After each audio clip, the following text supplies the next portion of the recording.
Chapter 34:11. Keek keek. The voice was very proud, its laughter resounding through the heavens and earth. It shouted, "My Tao's sect is a sect that seizes the good fortune of the heavens and earth. How can Confucian cultivators and Buddhist sects be compared to it? Although my Tao's sect was destroyed by them, their divine abilities and methods will forever be unknown to them. Although this old man was suppressed by them due to a moment of carelessness, this old man also profited from the disaster and had the opportunity to use my Tao sect's supreme secret technique to entrust my primordial spirit to the Yin-Yang illustration handbook. Now that this old man has an immortal and indestructible body, who in this world can be my opponent? Primordial spirit entrusting technique? Fantian's nascent soul had already slowly sunk into his body. Fantian slowly opened his eyes and asked himself in confusion. Obviously, he didn't understand what the primordial spirit entrusting technique was. The primordial spirit entrusting technique is a secret technique left behind by the immortal realm. How would a mere nascent soul cultivator like you know? Have you seen this old man's methods? The voice shouted coldly, and the big hand suddenly opened up, instantly expanding by several times. It didn't care that he had already destroyed 40% of the icicles and covered the entire 4 mountains. He said, "Follow this old man. If you succeed under this old man will definitely help you become an immortal after my Tao sect prospers. This old man can also teach you this secret technique from the immortal realm." As he said that, a fiery red pill the size of a thumb flew out from the big hand and landed in front of Fantian's eyes. Fire God pill? This is for the nascent soul to leave the body. Fantian saw this pill and his face flashed with shock. A strange look couldn't help but drift across his eyes. That's right, this is the fire God pill that this old man refined. It's really suitable for cultivators like you who practice water-based techniques to leave the body. You bumped into this old man. This is your chance. Of course, it can also be said that this old man's escape is your good fortune. This is a chance given to you by the heavenly Tao. Other than this old man, in these 3 continents, who else can easily refine the fire God pill? Who else can so easily bestow the fire God pill to you? You really want to bestow the fire God pill to me? Fantian's tone had already softened. What do you want this old man to do? Very simple. Very simple. It's as easy as lifting a finger for you. The voice was resolute and unquestionable. It's just that this old man can't say it now. You'll know when you follow this old man. As he spoke, the giant hand made a grabbing motion. The entire ground shook, and the 4 mountains seemed to be uprooted from the ground. Sigh. Flipping Sky looked at the fire God pill in front of him, then looked at the violently shaking icicles and the 4 trembling mountains. With a sigh, he really couldn't resist this temptation. After sighing, he opened his mouth and spat out a breath of clear air onto the ice seed pearl. Buzz buzz. The ice seed pearl, which was originally like ice dregs, began to rotate. Waves of brilliance splashed out, and gradually turned into a sparkling and translucent white pearl. The splashed brilliance fell on the icicles, and the entire icicles collapsed with a loud bang. This collapse was very strange. It was from the outside to the inside. The outermost part of the icicles that connected to the 4 mountains was the first to melt. Woo! Without waiting for the icicles to completely disappear, the giant hand made a grabbing motion in midair. The icicles between the 4 mountains, along with Flipping Sky himself, were all caught by the giant hand. Amidst the howling winds, the dark clouds rolled and flew into the distance. In a moment, they disappeared, leaving behind only the 4 bare mountains and the mess between the mountains. Just as the dark clouds passed, there were immediately thousands of gusts of wind descending from the sky. The chi of heaven and earth within a few hundred miles surged back and forth. After a full half a day, the wind stopped. However, the countless chi of heaven and earth in this space had already triggered a celestial phenomenon. When the wind stopped, the dark clouds were densely gathered again. Without waiting for the moonlight to shine, there was a heavy downpour. Hail the size of a fist poured down, covering the area within 100 miles, especially between the 4 mountains. The sky was pitch black, but within the pitch black, there was a kind of transparency. That transparency was the layers of water light. Flipping Sky's ice seed pearl condensed the water-based chi of heaven and earth within a few hundred or even 1,000 miles. The giant hand formed by the Yin Yang Illustrated Handbook suddenly absorbed the chi of heaven and earth, causing a loss of the chi of heaven and earth. The Grand Duke of Heavenly Tao, the surrounding chi of heaven and earth gathered here. How could a normal celestial phenomenon withstand so much water-based chi of heaven and earth? Now, the chi of heaven and earth had all condensed into hail within the raindrops. It fell crazily, and a rare mountain torrential rain suddenly appeared. Fortunately, Flipping Sky was cultivating in the wilderness, and there were no traces of people. Within 10 days, the wind and rain were dense, and there were no casualties. Another 4 to 5 days passed, and the wind and rain stopped. It was a sunny day, and the sound of waterfalls could be seen from the 4 mountain peaks. It was already another paradise. Especially between the mountain peaks, there were large and small ponds and lakes everywhere. Even if Flipping Sky came back again, he probably wouldn't be able to recognize the earth-shaking changes here.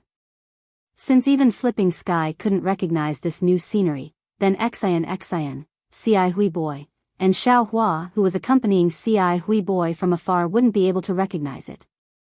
The 2 beasts stopped in midair, and Xian floated down from the strange bird. She stepped on the auspicious cloud and landed in the middle of the 4 mountain peaks. She released her Yuan Shen and looked at it again and again.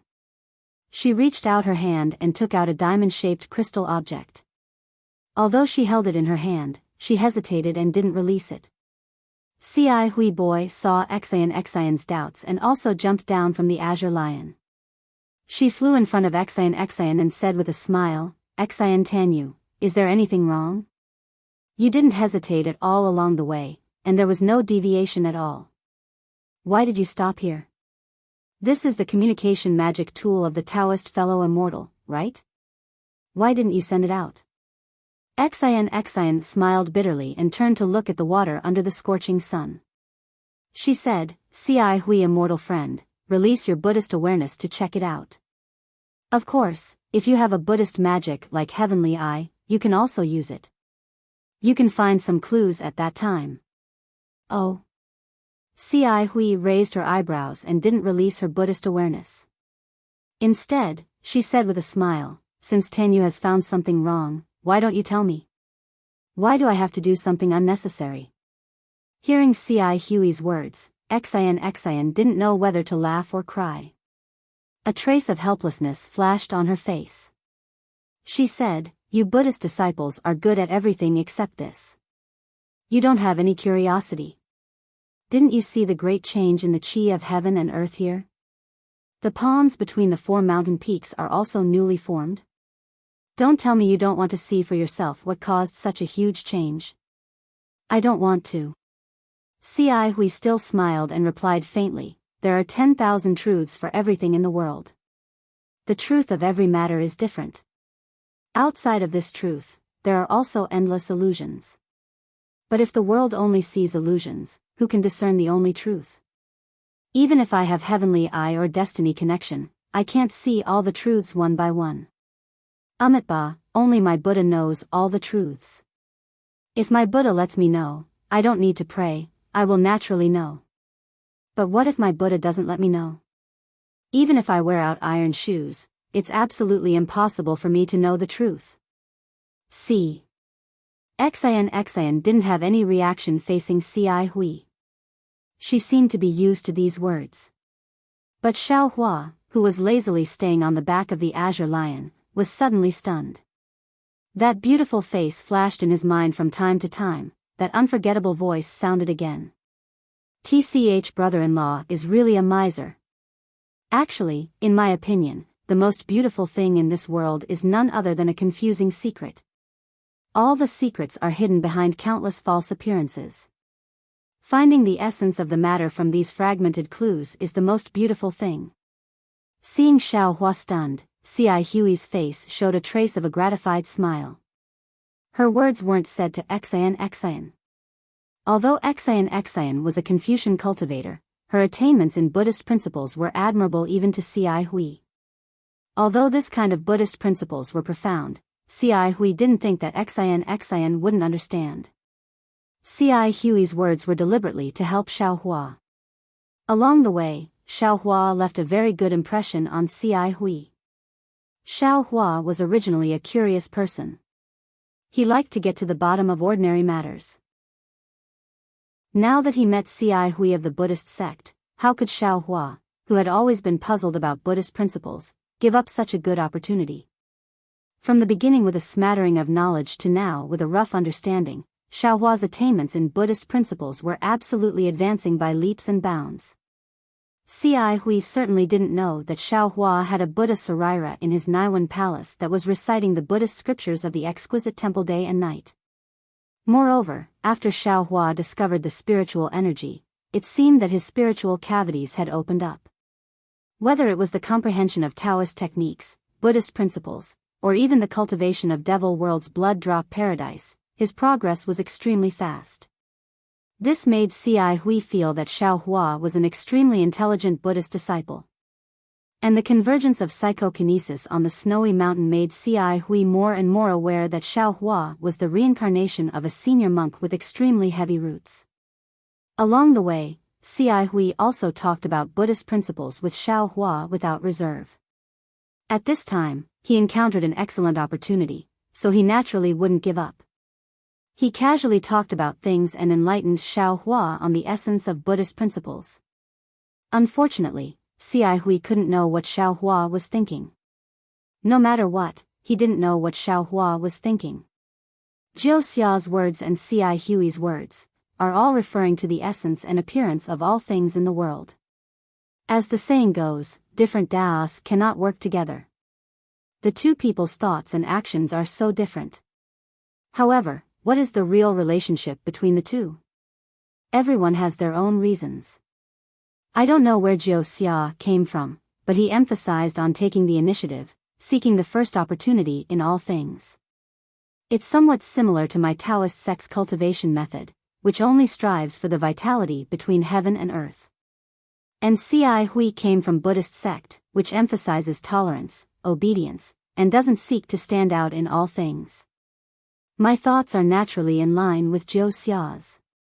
However, Buddhist sect is the same as Taoist sex cultivation path. How can my knowledge be inferior to Taoist sects? Even if it's different, it's still another path. Now that I want to cultivate both Buddhist and Taoist techniques, where should I go from here? Chapter 34:12. You'd better welcome your Buddhist senior. Xian saw a flash of understanding in C.I. Hui's eyes and knew that he had gained something. She smiled and said, "Perhaps this senior can give you more guidance." A roar that sounded like a lion's roar came from afar, and a purple cloud drifted over. On the cloud stood a purple-haired hoe that was twice as tall as the azure lion. The purple-haired hoe's purple hair was several feet long, fluttering in the wind. On the ferocious beast's head, there was no fierceness in its fist-sized eyes. Instead, it had a very warm gaze that made people feel comfortable looking at it. Especially when it shook its head, there was a large collar with 2 silver bells around its neck. The clang clang clang sound was even more pleasing to the ears. On the purple-haired hoe's back was a tall monk. The monk's face was simple and unadorned. His eyebrows were white and the half-foot beard below his chin was also mixed with gray. The monk wore a gray monk's robe with a scabbard hanging from his waist. One of his hands was placed in front of his chest and the other was holding a demon-subduing pestle that was as thick as a duck egg. The monk's eyes were like stars. He didn't look at C.I. Hui, Xian, and Xiao Hua. Instead, he looked at the 4 extremes mountains with puzzlement like Xian did before. Amitba, Junior C.I. Hui of Green Lotus Temple greets Senior. C.I. Hui didn't dare to be negligent. Before the monk withdrew his gaze, he stepped forward and bowed with his palms together. Seeing Ci Hui step forward, Xiaohua also braced himself and bowed. Junior Bodhi of small exquisite temple greets senior. However, Xian wasn't in a hurry to go over. With a smile on her face, she waited for the Buddhist disciples to greet each other.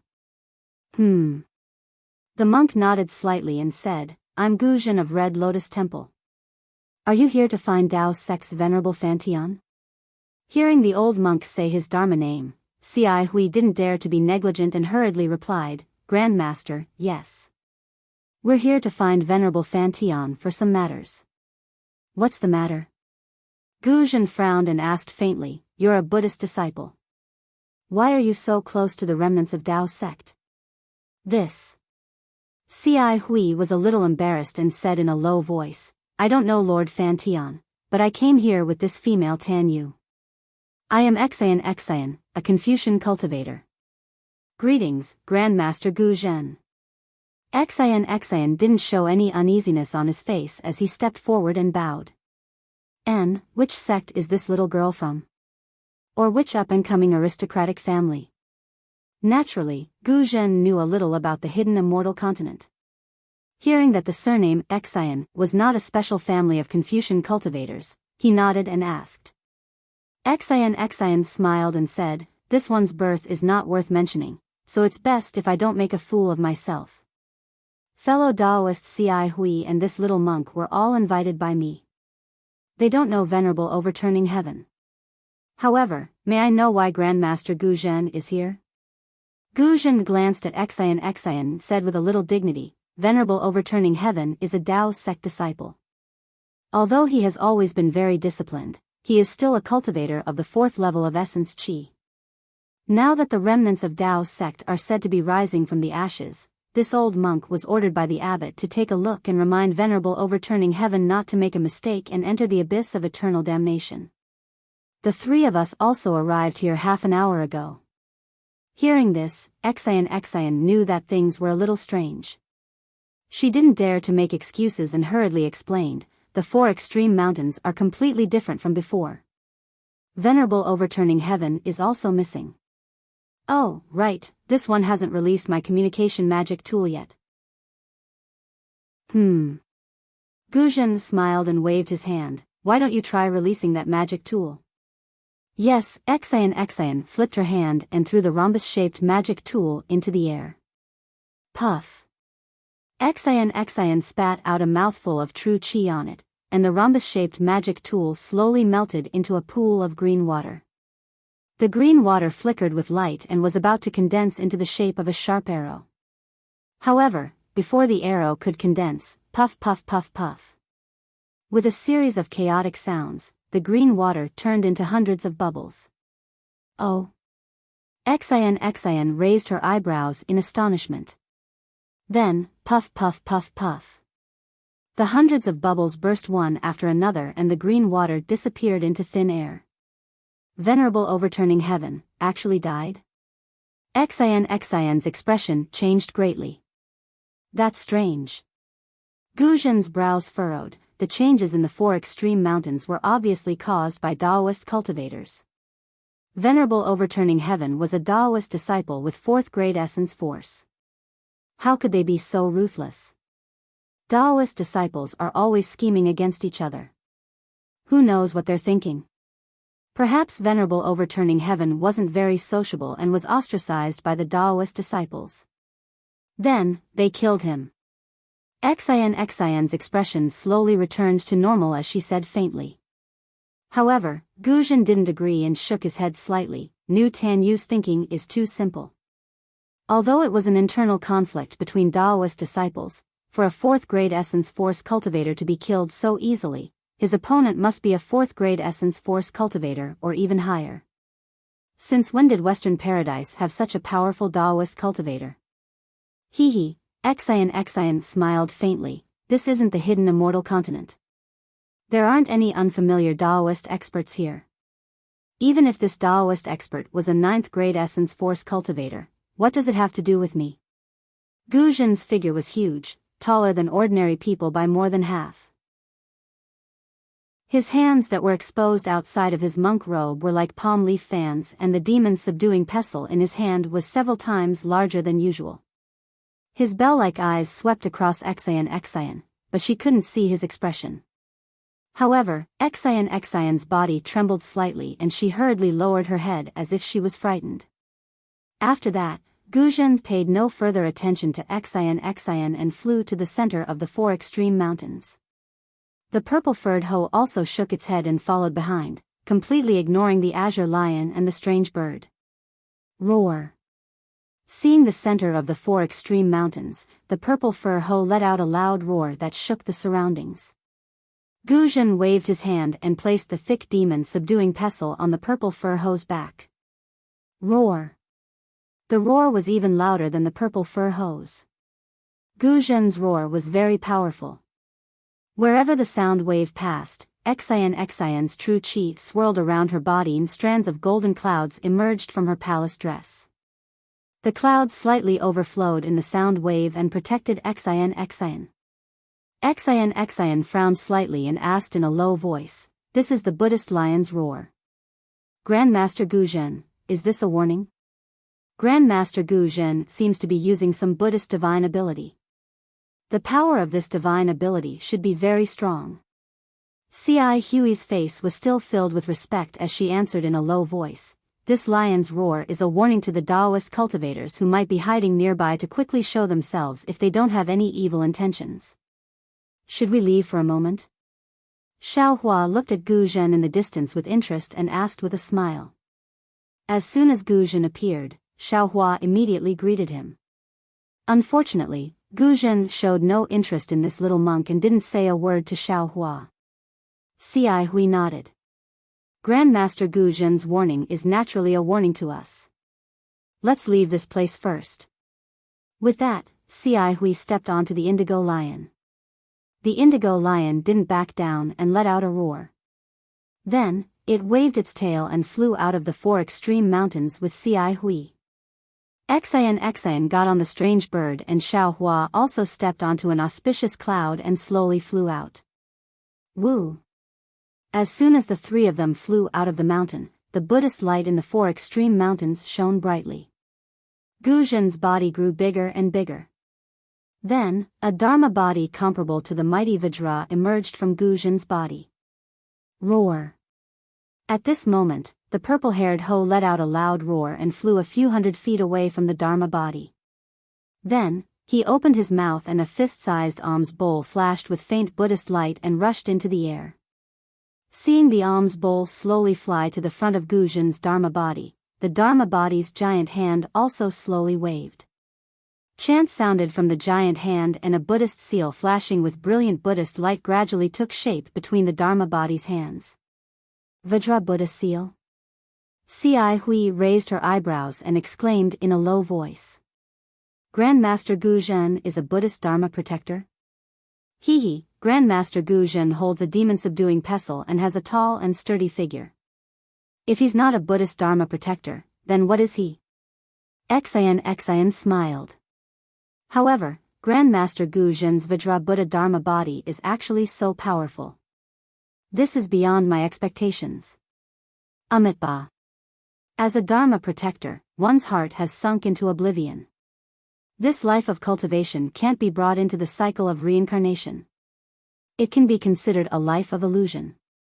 Buddhist Dharma protectors have always been respected. Grandmaster Guzhen is willing to sacrifice himself for others. This little monk truly admires you. Ci Hui couldn't help but sigh. Guzhen activated his willpower and struck the alms bowl with Vajra Buddha seals. The alms bowl grew larger and the chants became louder and more hurried. It was as if thousands of Buddhas were chanting at the same time on the Four Extremities mountain. Withdraw. When the alms bowl grew to over 100 feet in size, Guzhen's Dharma body raised his hand as if he was stretching. He grabbed the alms bowl and exerted force with his arms. The alms bowl slowly flipped over in the air with its mouth facing downward. Guzhen's hands left the alms bowl and formed another Buddhist seal. As the seal fell, the alms bowl flashed with Buddhist light as if it was breathing. Then, a faint golden Buddhist light rushed out of the alms bowl and landed on a huge lake in the shape of a fan. The lake was rippling with blue waves, but when the blue water touched the Buddhist light, it immediately flew out of the lake. The alms bowl sucked the water in the lake in like a dragon drinking water. Xiaohua saw that there were other places covered by Buddhist light in the deep pool, and the water was being sucked away at a speed visible to the naked eye. He was puzzled and blurted out, "Senior Marshal Brother Ci Hui, this old monk." "Oh, that's not right. What is Grandmaster Guzhen doing?" "Of course he's absorbing water." Xian smiled. "I'm not old yet. Can't I see it?" Chapter 34:13. Xiaohua rolled his eyes at Xian and said, "Do you think I don't have eyes? Can't you see that he's absorbing water? The question is, why is he absorbing water?" Ci Hui was also somewhat puzzled, but he hesitated for a moment and said tentatively, "Perhaps the place where Grandmaster came from encountered a drought, so he's transporting the water here to other places to relieve the drought." At this point, Ci Hui seemed to have realized something and sped up her speech. "Oh, that's right. Perhaps Grandmaster Ci Hui wants to take away all of the water in the Four Extremes Mountains to investigate the destruction of the Four Extremes Mountain. By investigating, he might be able to find traces of that Taoist expert. There's so much water in the Four Extremes Mountains. Could it be that Master Guzhen has Grandmaster Ci Hang's water bottle?" Xian was somewhat disdainful. "I don't think he can take it all with his alms bowl alone." Xian Sandinyu, "You're underestimating the Sumeru Buddhist formation of our Buddhism sect." Ci Hui smiled. "Grandmaster Guzhen's alms bowl may not be as good as Grandmaster Ci Hui's water bottle, but the Four Extremes Mountains are only a few dozen miles wide. It's not a problem." Hee. "If that's the case, then that's the best." Hearing this, Xian beamed with joy. Her eyes flashed with a strange expression as she looked at the places where the alms bowl passed. The Buddhist light sucked away the deep ponds and ravines. After 4 hours, Guzhen finally absorbed all the water in the Four Extremes Mountains into the alms bowl. The alms bowl didn't change much, but Guzhen's Vajra Buddha Dharma body had shrunk by more than half, and even his Buddhist light had dimmed a lot. Guzhen looked around with satisfaction and pointed at the alms bowl. The alms bowl fell back into the purple-haired Ho's mouth, but he didn't withdraw his Dharma body. He stepped on a Buddhist cloud and headed toward one of the Four Extremes Mountains. It seems that's all there is to it. Xiaohua saw that Guzhen was very serious. He first released his Buddha's consciousness, then used his naked eyes to examine carefully. He even dropped clouds in some places. He grabbed some gravel and other things from the ground or stone walls to examine carefully. He couldn't help but nod inwardly. Xian Tanua. Seeing that Guzhen was ignoring them, Xiaohua said, "There's no longer anyone here, so you can't borrow the magic weapon you want. This little monk does not have much time. If it is possible, shall we leave now? Senior Brother Ci Hui's teachings have not been in vain since this little monk is able to lend you a helping hand." Don't worry. Xian smiled. "That place is very dangerous. The three of us only have a 40% chance of success. And Venerable Master Fontian's magic weapon was the nemesis of one of those dangerous situations. Now that we haven't found Venerable Master Heaven Flipping, Heaven has sent us Master Guzhen. With Master Guzhen, our chances of success have increased by 20%. Speaking of this, Xian looked at Ci Hui embarrassedly and said, "Immortal friend Ci Hui, before I only thought about the Tao sect's heaven-flipping man and the Buddhist sect-related things should be given to you. Now that we have Master Guzhen." It's fine." Ci Hui smiled and waved her hand. "Didn't I say it just now? To be able to gain enlightenment of the Buddhist Dharma through experience is much more precious than any Buddhist weapon left behind. Besides, if this little monk coveted some Buddhist weapon, why would I invite Junior Brother Deepu? If Grandmaster Guzhen is of some help to you, you can invite him. This little monk does not mind." Many thanks, immortal friend Ci Hui." Xian sighed. This way, I feel that I have wronged you. How about this, apart from the immortal weapons and the Buddhist weapon promised to Master Gu Zhen, as long as you like something, you can have the priority to choose. Xi Hui shook her head. It's useless to say so much now. You should think about how to persuade Grandmaster Gu Zhen. He might not be interested in this matter. Rest assured, immortal friend. Xian smiled and said, I have a 40% chance of persuading ordinary Buddhist experts. Since Master Gu Zhen is a Buddhist sex guardian, I have a 60% chance of inviting him to help. That's true. Xi Hui nodded. Buddhist sex guardians are highly skilled. The ancient treasure that Grandmaster Tanyu mentioned is very attractive to Buddhist sex guardians. Since this little monk can go, Grandmaster Gu Zhen can naturally go as well. Now, we only have to see if Grandmaster Gu Zhen needs to return to the temple to report. If time is too tight, I'm afraid it won't be possible. Xian expressed her concern. Immortal friend Xian. Xiao Hua at the side spoke. Since Grandmaster Gu Zhen is here, does this little monk not need to go? This little monk really has something to do. Little monk, whether you go or not has nothing to do with me. Xian pursed her lips and smiled. You can ask your senior brother Xi Hui. Senior brother. Xiao Hua opened his mouth, but when he saw Xi Hui's smiling face, he immediately shut his mouth. He already knew the answer. He just muttered, forget it, just pretend this little monk didn't say anything. Xiao Hua understood in his heart that Xi Hui pulled him to that place for his own good. Previously, Xi Hui wanted to explain Buddhist principles and Buddhist scriptures to Xiao Hua so that his Buddhist cultivation and Buddhist sex magical power could match, so that he wouldn't walk the path of only practicing magical power and not understanding Buddhist doctrine. Later, when he saw that Xiao Hua's Buddhist sex magical power was not inferior to his, he even wanted to help Xiao Hua. He wanted Xiao Hua to gain something from this trip, so he even vaguely gave Xiao Hua half of the Buddhist weapons in the dangerous place. Now, it was even better. With Gu Zhen, the guardian of the Lotus Realm, although Xiao Hua might gain less benefits, it was also a lot safer.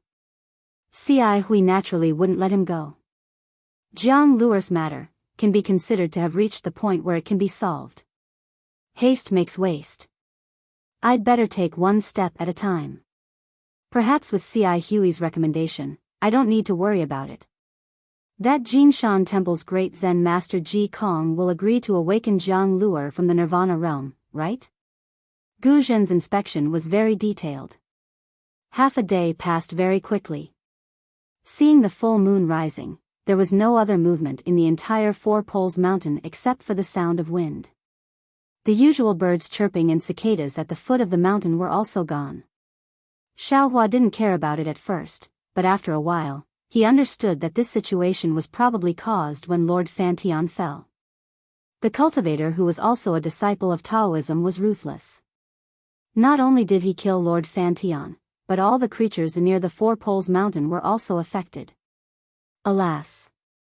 Xiao Hua sighed for no reason, just like a real disciple of Tantric Buddhism. Why haven't you all left yet? A slightly tired voice sounded. Monk Gu Zhen had already retracted his dharmakaya. He sat cross-legged on the back of the purple-haired hoe and slowly flew over.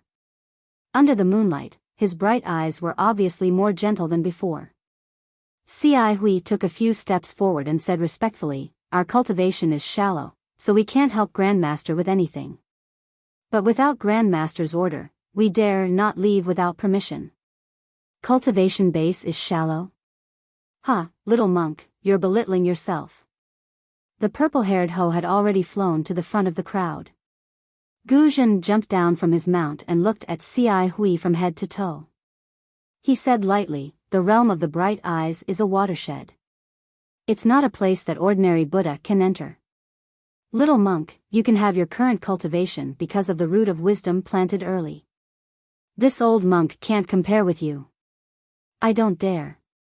Compared to Grandmaster, I'm still far behind. Ci Hui hurriedly lowered her head and put her palms together. Everyone has their own fate. Gu Zhen said lightly, this old monk envies you all for cultivating Buddhism in peace. You can enter the cycle of reincarnation and don't have to be stained with karma. Yes, Grand Master and other Buddhist protectors subdued devils and demons for our Buddhism. They protect the peace of our Buddhism and the safety of our Buddha. This is what we should respect. Ci Hui said carefully. Master, did you find anything? Seeing that the scene was a bit cold, Xian hurriedly asked and led to the main topic. However, Gu Zhen didn't answer Xian. Instead, he looked at Xiao Hua and asked, your Buddhist name is Ti Pu and you claim to be a disciple of Shao Ling Long Temple. How come this old monk has never heard of this temple? You just entered our Buddhism and you're actually also in the realm of the bright eyes. Could it be that you're also walking the path of a protector? Xiao Hua put his palms together and said with a smile, the Shao Ling Long Temple that disciple mentioned is a small temple in the mountains. It's normal that Grandmaster hasn't seen it. As for whether disciple is walking the path of a protector, disciple doesn't know. But these few days, I've been talking about Buddhism with senior brother Ci Hui. I haven't heard him talk about it. It shouldn't be. Grandmaster. Ci Hui hurriedly explained, junior brother Ti Pu has deep roots in wisdom. He hasn't entered our Buddhism but he's already cultivated to the realm of the bright eyes. He's also quite accomplished in the cultivation of Buddhism. It's just that he hasn't been fated to enter our Buddhism. Just a few days ago, when he was shaving in the Shao Ling Long Temple of the Great Snow Mountain, disciple saw the corpse of the Shao Ling Long Temple with his own eyes. Gu Zhen nodded and didn't comment. He looked at Xian and said, Benefactress is a Confucian cultivator. Why are you so concerned about Fantian's death? If you don't have any secrets, can you tell this old monk? This one doesn't care about the life and death of a Taoist disciple. Xian said with a smile, this one is just a little curious. If Grandmaster doesn't want to say it, then don't say it. Actually, it's nothing. Xian didn't want to listen anymore. Gu Zhen said, this old monk doesn't dare to judge whether Fantian has fallen or not. However, from the traces of the battle in the Four Extremes Mountain, it should be a Taoist cultivator whose cultivation is far superior to Fantian's. The battle between the two involved the entire Four Extremes Mountain and even affected the weather for hundreds of miles around the Four Extremes Mountain. Cultivation far superior to Fantian? Who is this person? Where did he come from? Xian was flabbergasted. Fantian is already at the third stage of the fourth grade of elemental energy, right? If his cultivation is far superior to Fantian's, doesn't that mean he's at the fifth stage of elemental energy? There are very few Taoist cultivators of this level in the 3 continents. This is not something this old monk knows.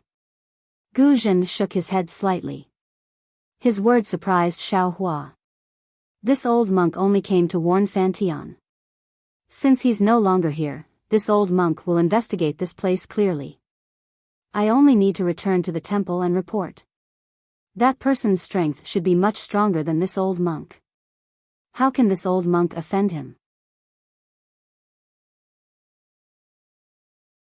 Chapter 34:14. The more Xiao Hua thought about it, the more the drawbacks of several cultivation methods began to show. Now, it was merely a conflict of ideas. Perhaps, in the end, the conflict between Buddhism, Confucianism, Taoism, demon, devil, and soul would become even more severe. Perhaps Xiao Hua's primordial spirits, which came from the same source, would even fight against each other. Seeing the confusion in Xiao Hua's eyes, Ci Hui was delighted and said with a smile, now, when Tan came here, he first showed confusion, then thought about Tan Yu's calmness along the way. This little monk knows that this must be the place Tan was looking for. But as for why Tan hesitated to send out the communication magic tool, even if this little monk didn't ask, Buddha would have told this little monk through Tan, right? Rather than spend this little monk's energy searching, it's better to listen to Tan Yu's explanation here. Go with the flow. That's right, it's exactly like that.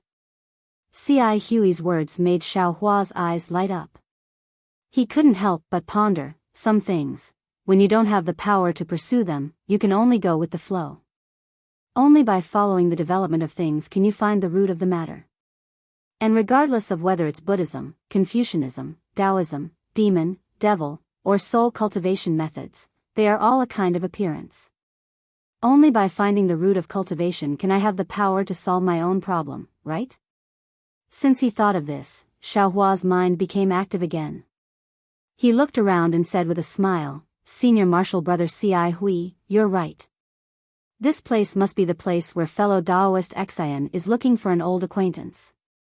If I'm not wrong, it should be because of the great change in the scenery. Except for the 4 mountain ridges, fellow Taoist Xian doesn't dare to recognize the other places. This is why fellow Taoist Xian is hesitating now. Seeing the 2 little monks singing the same tune, Xian laughed inwardly. In fact, this kind of situation could be imagined with just a little thought. These 2 people actually said such profound words. It was said that all Buddhist disciples were eloquent. Just look at these 2 little monks in front of her and you'll know. However, Xian only smiled and said, fellow Taoists are right. The Taoist cultivator living in seclusion here is called heaven flipping. Although he's only a Taoist nascent soul cultivator, with the help of his life-bound magic tool, he can reach the 5th level of origin energy realm. That's why others call him heaven flipping venerable. In addition to being a Taoist, this cultivator is also proficient in our Confucian cultivation method. I met this person by chance 100 years ago, and then we met several more times. I knew that this person was wholeheartedly focused on Tao and only wanted to cultivate. He did not want to show off and was not interested in the battle between the Taoist sect and the Buddhist sect. Not only did he not contact other Taoist cultivators, he had not even taken in a disciple. Therefore, I exchanged contact methods with him. He could be considered an old friend. This place is called the 4 Extremes Mountains. I've been here several times before. In addition to having an extremely powerful natal magic treasure, Master Heaven Flipping Master is also proficient in Taoist magic circles. The 4 Extremes Mountain itself is a large magic circle that Master Heaven Flipping Master has been operating for hundreds of years. When I visited Master Heaven Flipping Master before, I saw him demonstrate it. It's really magnificent inside, and it's not comparable to ordinary Taoist cultivators. As Xian spoke, she pointed at the 4 mountains. Now, apart from the 4 extreme mountains, which are the 4 formation cores, all traces of the formation are gone. Even the scenery of the 4 extreme mountains has completely changed. If this isn't an extremely brilliant Taoist formation, then a huge change has occurred in the 4 extreme mountains. Master Heaven Flipping Master is already, no longer in the 4 extreme mountains. This place is definitely not a Taoist illusory formation. After Xian finished speaking, C.I. Hui spoke up. This little monk has already used Buddhist perception to examine this place. These mountains and rivers are all real, and there isn't a trace of illusion at all. Junior Brother Tipu, what do you think? Xiao Hua seemed to be very familiar with the title of Junior Brother Tipu. He also smiled and said, that's right. This little monk has also used Buddhist perception to examine this place. My Buddhist perception is the most observant. If there is any Buddhist formation, defensive formation, or magic circle, even if it can't be broken, it can still find a trace of a flaw. Moreover, this place is full of vitality, and there isn't a trace of pretense. Then a huge change has occurred in the 4 extreme mountains. It's hard to predict Master Heaven Flipping Master's life and death. A trace of gloominess flashed through Xian's eyes. She didn't know if it was because of Master Heaven Flipping Master's fate or because she had come at a bad time. C.I. Hui continued, the great change in the 4 extreme mountains is a man-made disaster, not a natural disaster. Although this little monk can't cultivate all 6 divine abilities, this little monk knows that the one who dealt with Master Heaven Flipping Master was a Taoist disciple. Master Heaven Flipping Master is most likely dead. Oh. Why is fellow Daoist Ci Hui so sure? Xian stared at Ci Hui and asked curiously. My Buddhist faction's disciples don't know how to use heaven-earth origin chi, and your Confucian faction's disciples don't know how to use heaven-earth origin chi. Only Daoist faction's disciples and a few demons know how to control heaven-earth origin chi. Ci Hui pointed at the rippling water below her feet and explained, there are so many water ripples here, far surpassing other places in the surrounding 1,000 miles. It must be the result of the heaven-earth origin chi wreaking havoc. Since Master Heaven Flipping Master's cultivation is only at the 4th or 5th level of origin chi, he definitely wouldn't be able to cause such a huge change by himself. Only 2 cultivators who can control heaven-earth origin chi together can cause this. Moreover, the strength of the cultivator who came to deal with Master Heaven Flipping Master is even higher than him. Whether it is Daoist faction's disciples or demons, they wouldn't be as merciful as my Buddhist faction's disciples, or as magnanimous as your Confucian faction's disciples. Since their method could cause such a huge disturbance and even destroy Master Heaven Flipping Master's formation, then Master Heaven Flipping Master's life and death. It's easy to guess. AI, the person who understands me is definitely not an old friend. This person is definitely my enemy. Hearing Ci Hui's explanation, Xiaohua couldn't help but sigh in his heart. The divine abilities of my Daoist faction's cultivators mostly rely on heaven-earth origin chi. The greater the divine ability, the greater the impact it has on heaven-earth. When the 2 cultivators fought, the 2 of us didn't suffer any injuries, but the surrounding environment was the first to be destroyed. I didn't even notice this scene, but this Buddhist Ci Hui actually saw it so clearly and explained it so incisive. Even if I don't release my divine sense, I can still determine that what Ci Hui said is true. Xiaohua felt a little awkward in his heart, but he said, "Io, that's not good. If Master Heaven Flipping Master falls, then wouldn't the magic tool that fellow Daoist Xian wants to borrow be lost? Then, can we still go there?" AI, of course we have to go. Xian said bitterly, without Master Heaven Flipping Master's magic tool, our chances of success will be reduced by 20%. However, there isn't much time left, so I have no choice but to. While Xian was speaking, a faint Buddhist sense swept over from the horizon and fell on the 3 people in the 4 Extremes mountain. Oh. Another Buddhist Daoist has come? Xian raised her eyebrows and looked towards the source of the Buddhist sense. Ci Hui still had that kind of smiling expression. She glanced at Xiaohua and said, just from the Buddhist sense alone, this person should have reached the Lotus Realm, which is a level higher than this little monk and junior martial brother Tipu's bright Lotus Realm. He should be our senior. Hearing Ci Hui expose his Buddhist cultivation realm, Xiaohua couldn't help but feel the corners of his eyes twitch, even though this realm was already somewhat concealed by the secret technique of soul cultivation. In his heart, he finally understood why Ci Hui only thought for a moment before agreeing when he addressed Ci Hui as senior brother when he had just shaved his head and become a monk. It turned out that Ci Hui had already discovered the secret he was trying to hide from his Buddhist awareness. Hee. Xiaohua smiled embarrassedly and bowed. Amitba, senior martial brother Ci Hui really has a great divine ability to see through this little monk's strength at a glance.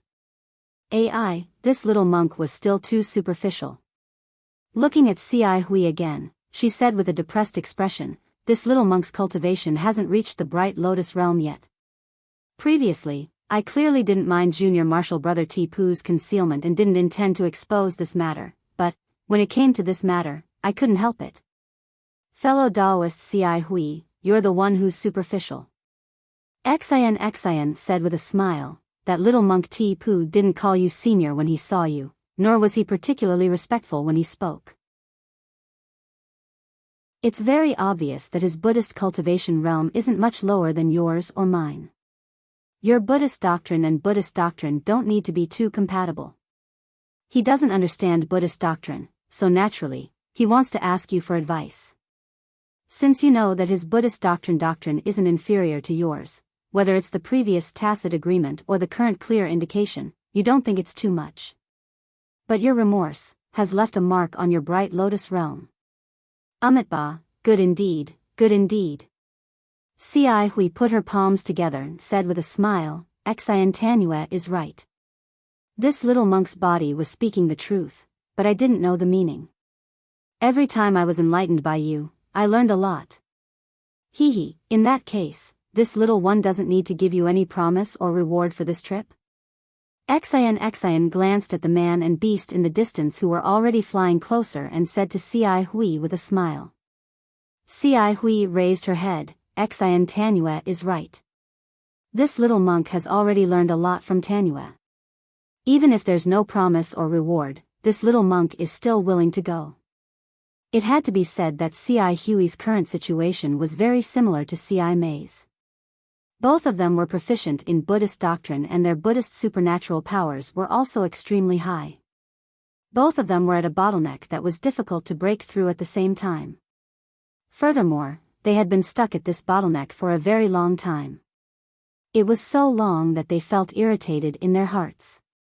At this moment, they wanted to jump out, but they lacked an effective method to break through this bottleneck.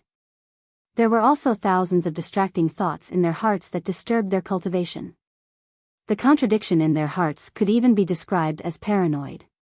He could not do this, nor could he do that. Other than reciting Buddhist scriptures, there seemed to be no other safe actions. Of course, reciting Buddhist scriptures was a slow and steady path, but Ci Hui didn't want to rely on this kind of ordinary method. Like Ci Mei, he needed to find an opportunity to break through the bottleneck from the outside world. Ci Hui didn't know much about Xian's background, but from their previous contacts, Xian's behavior was more mysterious, and his speech and behavior were also elegant. In particular, the gap between Buddhism and Confucianism didn't exist in Xian's eyes. Therefore, Ci Hui felt that Xian was an old friend who could have a deeper relationship with him. This time, Xian sent a message to Ci Hui. Ci Hui didn't hesitate and immediately came over. On the way up the mountain, not to mention Xian's many reminders, even the discussion with the little monk Ti Pu also benefited him a lot. This really made him feel that this trip was not in vain.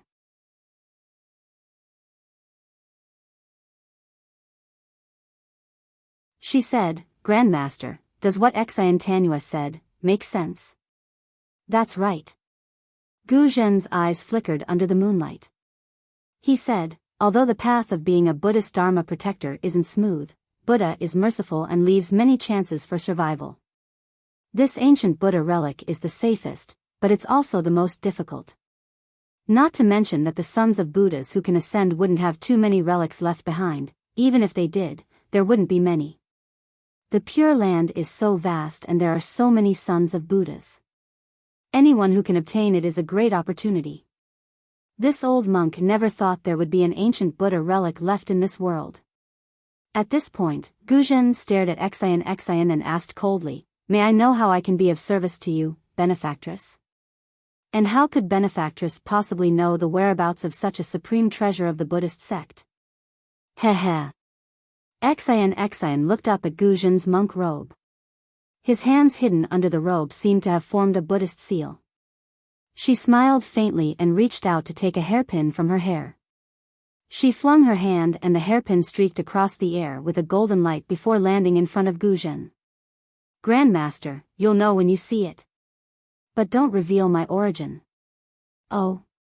Gu Zhen frowned. He stretched out his hand, which was as thick as a dragon's claw, and grabbed the hairpin. When he glanced at the hairpin, he was surprised. He looked at the hairpin several times and then at Xian.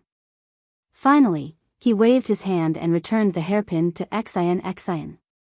He said, I understand. Since you have such a background, it's no big deal for you to know this secret. Xian took the hairpin and looked at Ci Hui with a smile. Ci Hui immediately waved her hand and said, Xian Tanue, there's no need for this little monk to see it. This little monk befriended Immortal Friend not because of Immortal Friend's origin.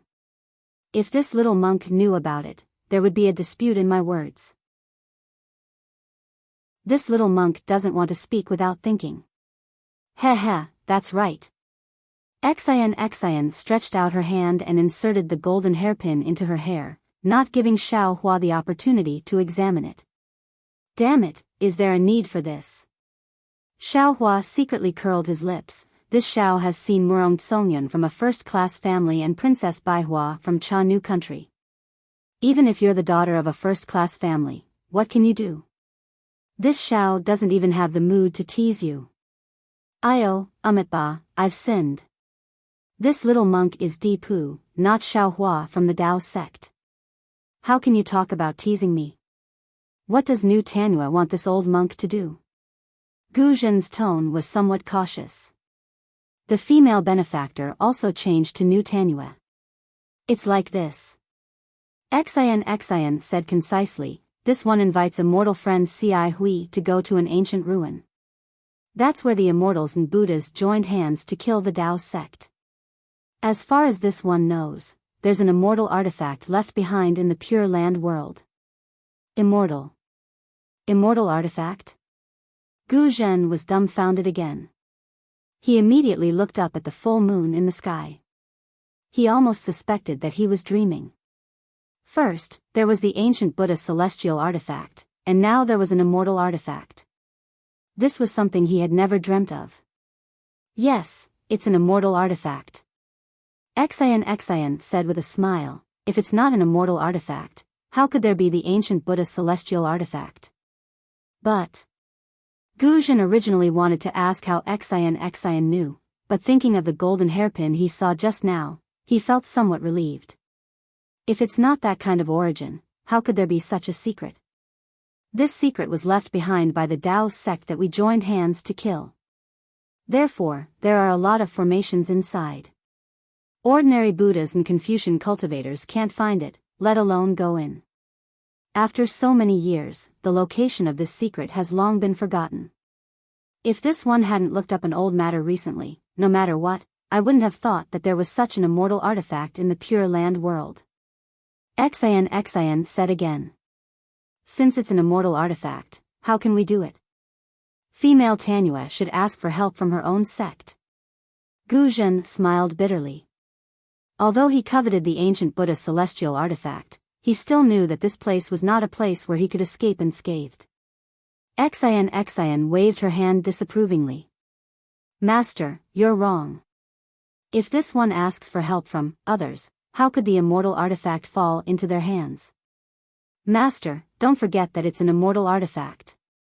Which Confucian cultivator doesn't want it? Until now, this one only dares to tell fellow immortal Ci Hui and Master about this. This one doesn't dare to trust anyone else.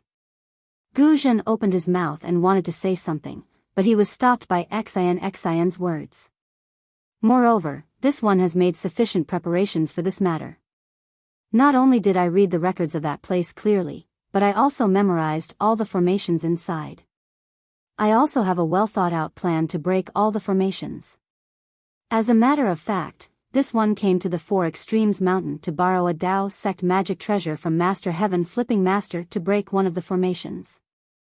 Of course, since Master Heaven Flipping Master has fallen, you should be able to use his Buddhist alms bowl as well. Oh, so that's how it is. Gu Zhen finally understood. Female Tanua wants to break the Dao sect's water-based formation. Exactly. Xian clapped her hands and smiled. You're right, Master. If you're not in a hurry to return to the Crimson Melon Temple, you can come with us. I estimate that the round trip will take around 20 days. Oh. Gu Zhen was surprised again. Only 20 days? How could there be such a forbidden area near the Four Extremes Mountain? This one has already spoken so frankly. Master, there's no need to force this one any further, right? Xian said with a smile. Gu Zhen's face flushed red, and he smiled embarrassedly. He put his palms together and said, Amitba, female Tanua has indeed given this old monk a difficult problem. Since it's an opportunity, it won't be easy. Xian smiled. If it's so easy to obtain, how could it be called an opportunity? In any case, this one has already explained the reason for this matter. It's up to Master to decide whether to go or not. Ci Hui. Gu Zhen thought for a moment, then suddenly asked the little monk, Ci Hui. Ci Hui was clearly taken aback, but he hastily nodded and said, this little monk is here. Do you have any instructions for me, martial ancestor? Do you know where that secret is? Gu Zhen asked. Chapter 34:16. Ci Hui glanced at Xian and said with a smile, Xian Tanua didn't tell me the details, but I know the general location. It'll definitely take less than 20 days. Since that's the case, I'll go with Xian Tanua. Hearing that, Gu Zhen made a decision. I just need to return to Jiangli Temple within a month.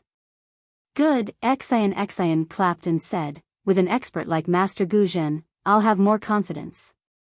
Gu Zhen waved his hand. I have some useless Buddhist abilities, so I don't dare to hope for any immortal tools. I only hope to obtain the ancient Buddha Kai Li under Nu Tanue's guidance. Oh, in addition to that, I don't need anything in the forbidden area. I won't ask about the specific distribution. Amitabha, thank you for your help, Grand Master. Ci Hui knew these words were meant for him, so he didn't dare to neglect and hurriedly thanked him. Since you've decided, we'd better hurry over. Xian urged, we'll try our best to leave more time for you. Benefactor Xian. Xiao Hua said with a wry smile, now that things have come to this, you should tell me where you're going, right? Hee, of course. Xian said with a smile, I'm not afraid to tell you that it's Saint River. Even if you know it's Saint River, without my guidance, you won't be able to find the forbidden area. Saint River? Xiao Hua was stunned, and so was Gu Zhen. The two of them said almost at the same time. The Saint River of the 3 rivers and 4 seas? Xiao Hua blinked his eyes. He had said this sentence, but there was one sentence he did not shout out. Saint Jiang is actually in the Elysium world? Gu Zhen followed Xiao Hua and said, is it the Saint River that Saint River hides the Emperor's sword, and the Emperor's sword comes out to suppress the 9 provinces? This is beyond old monk's expectations.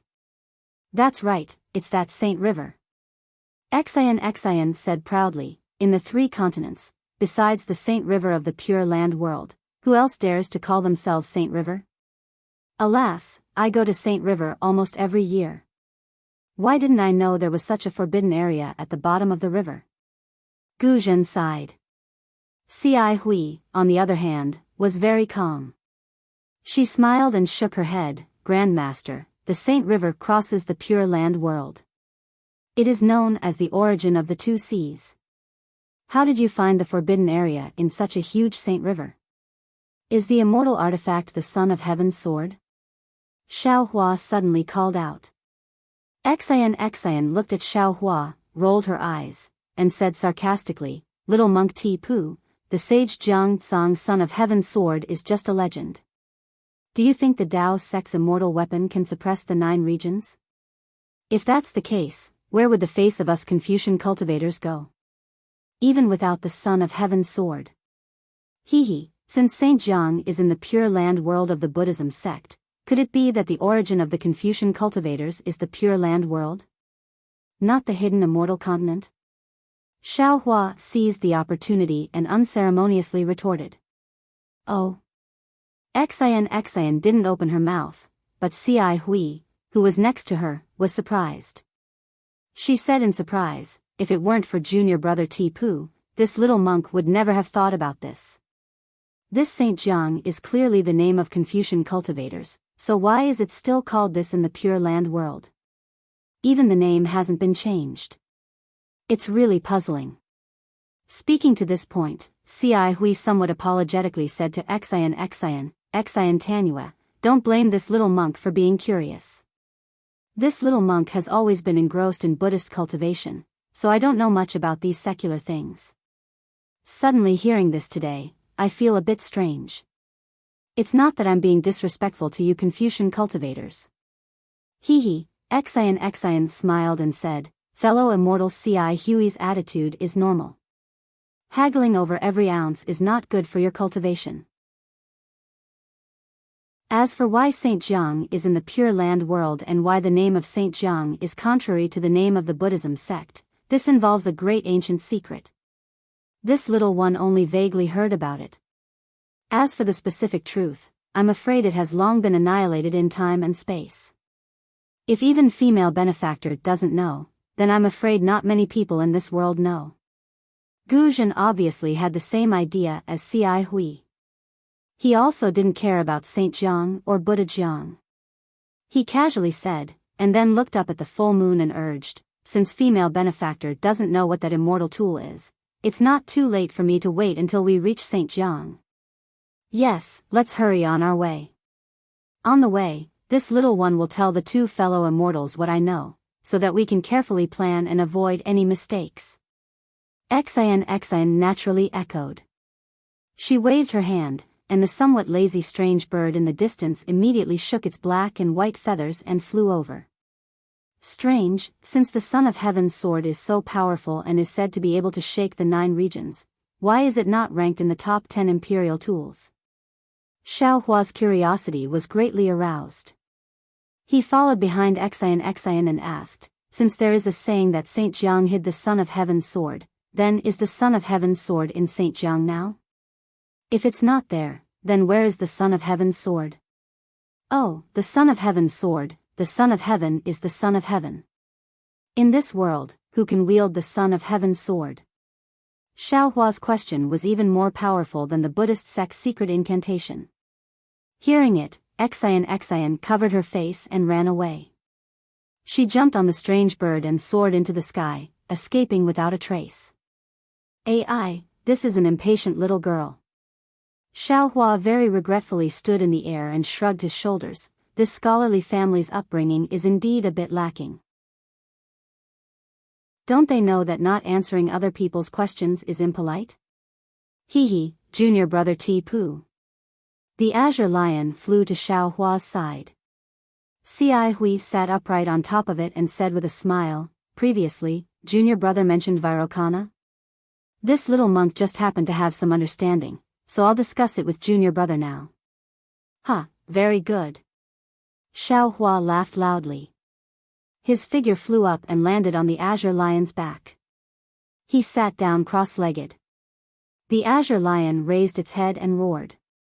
Blue clouds appeared under its feet and it chased after the purple fur hoe that had already flown away. Xiao Hua often heard people say that when drinking with a bosom friend, 1,000 cups were too few, and when talking to a friend, half a sentence was too much. He didn't like spiritual wine very much, so he had never had 1,000 cups of wine competition with others. However, there were quite a few cultivators who didn't get along with him. However, when it came to a monk like Ci Hui, Xiao Hua had never met him before. There was no need to talk about Li Zongbao, who didn't say a single word for a long time. There was also no need to talk about Zhang Qingxiao. Although this guy talked a lot, every word he said didn't deviate from the devil's sect. He was abnormally arrogant. As for the other people, they didn't make Xiao Hua feel relaxed and free. It seemed that in front of Ci Hui, he could talk about anything. He and Ci Hui could debate about the Dharma for several days in a row, citing scriptures and arguments. Sometimes they argued until their faces and ears turned red, but when they talked until their mouths and tongues were dry, they would look at each other and smile. Perhaps no one could convince the other, but the two of them had gained a lot in their hearts. Ci Hui's attainments in the Dharma were very deep, but he was also very humble. In front of Xiao Hua, he didn't have the slightest trace of arrogance. Every time Xiao Hua said something, every question he asked, he would definitely answer, and he would tell everything he knew. This made Xiao Hua's understanding of the Dharma become deeper and deeper in these 10 days. Every time Xiao Hua gained something, he would be exultant and share it with Ci Hui. It was as if he was a real monk. Xiao Hua was close to Ci Hui, so how could Ci Hui not admire Xiao Hua? Seeing that Xiao Hua's Dharma cultivation was getting deeper and deeper, the smile on the corner of his mouth also became more and more intense. He felt very gratified that he had brought Xiaohua out of the Shaolin Long Temple in the Great Snow Mountain. If such a little monk with the root of wisdom was left on a barren mountain, the Buddhist sect would have one less famous senior monk in the future. Alas, the Buddhist sect is really amazing. This Xiao really underestimated them in the past. On this day, Xiaohua and Ci Hui debated for a while and mentioned a slightly obscure Buddhist principle. Ci Hui didn't know how to explain it for a while, so he closed his eyes and pondered. Xiaohua also temporarily rested. He raised his eyes to look at the purple-haired Ho and the strange bird flying in front of him, then he released his Buddhist sense again to explore the situation below. He sighed endlessly in his heart. This Dharma is broad and profound, and the profoundness within it is endless. Even if there are monks who don't cultivate the Dharma, they can still benefit a lot from it. If compared to Confucian cultivators, Dharma is literature, and Dharma is martial.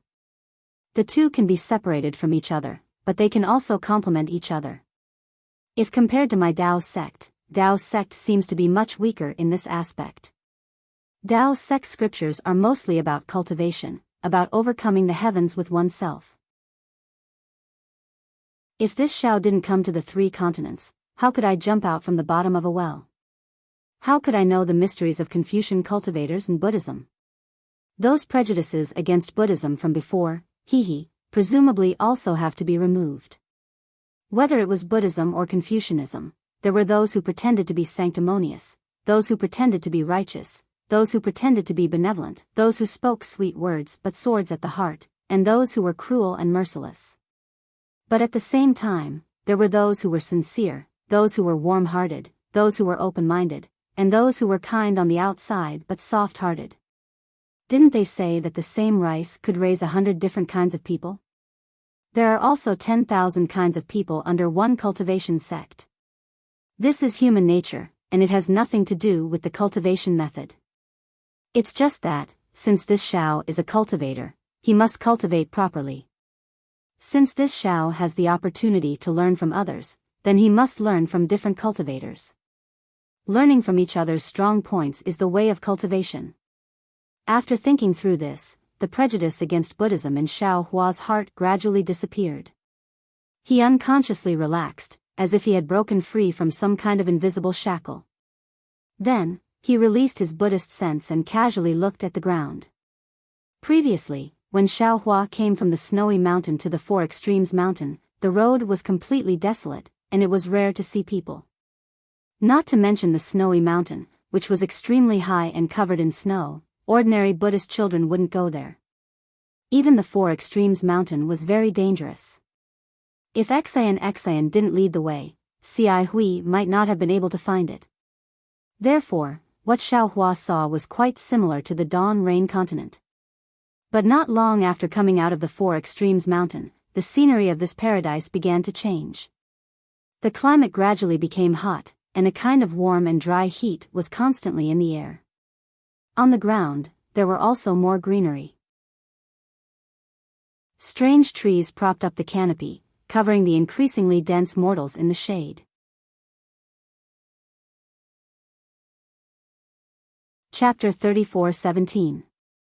This strange tree was different from Dawn Rain continent and hidden Immortal continent. The thick tree trunk was like a pagoda in a temple, stacked up layer by layer.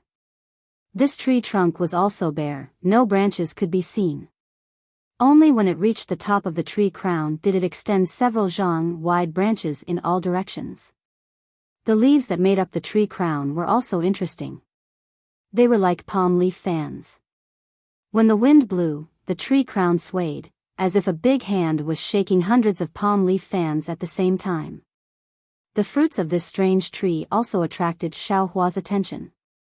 These fruits were different from spirit fruits and spirit trees. They were not hanging on the branches, but just stuck to the top of the tree crown, raised high. Moreover, each tree only bore 9 fruits. These fruits were of different sizes. The big ones were the size of a head, and the small ones were only the size of a fist. The fruits looked very strong. The green fruit skin tightly wrapped the fruit. Even if it fell from the top of the tree, the fruit would not be torn apart. The scenery was naturally in Xiao Hua's eyes, but what he paid attention to was the people in the scenery. The mortals of Elysium world were no different from hidden Immortal continent, but their skin was slightly darker, and their clothes were different. Most of the men wore short clothes, while the women wore light veils that covered their skin and faces. Of course, in addition to the secular people, most of them were ordinary monks. In Elysium world, there were many temples. These temples were either big or small, and the incense burning there was exuberant. Whenever Xiao Hua's Buddhist sense swept through the temples, he would see pious men and women kowtowing, offering incense, and giving money. Of course, Xiao Hua's Buddhist sense was often detected by the senior monks in the temples.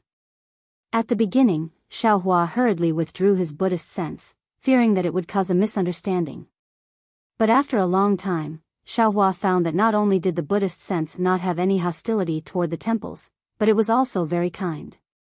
When it came into contact with his Buddhist sense, it would immediately withdraw, without any further warning. Elysium world. Is it really a Elysium world? Looking at the pious faces of the men and women, looking at the smiles on the faces of the monks, Xiao Hua sighed again. Are the people of Elysium world very satisfied? Alas, in this Zhao's opinion, Buddhism is a special sect among Buddhism, Taoism, and Confucianism. Rather than saying it is a cultivation method, it is better to say it is a kind of faith. Although soul cultivators also emphasized on the power of faith, their believers were all natives of Meng Mountains, and their range was limited.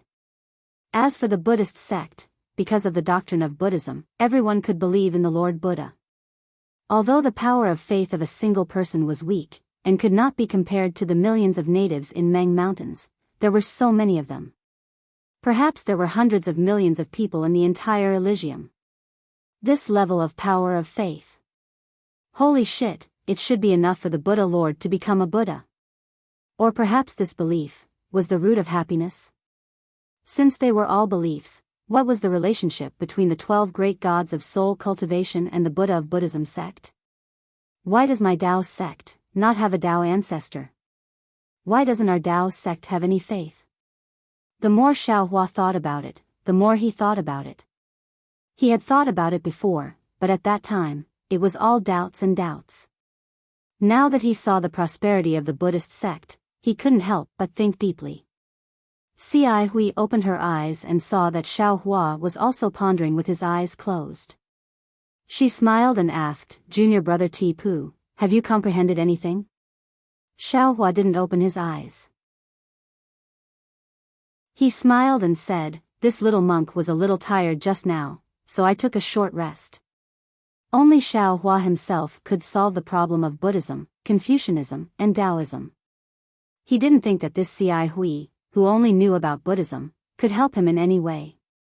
"Look into the distance, we have arrived at the Saint River." Ci Hui didn't think it was a big deal.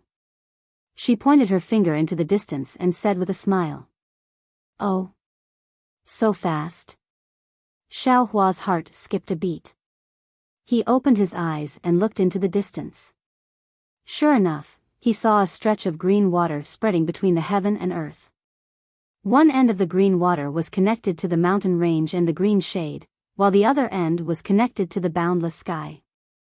The green water in the distance was so close to the color of the sky that it was impossible to distinguish the boundary. It was as if the green water was the falling of the Milky Way. Looking at the green water again, there were white sails smaller than a handkerchief. Under the white sails, there were doll-like boats that didn't move for a long time. Xiao Hua understood that it wasn't that these boats didn't move, but rather that they were drifting like the big boats nearby. It was just that they were too far away from here. The distance that the big boats drifted over was too small in his eyes. Is this the South Sea or the Saint River? Xiao Hua was dumbfounded. Wasn't this river too wide? Nonsense, where is the South Sea? This can only be the Saint River. Ci Hui lightly reprimanded Xiao Hua and said, "This Saint River is known as the origin of the two seas. Not only is it vast and magnificent, it crosses the pure land world and has thousands of tributaries that converge into it. Wherever the river reaches, there are hundreds of millions of Buddhists. I don't know how many Buddhists rely on the Saint River to survive. What is that? While speaking, Xiaohua frowned and pointed his finger in a direction. Oh. Then, they simply ignored the old man and continued to pour the river water into their mouths. As for the old man's corpse floating by, the people in the river water turned a blind eye to it. They simply did not care. The people in the river water did not pay attention to the old man's corpse. However, the fish in the water and the birds in the sky did. Not long after the old man's corpse floated into the river bay, fat river fish swam over and surrounded the naked corpse in the water. On the river surface, several birds also flew down, either eating the river fish or swallowing the corpse.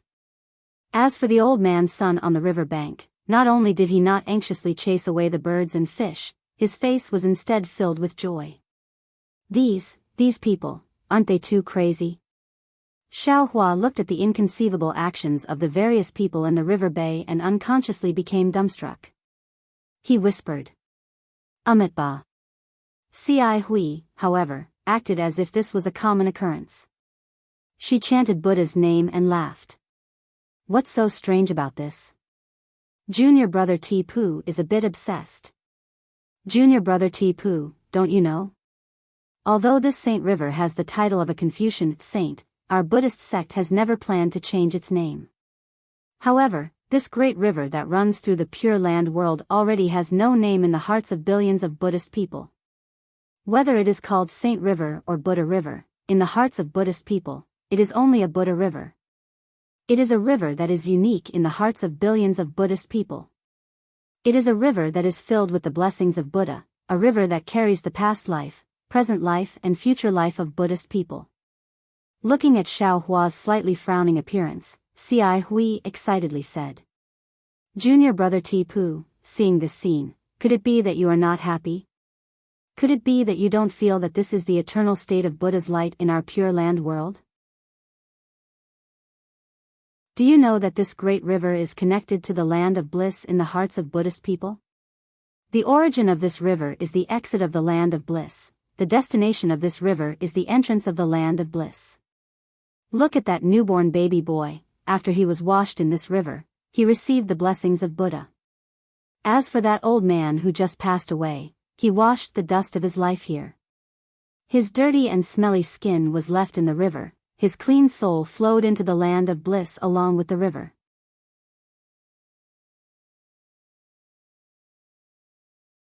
Chapter 34:18. This. Xiaohua bitterly smiled and slightly shook his head. Isn't Saint River the source of the two seas? When did it connect to the land of bliss? That's the truth. Ci Hui vigorously nodded and pointed at the distant white sails on the river. This is something that cultivators like us can know. However, how many of these Buddhists can walk along this Saint River? Even those fishing boats on the river have never gone from the West Sea to the East Sea, right? How do they know where this Saint River came from and where it went? Even if they have never seen it and never went there, they might not have never heard of it, right? Xiaohua continued to argue. They naturally have heard of it, and they even know that this river is called Saint River. Just like what Junior Brother said before, this saint is a special name for Confucian cultivators. It has nothing to do with my Buddhist sect. But do they believe it? Will they even listen? Ci Hui smiled, not to mention that there are hundreds and thousands of such legends. They are devout Buddhists of my Pure Land world. Their hearts have long been illuminated by my Buddha's light. They will not tolerate other filth. Hundreds and thousands of legends, they only believe my Buddha's words. Amitabha, this little monk understands. Xiaohua slightly sighed, he already understood the trick. Previously, he was still thinking about the benefits of faith. Now he saw the drawbacks of faith. To believe and be true is to be devout, but to believe and be foolish is to be evil. But who is devout and who is evil, how can Buddhists know? They can't jump out of the well, they can't distinguish the direction of the river. Only cultivators like Xiaohua who can jump out of the well can clearly see the direction of the river. However, thinking about the great formation at the bottom of the West Sea and the vast border of the 3 continents, Xiaohua shuddered. He really doesn't know how deep this well is. While speaking, the azure lion has already flown over this river bend. At the place where the river bend enters the river, the old man's corpse that Xiaohua just saw once again emerged a few times and slowly sank into the depths of the river. At the place where the corpse sank, a few small whirlpools appeared. These whirlpools also disappeared in a flash. Looking at the place where the whirlpools disappeared, from time to time, a few white bones emerged from the river. It seems to be the corpses that were previously buried in the water. How dirty is this river? Xiaohua looked. He was too lazy to talk to the excited Cai Hui. His heart felt a chill. Fortunately, as the azure lion flew into the heart of the river, the water became increasingly green. The things that could be seen at the river's edge also disappeared. Some fish that were unwilling to be left out also rejoiced. Flocks of birds also flew from the side to join in the fun. It made Xiaohua's somewhat gloomy heart. Xian didn't pay attention to Xiaohua and Cai Hui. She rode the strange bird and flew in front of Gu Zhen. The two of them kept talking about something. They seemed to be discussing how to enter the danger zone. At this moment, she led the 3 of them straight into the heart of the river. Seeing a strangely shaped reef emerging from the river, she stopped again and looked at it. Then, she patted the strange bird's neck again and flew towards the upper reaches of the Saint River. After flying for half a day, he finally stopped. He turned his head and looked at Xiaohua and Cai Hui who were following behind him. He faintly pointed below and said, "It's here." Here. Before Cai Hui could speak, Gu Zhen, who was standing next to Xian, had a strange look on his face. He seemed to be in disbelief as he said, "Is Xian Tanue wrong? This is the famous Nightmare Reef Bay of the Sage River. All the boats that pass through here, regardless of whether they belong to ordinary Buddhists or Buddhist sect disciples, are not spared. They all sink into the water and turn into wood chips. The entire process is like a nightmare, so it's called Nightmare Reef Bay by the people nearby. The reason why it's called Nightmare Reef Bay is because there were previously people who believed that there were a large number of reefs under the river that caused such a strange scene. Those boats also sank after touching the reefs. However, after the investigations of my Buddhist sect seniors, there isn't a single reefs under this body of water. Apart from the fact that there aren't any fish or ordinary marine life, there isn't anything different here. There are even many seniors who used Heaven's eyes to investigate, but apart from the river, they found nothing. As time passed, no more ships passed by this place, and no more Arhat came here to investigate. This place became a stretch of stagnant water. It's like a nightmare that no one likes. That's not all. Cai Hui turned her head at this moment and said rather viciously, "This area of several dozen miles is very strange. At specific times, it will produce an illusion. The illusion's range is extremely large, more than 100 miles. Not only will the passing boats fall into it, the mortals on the boats will also lose their senses and enter a nightmare. When they come out of the illusion, they will either go crazy, be happy, be sad, or become demented, and so on and so forth. Even my Buddhist sect disciples are not spared. Of course, these people can be considered lucky to be able to escape from the illusion. When this old monk was young, I had a junior brother who was ordered by his master to go somewhere else. He occasionally passed by the Nightmare Reef Bay and accidentally encountered the illusion. He disappeared without a trace, and to this day, it's unknown whether he's alive or dead. My Crimson Reed Temple sent out disciples to search for several days, but they didn't find any clues. This old monk was also part of the search that day, and even used my Buddhist awareness to explore the borders of this body of water.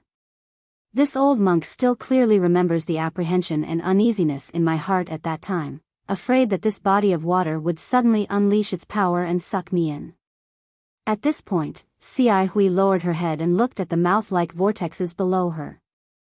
She sighed and said, "Since that day, old monk has never come here again. I haven't even come within 100 miles of this place. If not for New Tanua bringing me here today, this old monk definitely wouldn't have come. So that's how it is. Xian nodded slightly. No wonder Great Master reminded this one earlier. This one didn't expect there to be such an old story. Ah, Amitba. If it's as New Tanua said, this place is an extremely hidden ancient formation. New Tanua can take out the immortal weapon inside and destroy this formation to avenge my junior brother. Even if this old monk can't obtain the ancient Buddhist Kylie, this old monk is still willing. Gu Zhen said somewhat sadly. Xian didn't know whether to laugh or cry, and she smiled apologetically. Great Master thinks too highly of this little girl. This formation was left behind from ancient times. Even an immortal weapon is not the formation eye of the formation. Even if this one is lucky enough to obtain an immortal weapon, it's impossible to destroy this formation. If it's possible, we can find the corpse of the junior brother that Great Master mentioned. It's already good enough. Hearing this, Gu Zhen's body trembled slightly.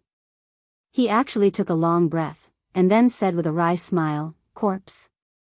Ah, so many years have passed. How can we still find a corpse? Even if there are, how many corpses have been piled up since ancient times? How can we still distinguish them? Grand Master? Gu Zhen's reaction was very strange. Not only did Xiao Hua and Xian see the abnormality, but Ci Hui was also somewhat puzzled. She asked in a low voice, "Is there something wrong with you?" It's nothing. Gu Zhen grinned. This old monk just has a slight feeling and thought of the past. Then, Gu Zhen urged again, New Tanua, how do we enter this ancient formation? Great Master, don't worry. Xian said with a smile, this little girl naturally has a way to enter the formation. It's just that it takes time to enter this formation, so we'll have to wait here for a while.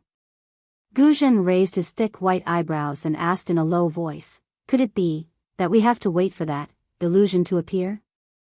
Xiao Hua's heart also thumped, seeming to understand something.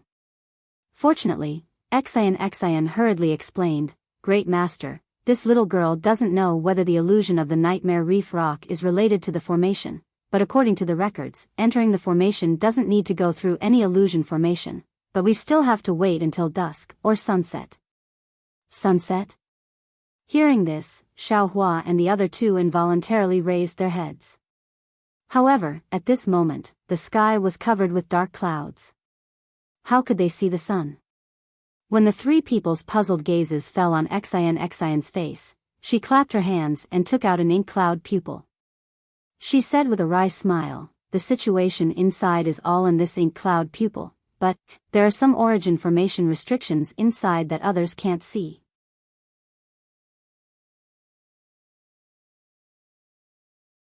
Chapter 34:19. It doesn't matter. Gu Zhen waved his hand and said, since this old monk knows your identity and has accompanied you to this place, we must enter this formation. Since others can't see Mo Yuntong, this old monk naturally can't see it either, so there's no need for me to look. Everything inside will be done according to Netanya's instructions. What about fellow immortal Ci Hui?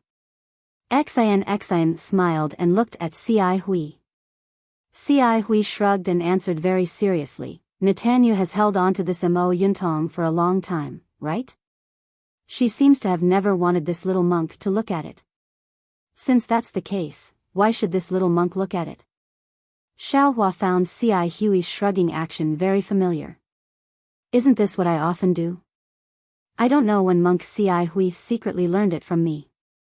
However, Xiao Hua just looked and didn't say anything. He blinked his eyes and looked at the water below him. In his opinion, Xian must be treating him as nothing like before.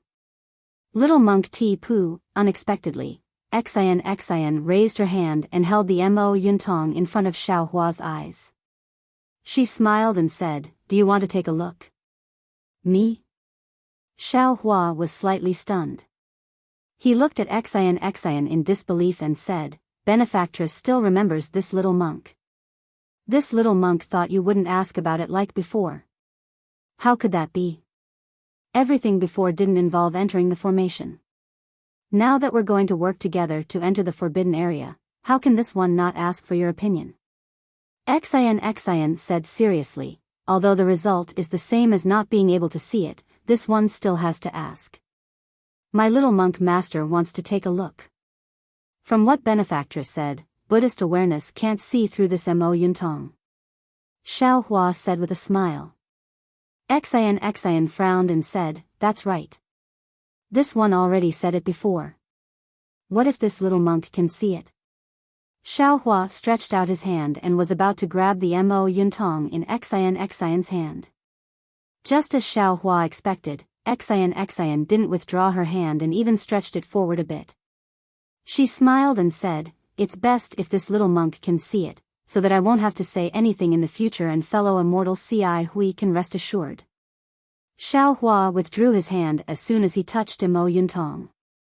He looked at Xian's dark and rough face and said with a smile, since Buddhist awareness can't see it, why should I?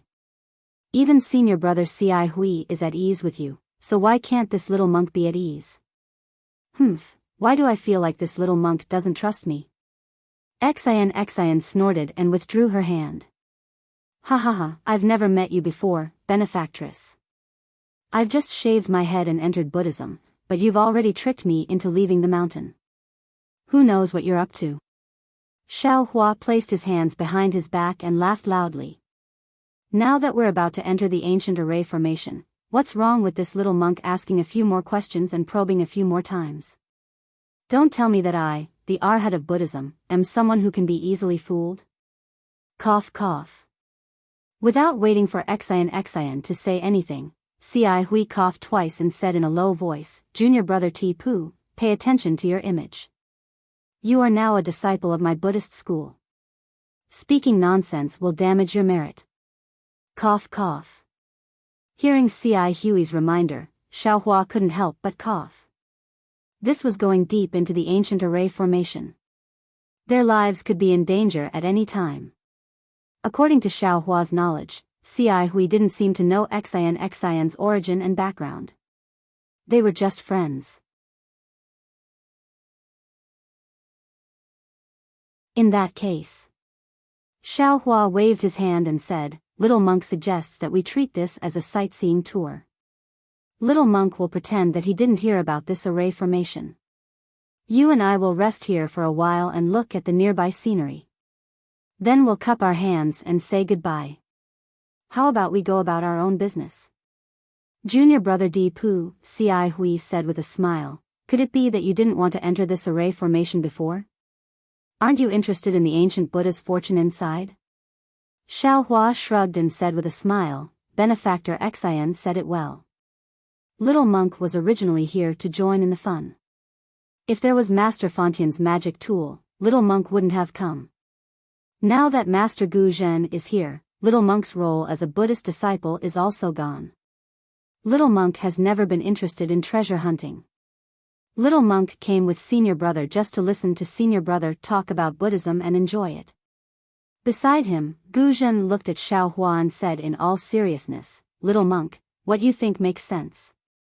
However, if it was another array formation, Little Monk might persuade Xian Tanua to stop. But this is the Nightmare Reef's array formation.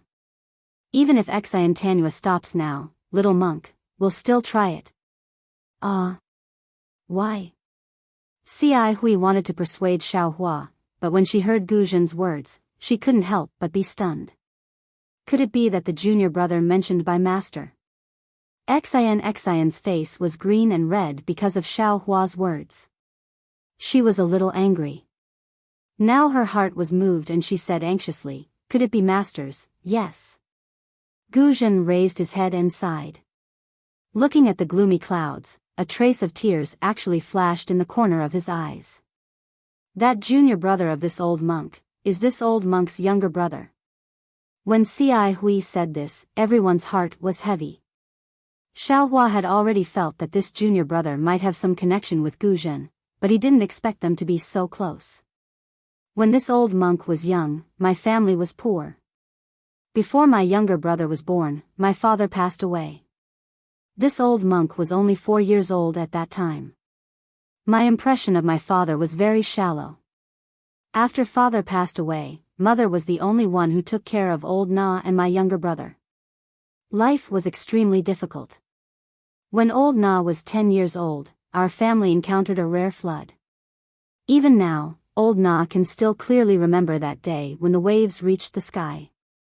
Mother only had time to remove a door plank before the entire house was engulfed by the flood. That door plank was very small and could only fit this old monk and my 6-year-old younger brother. My mother could only hold the corner of the door plank with her hand. Guzhen took a deep breath and said tirelessly, after drifting with the flood for more than half a day, my mother's strength was already exhausted. But this old monk was young at that time and didn't know about this. Plus, the flood had already overflowed and I had already lost my cool. When my mother told me to look after my younger brother, this old monk didn't think the worst of it and only nodded. But, before her mother could finish her warning, a fist-sized beam came along with the flood and smashed her mother into the flood. This old monk was stupefied. My younger brother cried and wanted to crawl under the flood under the door plank. It was at that moment that this old monk knew that in this life, I was the only one my younger brother could rely on. This old monk seemed to have suddenly grown 10 years older. I hurriedly held my younger brother in my arms and coaxed him, saying that it was mother who went to the bottom of the river to catch fish for us. See. Even Xiao Hua, who was used to seeing life and death parting, felt his nose sour. Beside him, Xian's eyes were even redder. Fortunately, when the middle of the night passed, the masters of Jianglu Temple and other places had already arrived. The lucky survivors were all rescued. Because this old monk and my younger brother had no home to return to, we followed our masters to Jianglu Temple. After a few more years, this old monk and my younger brother shaved their heads and became monks at the same time. This old monk's Buddhist name was Gu Zhen and my younger brother's Buddhist name was Gu Nian. Gu Nian was exceptionally intelligent since childhood, far surpassing this old monk by 100 times. At a young age, he cultivated into the mortal realm. Therefore, he obtained the favor of the Sutra Depository Elder, who prepared to accept him as a disciple and personally instruct him. It was on the eve of the apprenticeship ceremony that this old monk received the abbot's decree to deliver a letter to a place. This matter was originally this old monk's, but this old monk was naturally reciting Buddha's Diamond Sutra and became lazy. When Gu Nian saw this, he volunteered to go in this old monk's place. At this time, Gu Zhen's emotions were already somewhat out of control. Who knew that once he left, he would never come back? Later, not only did the seniors of the temple search for him many times, this old monk also secretly sneaked into this place. However, they also found nothing. From then on, whenever this old monk thought of mother's entrustment and thought of Gu Nian dying for this old monk, my heart would ache. After that, this old monk even made a vow in front of Buddha, that in this life, I would find Gu Nian's corpse and comfort my mother's spirit in heaven. For this reason, this old monk ignored my master's advice and stepped into the guardian domain. I learned the power of the Diamond Sutra and cast the body of Buddha, eliminating evil and protecting Buddha.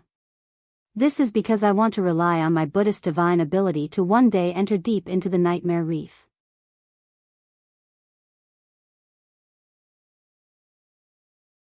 Chapter 34:20. At this point, Gu Zhen looks at Xiao Hua, then at Ci Hui and Xian. He says word by word, previously, I didn't dare to face it because I didn't have the confidence. Now that Buddha has used your hands to lure me here, how can I not take the risk and fulfill my wish? Hiss. Xiao Hua gasps and murmurs, Ba, it can't be such a coincidence, right? After hearing this, Ci Hui's face turns solemn. She looks at Gu Zhen and says, Martial ancestor, although this little monk's Buddhist cultivation is shallow, I have some attainments in Buddhist magic. This little monk is not talented, but I'm willing to follow martial ancestor inside to explore. Xian clenches her teeth and says in a low voice, sad things all have similar reasons. Since we're all in the same boat, this little girl is also willing to accompany Great Master inside. Although this little girl doesn't know much about arrays.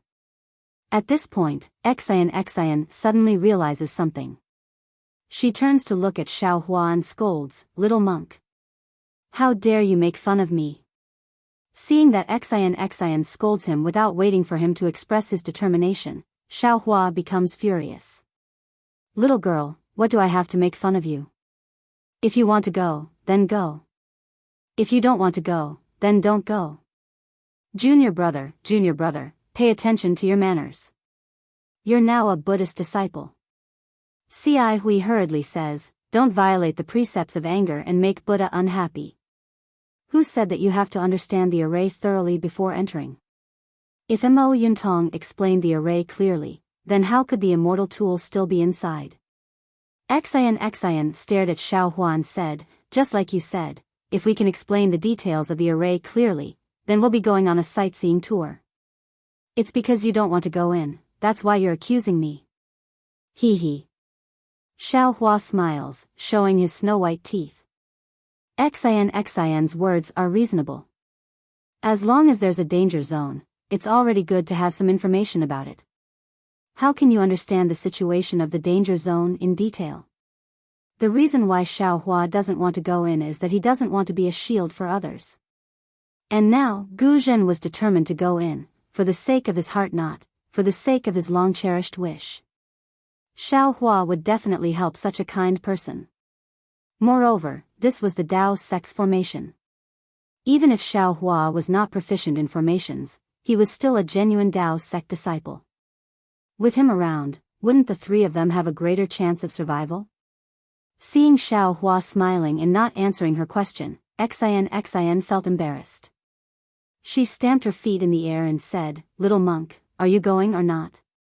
If you're going, then let's get it over with. If you're not going, then hurry up and leave." Xiao Hua faintly smiled, looked at Cai Hui and said, "Senior brother Cai Hui, do you think this little monk should go or not?" Cai Hui smiled but did not answer. She used her index finger to point at her own chest. Cruel and unscrupulous? Xiao Hua stared blankly and asked curiously. Cai Hui's figure swayed slightly, and she managed to stand firm in midair. She said angrily, "Ask your conscience." "I do have a conscience, but I can't find my moral integrity." Xiao Hua stretched and said, "When you need this little monk, tell this little monk. If you don't, then this little monk will hide behind senior brother." Hee hee, this little monk has a glib tongue.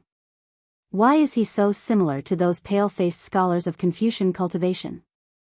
Xian smiled, "Don't worry, with Master Gu Zhen here, you won't be needed.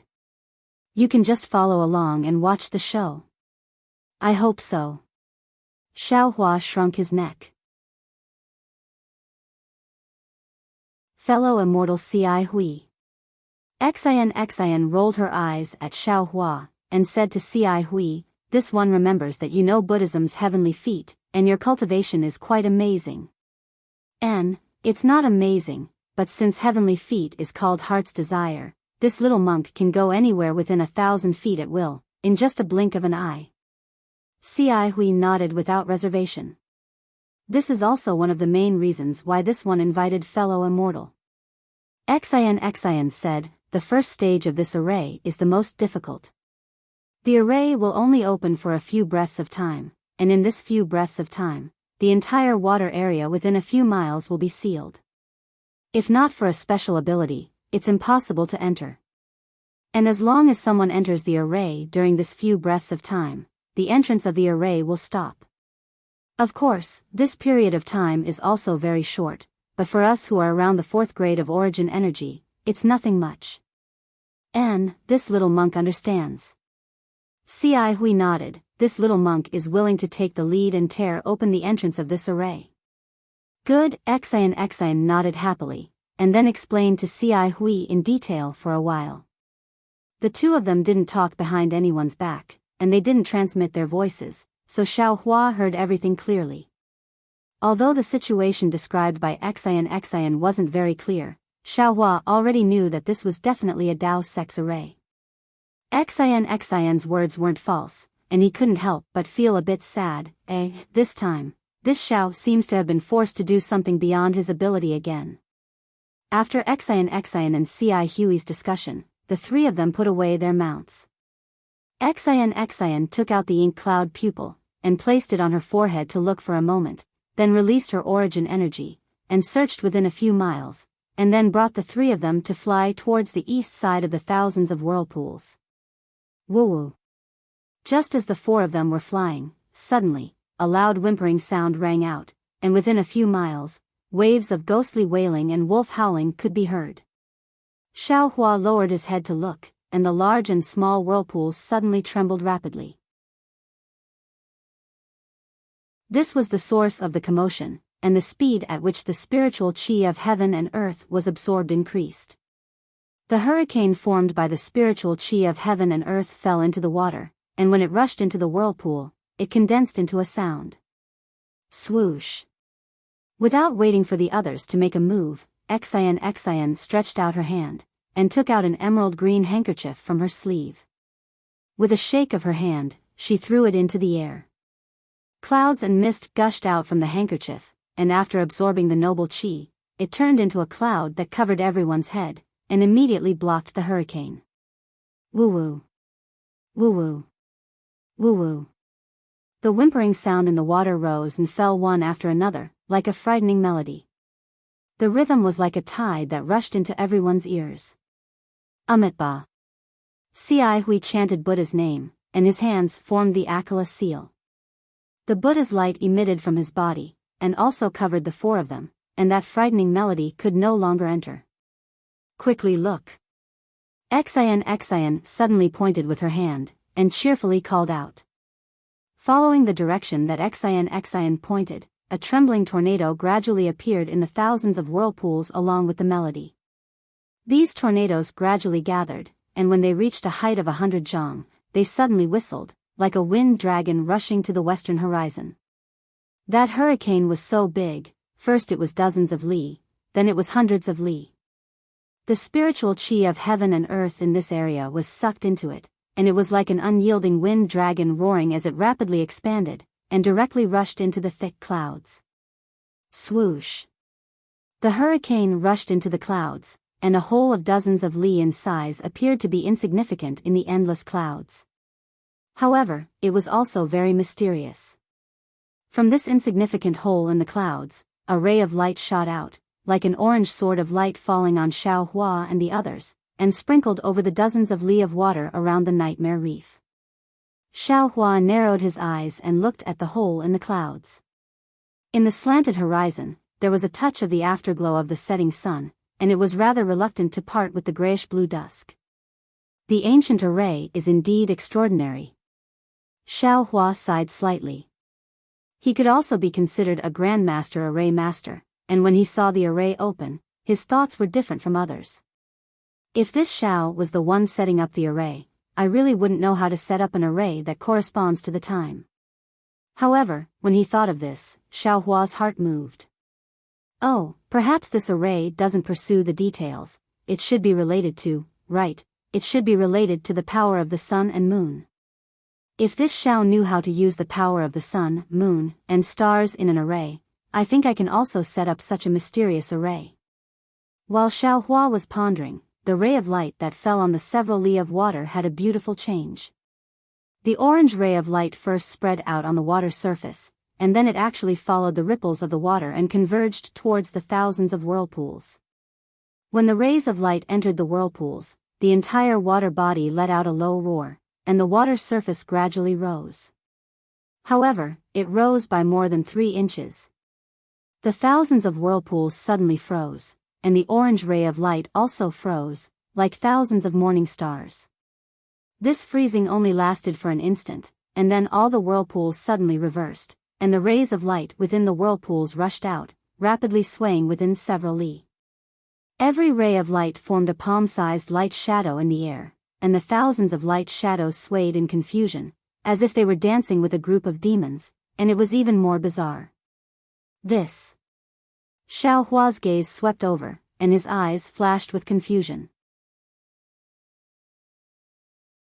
The space above the water body was restricted by the array, and the spiritual energy of heaven and earth was already thin.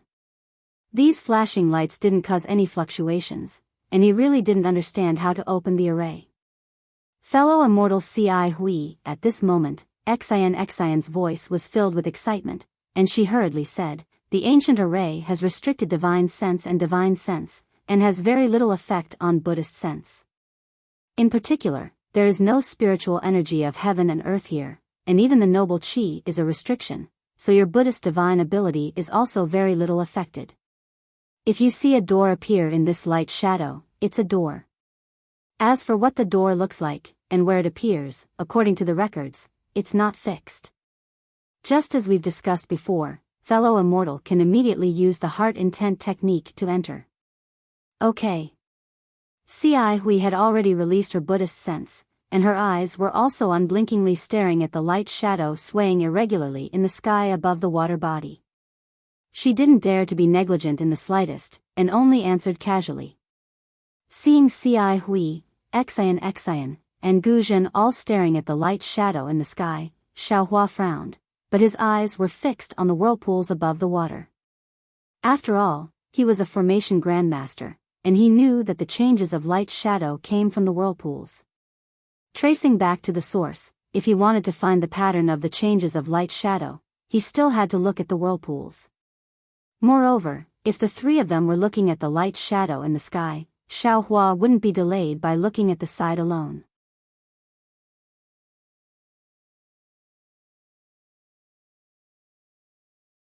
Chapter 34-21.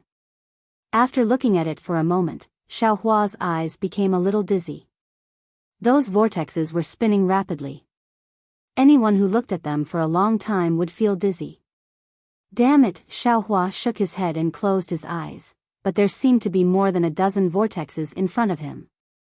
However, the vortexes in front of him were black and white and had already stopped spinning. Suddenly, Xiaohua's mind lit up and he almost cried out, "Spinning?" Since the light shadow was in the vortexes and the vortexes were spinning, then the spinning was naturally the source of the light shadow. Thinking of this, Xiaohua raised his eyes and looked again. He saw that the more than a dozen vortexes were spinning at different levels, at different heights, and at different speeds. He couldn't see any pattern at all. Xiaohua looked for a moment and seemed to see something. The rotation of the more than a dozen vortexes was changing at every moment, and every change affected the light shadow in the air. However, after Xiaohua looked for a moment and even released his Buddhist sense to carefully observe for a while, he had no choice but to give up. After all, there were tens of thousands of vortexes. There were tens of thousands of spinning vortexes inside, and each rotation seemed to have an extremely subtle pattern. When these tens of thousands of patterns were put together, it wouldn't be an exaggeration to say that it was a mess. Wanting to find a way to enter the array formation in a short time was indeed somewhat unrealistic. When Xiaohua raised his head and looked at the light shadow and the three people who were concentrating, Xiaohua smiled bitterly. Alas, this Xiao is a bit of a dead end. This Xiao isn't here to set up the array, let alone to break it. I just need to find a way to enter the array. Since this Xiao knows that the light shadow is spinning, I don't need to look at the changes of the light shadow like them. However, I also don't need to find the pattern of the rotation of these vortexes. With this thought, Xiaohua closed his eyes. His Buddhist sense fell on the water like a cool breeze, and it was as if Xiaohua's heart had calmed down. Xian had been paying attention to Xiaohua. Seeing that he wasn't looking at the light shadow and was looking at the water instead, she had already frowned. Now that he saw that Xiaohua had actually closed his eyes and only released his Buddhist sense to scan the water, he was even more puzzled. A trace of vigilance appeared in his heart. He looked at the light shadow and then looked at Xiaohua. Xiaohua's origin was a bit strange. Xian had also asked Ci Hui about it through voice transmission.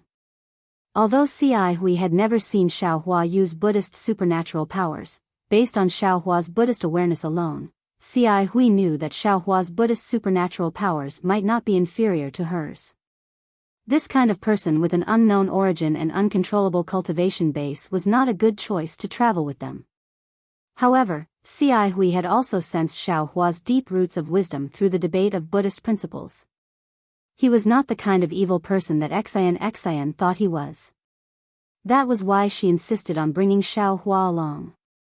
Seeing that they were about to enter the array and Xiao Hua's strange behavior, how could Xian not be vigilant?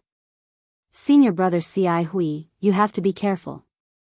After another half a cup of tea or so, there might be an abnormality. Right when Xian was vigilant, Xiao Hua suddenly spoke out. Xian was shocked and anxiously asked, "You, how did you know?" Xiao Hua's heart had calmed down, so he could see more. In his Buddhist sense, the thousands of whirlpools were like thousands of spinning tops, spinning crookedly. After looking at them for a while, Xiao Hua understood that although these whirlpools had different shapes and sizes, as long as the rotation of the whirlpools reached a certain pattern, it would produce a special change. And the simplest part of this pattern was that it was the same. Since he knew that the rotation of the whirlpools was the same, Xiao Hua only observed for a moment before he made a decision in his heart and casually reminded Ci Hui. This little monk's intuition may not be true. Xiao Hua didn't have time to explain.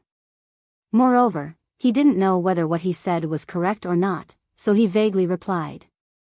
Xian slightly curled her lips. She wanted to look at the water, but she didn't dare to give up on the light shadow in the air. She simply ignored Xiao Hua and focused on looking at the sky. Since he knew that the whirlpools were the same, the door to the formation could be opened. Xiao Hua began to calculate ere the entrance to the formation would open. Although Buddhist sense was the best at observing minute details and was very useful in observing the whirlpools, Xiao Hua also understood that the opening of the formation's entrance was definitely related to the spiritual energy of heaven and earth. If he wanted to know the location of the entrance, he could only use his divine sense to observe the changes in the spiritual energy of heaven and earth, or even use his transcendence vision. Of course, Xiao Hua was now a little monk of the Buddhist sect, so it wasn't suitable for him to use his divine sense. If he used his transcendence vision, it would be somewhat overkill. After thinking for a moment, Xiao Hua released his soul sense.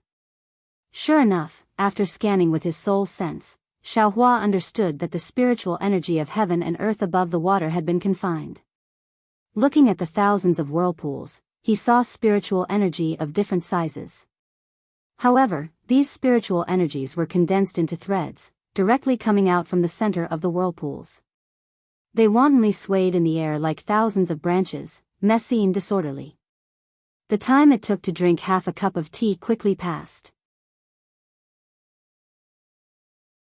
As time passed, these threads condensed from spiritual energy of heaven and earth began to move in an orderly manner, gradually moving in front of Xiao Hua and the others. An irregular shape of several feet in size gradually appeared. This is the formation's entrance?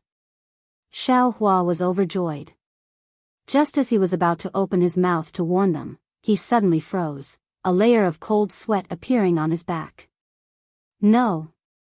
How could it be so simple? If such weak soul sense could discover the formation's entrance, then wouldn't the Taoist sect's divine sense be able to discover it easily? Why would we need to look for some light portal? Hurry. Over there. Just as Xiao Hua was hesitating, Gu Zhen's voice rang out, pointing at a place several li away from the group. Xiao Hua hastily raised his head. Sure enough, over 10 zhang in the air, thousands of light shadows suddenly condensed together, slowly forming a 3-meter wide orange-red portal. Along with Gu Zhen's voice, Ci Hui's body flashed with faint Buddhist light. She put her palms together, chanted Amitabha, and raised her left foot slightly. It was with this raise of her left foot that Ci Hui's figure disappeared before everyone's eyes. A wisp of Buddhist light streaked through the air, rushing toward the portal in the air. Let's go. As soon as Ci Hui's figure disappeared, Xian urged them once more. Xiao Hua and the others didn't dare delay, each urging their own cloud to follow. As they flew, Xiao Hua's soul sense swept out once more, only to see that the portal formed by the world's spiritual energy was gradually disappearing. In the gap that hadn't completely disappeared, there was a wisp of red light flashing through. Hurry, hurry. Xiaohua had just retracted his soul sense when he heard Xian's urgent voice. Raising his head, he saw that several kilometers away, a door had already appeared. But just like the previous lights and shadows, the door began to crumble as soon as it appeared. After all, it was several kilometers away. Even with Xiaohua's lightning escape, there was no way he could make it in such a short amount of time. Isn't this just a test of luck? Xiaohua smiled bitterly. If we're lucky, it'll be right next to us. If we're unlucky, it'll be like today. How can we possibly get in? Without waiting for the Buddhist light to reach the portal, Xiaohua and the others had only flown a few li away. The 1 zhang-wide portal had already collapsed into 1 qi, and the orange light was about to disappear. But at this moment, the Buddhist light suddenly flourished and then disappeared. When Xiaohua and the others hurriedly looked at the portal, a faint Buddhist light flashed, and Hui's figure appeared there with the Buddhist light. Damn it, this is the heavenly feat. Xiaohua was shocked. Isn't this the teleportation of the physical body?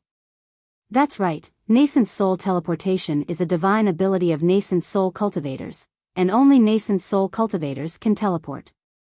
The physical body of a nascent soul cultivator can't teleport. But this Hui's heavenly feat allowed her to instantly fly a few li away. She was even more powerful than a late nascent soul cultivator of the Dao sect. While Xiaohua was shocked, Hui seemed to have received Xian's instructions. As soon as she appeared in front of the portal, she immediately rushed in.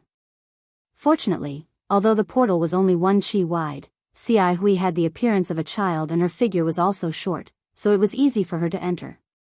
Hui's figure disappeared into the portal, and the portal immediately stopped collapsing.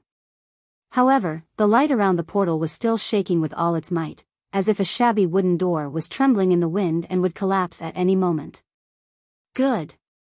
Xian almost clapped her hands. Then, she urged the auspicious cloud and said, "Let's speed up too. This portal won't last long." In fact, there was no need for Xian to say more. When Xiaohua and Gu Zhen saw the portal in such a state, they had already urged the auspicious cloud under their feet to rush forward. The distance of several li wasn't too far, but now that they were in such a hurry, it felt like an insurmountable moat. Fortunately, Hui entered the door first. Although Xiaohua didn't know that Hui was inside the door's brilliance flickered and collapsed like paper several times.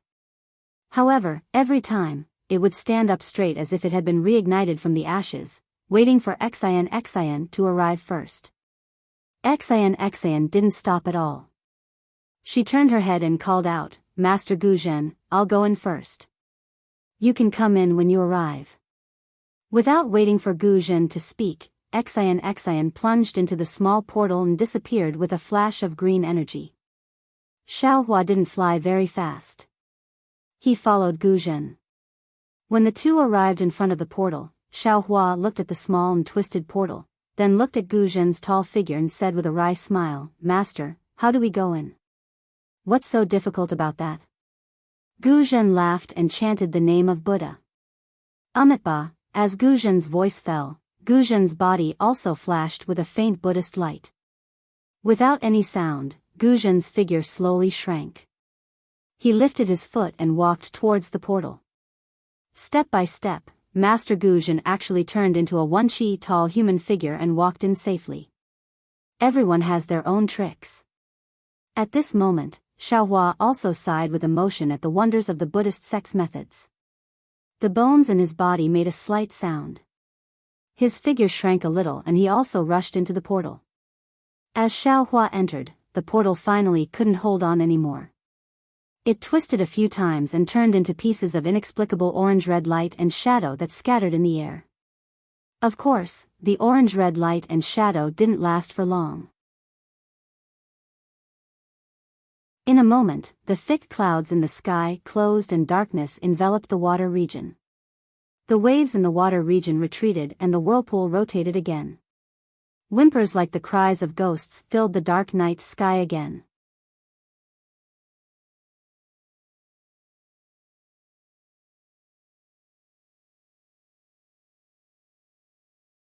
Chapter 34-22.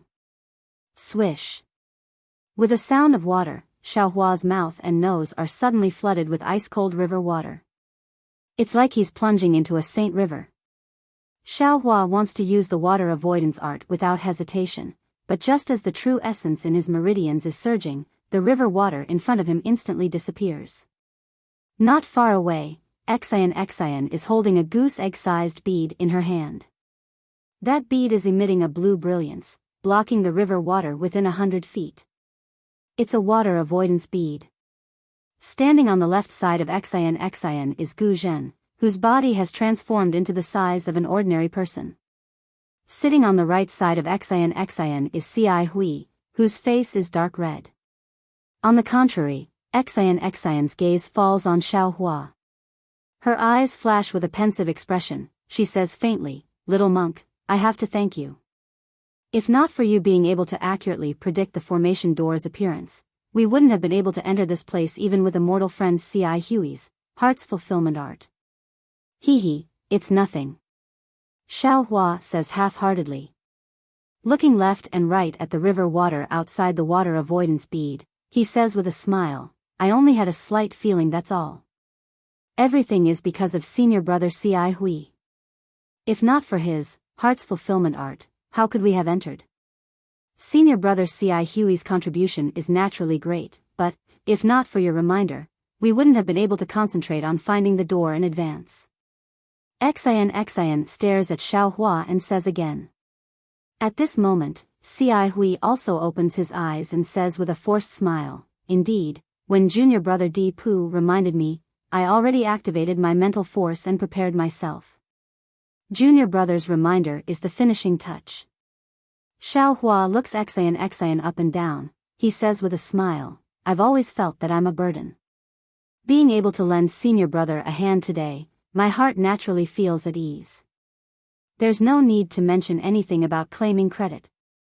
Little monk, just now when the door appeared, you seemed to want to say something. Could it be that you were able to foresee the appearance of the door? Could it be that you know this ancient formation?" Gu Zhen seems to have thought of something and says. Xiaohua touches his nose and says with a bitter smile, "What are you talking about, great master? This is an ancient Taoist formation, how could I know? Just now when this little monk came in, I was still puzzled. I had clearly rushed through the door, but why did it look like I had plunged headfirst into the river?" Seeing that Xiaohua didn't admit it, Xian didn't ask any more. She only said, "Little monk, if you know anything, you can tell us.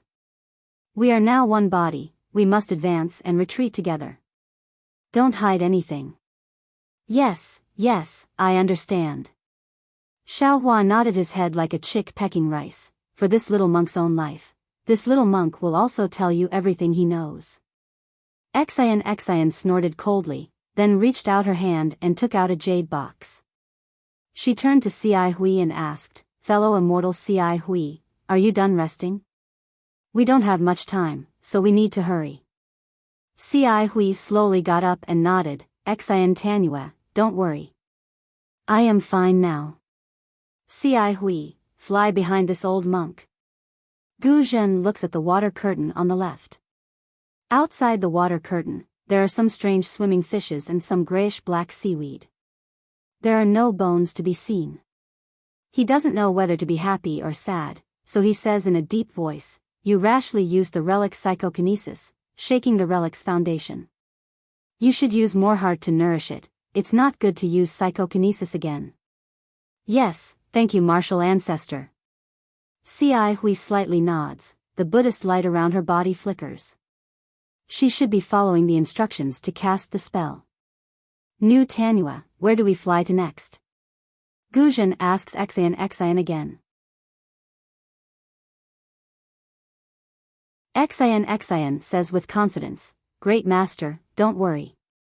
This is the bottom of the Sage River, thousands of feet deep.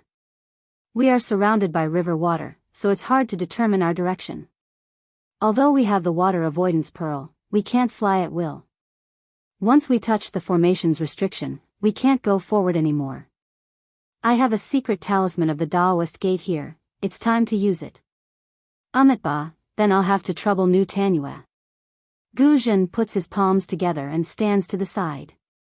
As early as when Xian took out that jade box, Xiaohua already saw clearly that there was a talisman of the Daoist gate stuck on the outside of the jade box. Inside the jade flute must be the magic tool that Xian used to break the formation. Xian raises her eyes to look at Xiaohua, then spits out a mouthful of true qi on the jade box. That talisman stuck on the box immediately floats up, flashes in midair and turns into a pile of ashes. As soon as the talisman disappears, a ball of dark green brilliance comes out of the jade box. A wave of magic power familiar to Xiaohua is transmitted along with the brilliance. Oh, what magic tool is this? It seems the magic power's fluctuation is very strange. Xiaohua doesn't dare to spread his divine sense far, only sweeping it in front of him. He is somewhat stunned as he thinks.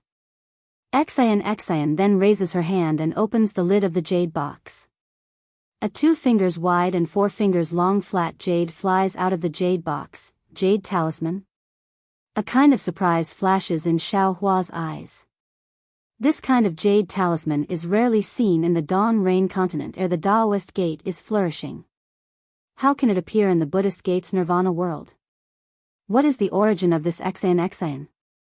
Is it possible that a disciple of a Confucian family can use the Daoist gate's jade talisman?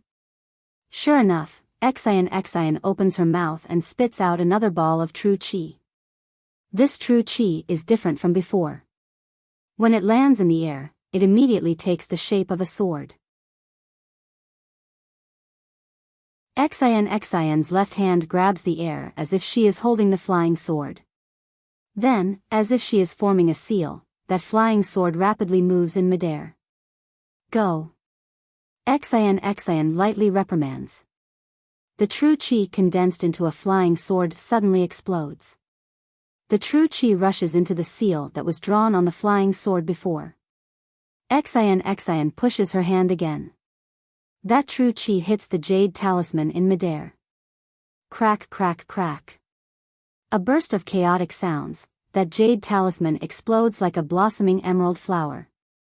Thousands of green lights fly in all directions, ka ka ka ka. The green lights emitted the splendor of the water avoidance pearl. Once they touch the water curtain outside, the water curtain immediately changes. Some parts turn into nothingness, while other parts condense into ice. In particular, this splendor rapidly extends into the distance.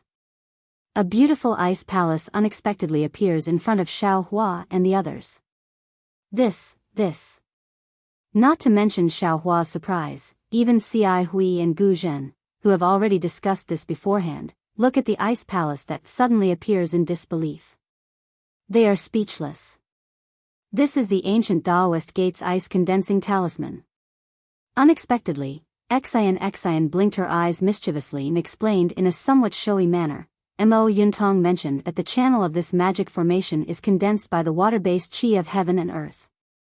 It does not prevent the river water from flowing in. Even the river water in the channel may be an illusion created by the magic formation. At this point, Xian glances at Gu Zhen and continues to say, just by using the imperial equipment in the water avoidance pearl, we can't distinguish the true formation channel. Moreover, if we are not careful, it is very easy to fall into the formation and not be able to escape. Mo Yuntong mentioned an idea. If the river water in this channel is frozen, presumably the illusory river water will disappear and the true channel will appear. However, this method has very high requirements for the cultivator who uses the ice sealing technique.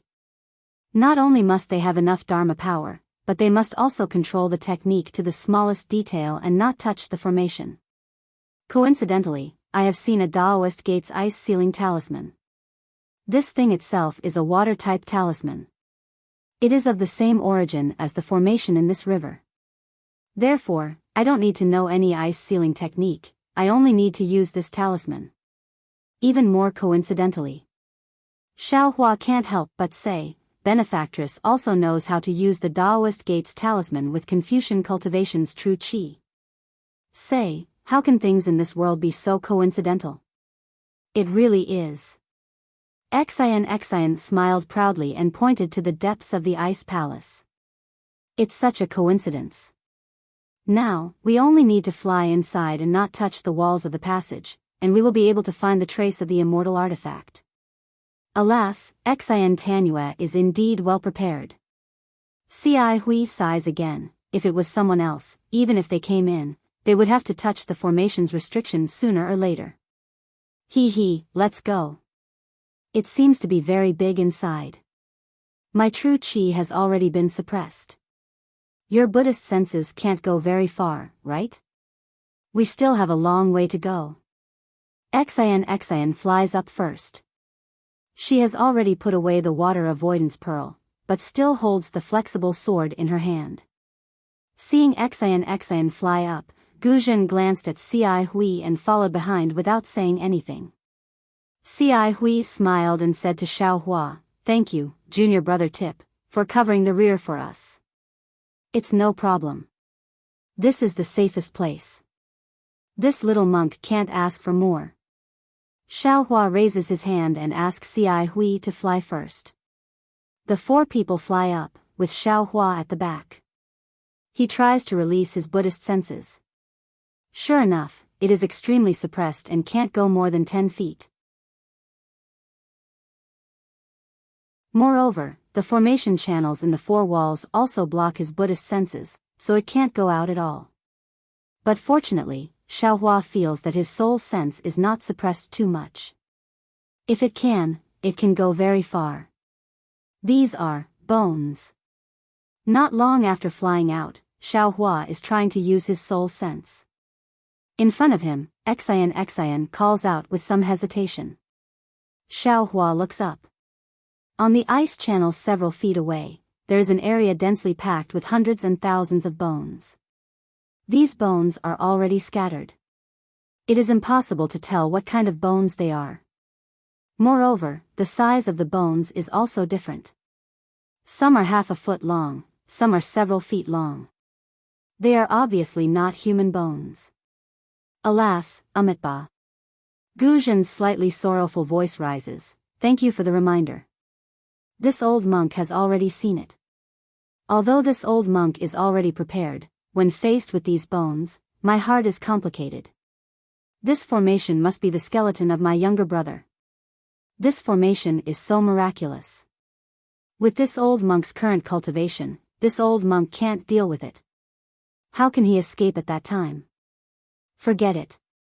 Since this old monk can face his skeleton, this old monk can recite the rebirth mantra several times. This old monk has already fulfilled his lifelong wish.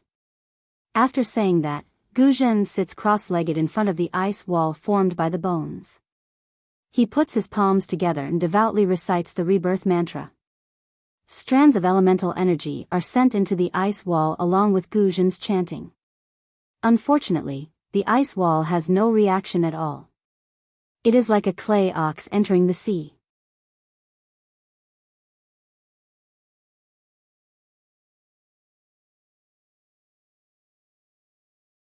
Chapter 34-23.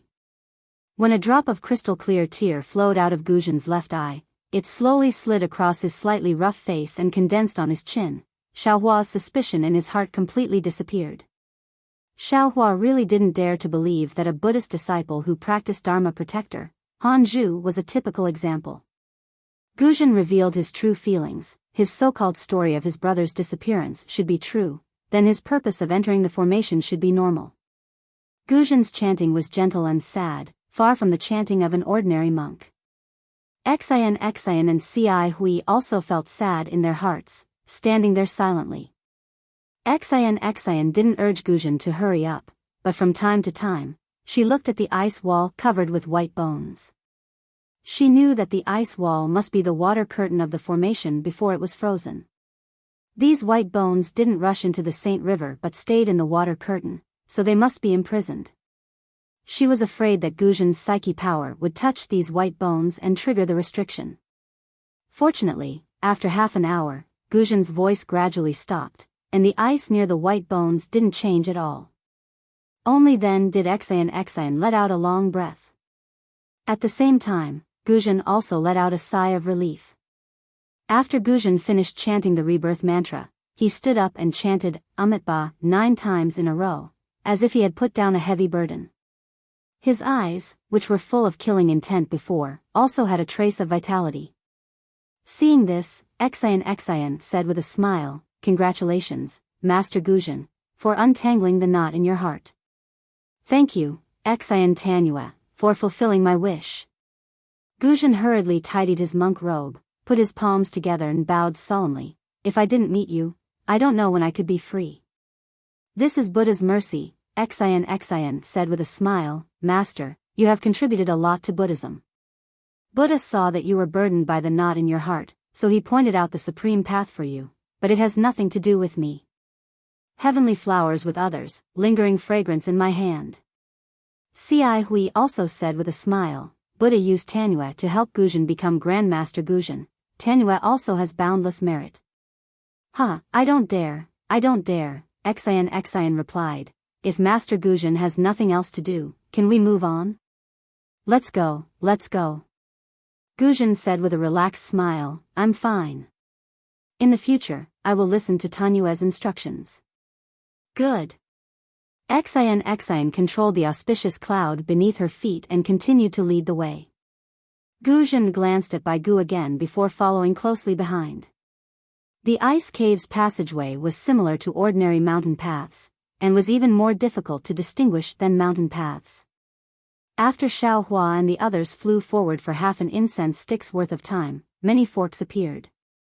These forks were no different in Xiaohua's eyes, and even their shapes were exactly the same. Even Xian often stopped and took out her ink cloud eyes to carefully examine them. Finally, Xian's ink cloud pupil was no longer useful when she saw 3 different paths in front of her. She of Guzhen's of a man, Tanua's of a man, Tanua, and her, Tanua, and then, Tanning, Tanua. Tanua S, Sans S, Tanua's, Yuntong, Tanyong's, San S, Tanua, Tain S, Tanua's, Tanua, was, Tanua S, and, S, Tennis's, I's SS, Tong. I've made preparations in advance, but I want to see if there are any clues. It's best if we don't use the prepared means. Okay, let's see together. Tanua understood Xian's thoughts, and then she flew toward one of the paths. Tanua. Xian hurriedly called, "Don't go too deep, and don't touch the ice wall." "I understand." Tanua entered the path with a smile. Xiaohua and Guzhen also responded, each entering a fork in the road. Xiaohua didn't know what Tanua were like, but he himself was very careful.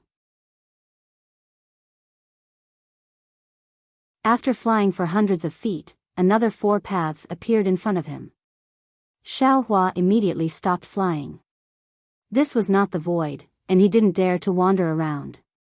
Looking at the 4 paths that looked similar, Xiaohua smiled bitterly. The person who set up the formation is really insidious. Why did he make so many paths? Damn it, if I set up a formation in the future, I'll make it more complicated than this one. After venting his anger, Xiaohua turned around and was about to fly back, but when he turned around, a huge shadow pressed down from above his head. Who? Xiaohua was surprised, and without hesitation, he waved his hand and held the wishful staff in his hand. However, when he took a closer look, he laughed again. He saw that outside the ice wall above his head was the water of the Sage River, and the huge monster was a huge river fish that he had never seen before. The river fish swayed its huge tail slightly, and it didn't notice Xiaohua in the formation below. Ha!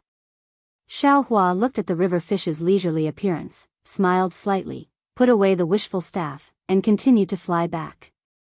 However, after flying for a while, he began to mutter in his heart, "This formation is really strange. Not to mention that it's completely arranged at the bottom of the Sage River. The passage in this formation is so close to the river water, and there's something strange about it. If I were to encounter danger and desperately break through this ice wall, wouldn't I be able to escape the formation? However, is this formation so easy to break through?" Xiaohua thought as he flew, and soon saw Xian's figure. Suddenly, Xiaohua's heart lit up, and he realized, Grandma, I was almost fooled again. How can I directly see the formation outside? Outside this ice wall must be an illusion of the formation, which is to lure people into the river water. Once they touch the formation, they will definitely die.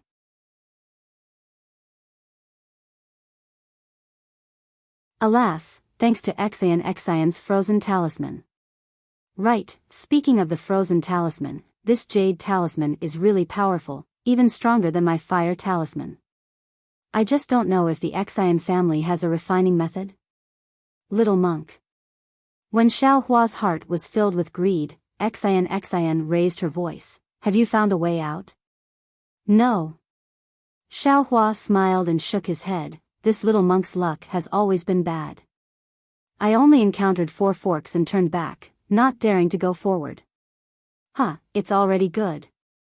Xian laughed. If you were the only one who encountered 4 forks, then this path is the right one. Hearing this, Xiaohua shook his head. There's no need to plan for the best. Senior brother Ci Hui and Grandmaster Gu Jin's passage must also have 4 forks. Oh. Xian raised her eyebrows, not forgetting to probe. Could it be that this little monk knows how to set up a formation? TCH. Xiaohua pursed his lips. Even a child would understand this kind of little trick. How could the person who set up the formation not know? Do they still need this little monk to know how to set up a formation? Sure enough, not long after, Ci Hui and Grandmaster Gu Jin also returned, explaining one by one. The 2 of them were a bit stronger than Xiaohua, so they each chose 2 passages and went deeper. However, later on, they both returned. It was really as Xiaohua said, they also encountered 4 forks. After hearing this, Xian smiled bitterly, saying, actually, if we patiently explore these forks, we may be able to find a way out. Unfortunately, we have only just entered the formation, the difficult part is still inside, we can't waste time here.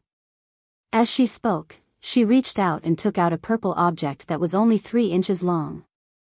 That object was similar to sandalwood, emitting a faint trace of a meaty aroma. There was also a burnt black color on it, as if it had just been extinguished. 6 directions divine concealment incense? Xiaohua's eyes lit up. The name of this ancient object very easily appeared in his mind. At the same time, some other memories appeared. Immediately after, Xiaohua raised his eyebrows, secretly surprised, then he suddenly understood. These memories were all given to him by the ghost cultivator Huang Yi, but before the spiritual energy was not clear, the spiritual cavities were not completely opened. Now, these memories, along with the understanding of the green-robed Xiaohua and the other primordial spirits, were being absorbed by Xiaohua at an accelerated rate. This. What is this? Ci Hui naturally did not know, and asked in a low voice, somewhat surprised, it seems to be my Buddhist sect sandalwood? This object is called divine concealment incense. Xian raised her hand, and said with a smile, although it's called incense, in reality, it has nothing to do with your Buddhist sect, it's a secret technique of the Tao sect. I don't know what this object is made of, but after it's ignited, the incense can protect the primordial spirit. After the primordial spirit escapes, as long as the incense itself is not extinguished, no restriction can prevent the primordial spirit from escaping. Escape technique. Hearing this, Xiaohua immediately understood that this was the Tao sect's escape technique. As long as the divine concealment incense was not extinguished, its incense could provide a passage for the escaping primordial spirit. No matter where, the primordial spirit could return. Hearing this, Gu Jin frowned, and said, could it be that Xian is also proficient in the Tao sect's escape technique? Xian said with a smile, I can't be considered proficient, I only know a little. Following Xian's smile, her gaze swept over Xiaohua with interest.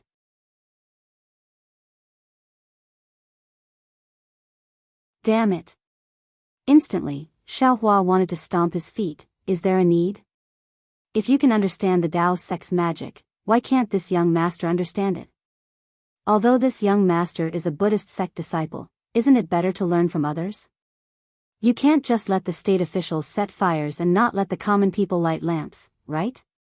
That's right. Previously, Xiao Hua did not care about looking at her a few more times and insinuating a few more times. He also did not know where he had exposed himself, but now that he heard Xian's words, he naturally knew that this Confucian woman had already seen through the signs of his Tao sect cultivation. Of course, it could also be said that this woman was somewhat suspicious. That's not possible. Xiao Hua did not look at Xian. He lowered his head and thought to himself, even if she has Tao sect cultivation, this Xiao did not use any Tao sect divine ability. Oh, I understand. The moment this Xiao entered the formation, this Xiao seemed to have activated his true essence. Perhaps at that time, she would have been able to sense the fluctuations of true essence. Alas, this little girl is still worried about this Xiao. At this moment, Cai Hui frowned and said, in that case, Tanyue is preparing to use the escape technique of his primordial spirit to explore the path? To be precise, he is using a trace of his primordial spirit. Xian said with a smile, the Tao sect has a secret technique that can release a trace of his primordial spirit for the time it takes for an incense stick to burn. If the primordial spirit is of the same mind, it can travel thousands of miles in an instant. The time it takes for an incense stick to burn is enough for this one to explore these three paths.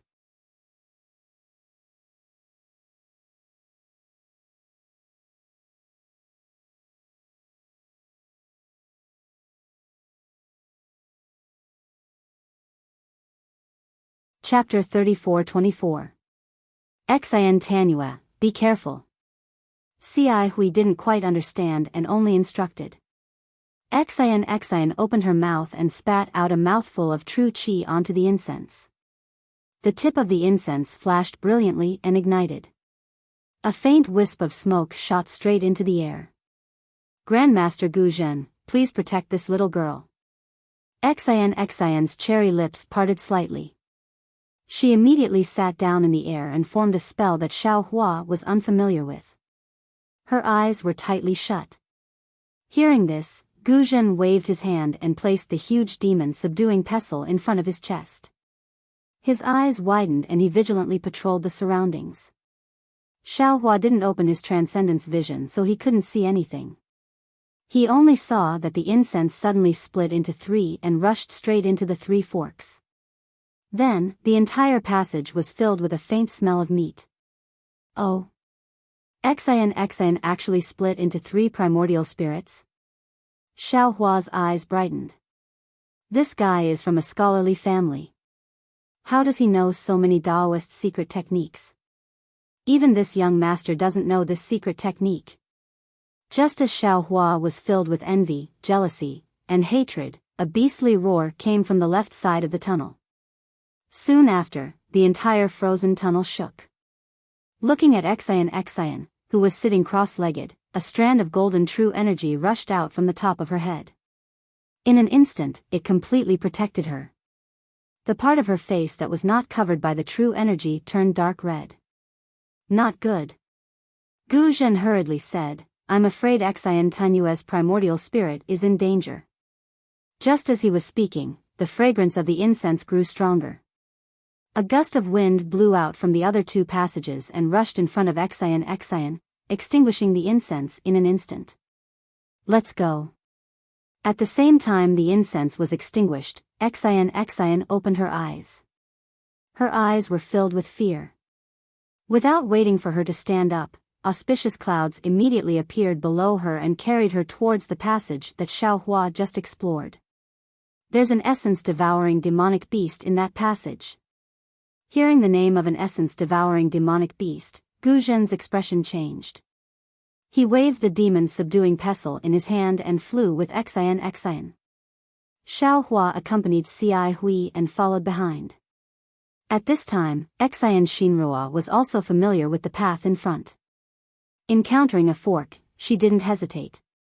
The four of them quickly flew for another incense stick's worth of time. Senior brother Cai Hui, what is this essence-devouring demonic beast? Xiao Hua asked in a low voice when he saw that Xian had already slowed down. Alas, this essence-devouring demonic beast is an extinct demonic beast from ancient times. It feeds on the essence chi of both humans and demonic beasts. Neither Buddhism nor Confucianism have any effective means to resist this demonic beast. Only demonic beasts that are more powerful can resist it. Fortunately, there were very few of these demonic beasts in the world. Later on, for some unknown reason, they disappeared without a trace. This little monk has also heard about it from Confucian cultivators. Who would have thought that we would meet here? Ci Hui replied in a low voice. Xiao Hua was deep in thought. Looking at Xian's back view in front, he said, "Looks like that trace of Xian Tanyue's primordial spirit is like throwing a meat bun at a dog. It's gone with no return. You're the meat bun." Just as Xiao Hua's voice fell, Xian immediately stopped, turned her head and scolded. Xiao Hua smiled bitterly. He opened his mouth to explain, but when he saw Xian's flushed face, he knew that her primordial spirit was damaged. He didn't dare to say anything and hastily shut his mouth. Humph. Seeing that Xiao Hua didn't say anything, Xian, who was in a bad mood, coldly snorted. She looked around and said, "Great Master Gu Zhen, this one's primordial spirit is damaged. I need to take medicine to heal. I'll have to trouble Great Master Shen to protect me. Alas, Xian Tanyue has worked hard. This old monk is duty-bound." Gu Zhen flew past Xiao Hua and Ci Hui with the demon-subduing pestle in his hand. He landed at the back, facing the entrance of the passage. "This little monk will go to the front." Xiao Hua was very tactful. Without waiting for Ci Hui to speak, he flew past Xian and arrived about 10 zhang in front of her. Xian took out a thumb-sized jade bottle and crushed the top of the bottle. She opened her mouth and poured a strand of golden medicinal liquid into it. Immediately, her body's true qi surged and protected her. Several strands of true qi lingered around her 7 apertures and the top of her head like small snakes. After the time it took to drink a cup of tea, Xian opened her mouth and all the golden true qi entered her mouth. She then stood up and said, "All right, Great Master Gu Zhen, let's continue." Xian Tanyue. Ci Hui, who had been standing not far from Xian, hurriedly asked, "Your primordial spirit is damaged. Why don't you rest for a while?" "Alas, many thanks for fellow immortals' concern." Xian sighed slightly. This one's primordial spirit was swallowed by the spirit-devouring demonic beast. If I want to recover, I'll need 3 years of hard work. Now that I've taken the soul-condensing golden liquid, my primordial spirit is temporarily protected. There won't be any big problems. There's no difference between resting more and resting less. All right. Ci Hui nodded helplessly. However, fellow immortal can't lead the way from now on. That's right. This old monk will lead the way from now on. Gu Zhen flew over, his voice very loud. Xian nodded, "Then I'll have to trouble Great Master." No matter. Gu Zhen smiled, "I can't accept a reward without any effort. If this old monk doesn't put in effort, wouldn't I be ashamed to face Tanyue? How can this old monk reach out and take the ancient Buddha blessing?" He. Xian smiled faintly. This one's preparations can be considered adequate. However, I didn't expect that before we even went deeper, I would feel a little defeated. This primordial spell formation is really powerful. If it weren't for Great Master, a 5th grade primordial chi senior, this one definitely wouldn't dare to go any deeper. Let's go. Gu Zhen waved the demon-subduing pestle in his hand and flew up first. Xian naturally followed behind, and Xiao Hua brought up the rear again. Under Xian's guidance, the 4 of them flew for a while more. They saw that the frozen ice walls were gradually decreasing, and the forks in the path were also decreasing in number. After flying through a long passage where ice and water intersected, a water wall appeared in front of them. This water wall was azure in color and didn't show any signs of being frozen. It seemed like they had reached the end of the spell formation. Lady Tanua. Gu Zhen stopped in front of the water wall and used his Buddhist awareness to scan the water wall that was more than 100 feet in size. He turned back and said, "How should we go next?" "Tanua, please cast your spell." Xian also stopped and didn't rush to answer. Instead, she flew close to the water wall and looked up and down. She even stretched out her hand and extended her soft sword, gently piercing it into the water wall. The water wall really looked like river water, and the soft sword sank into it.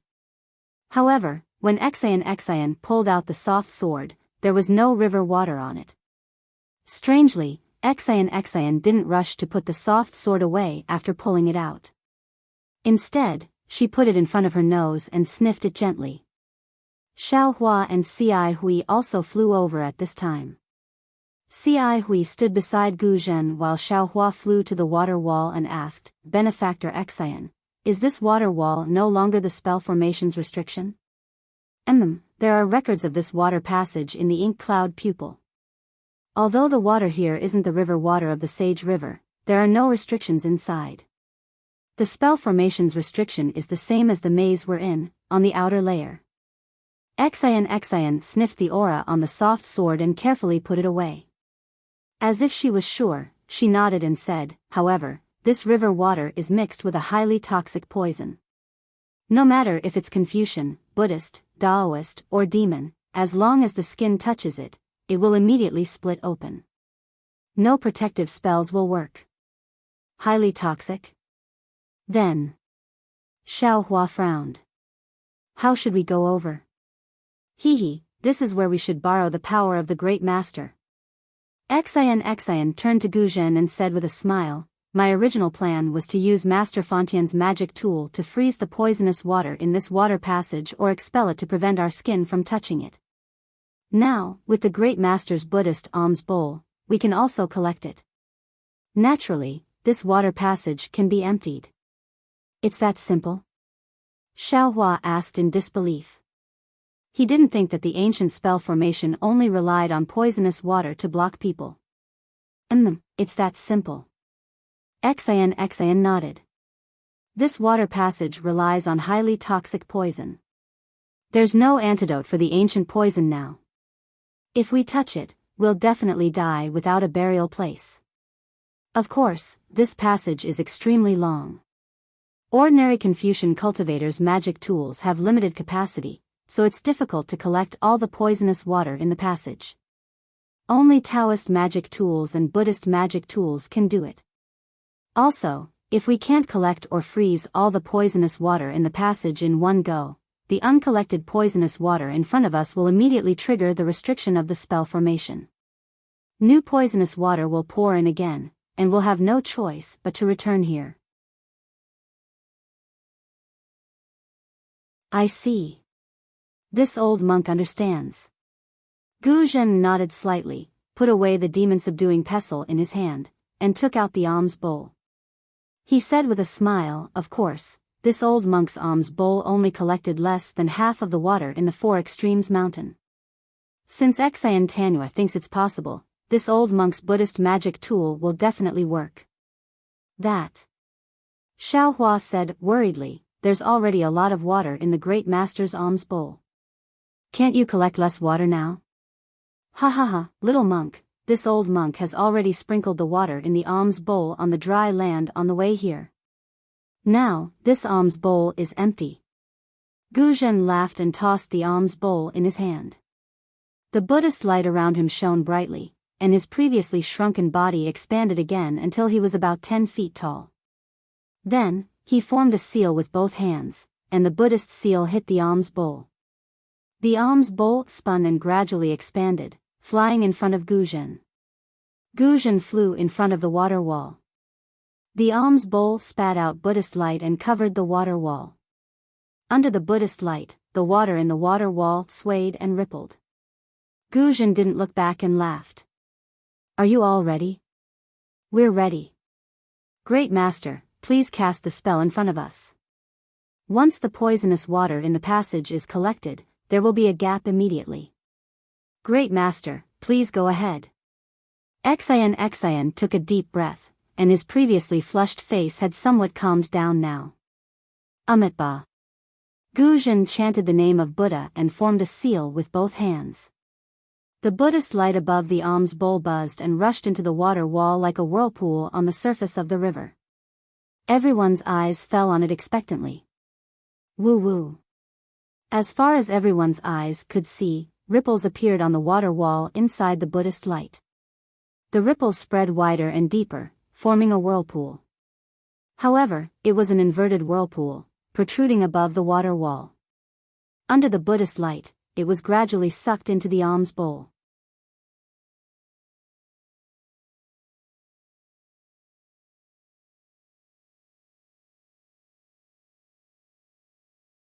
Chapter 34-25.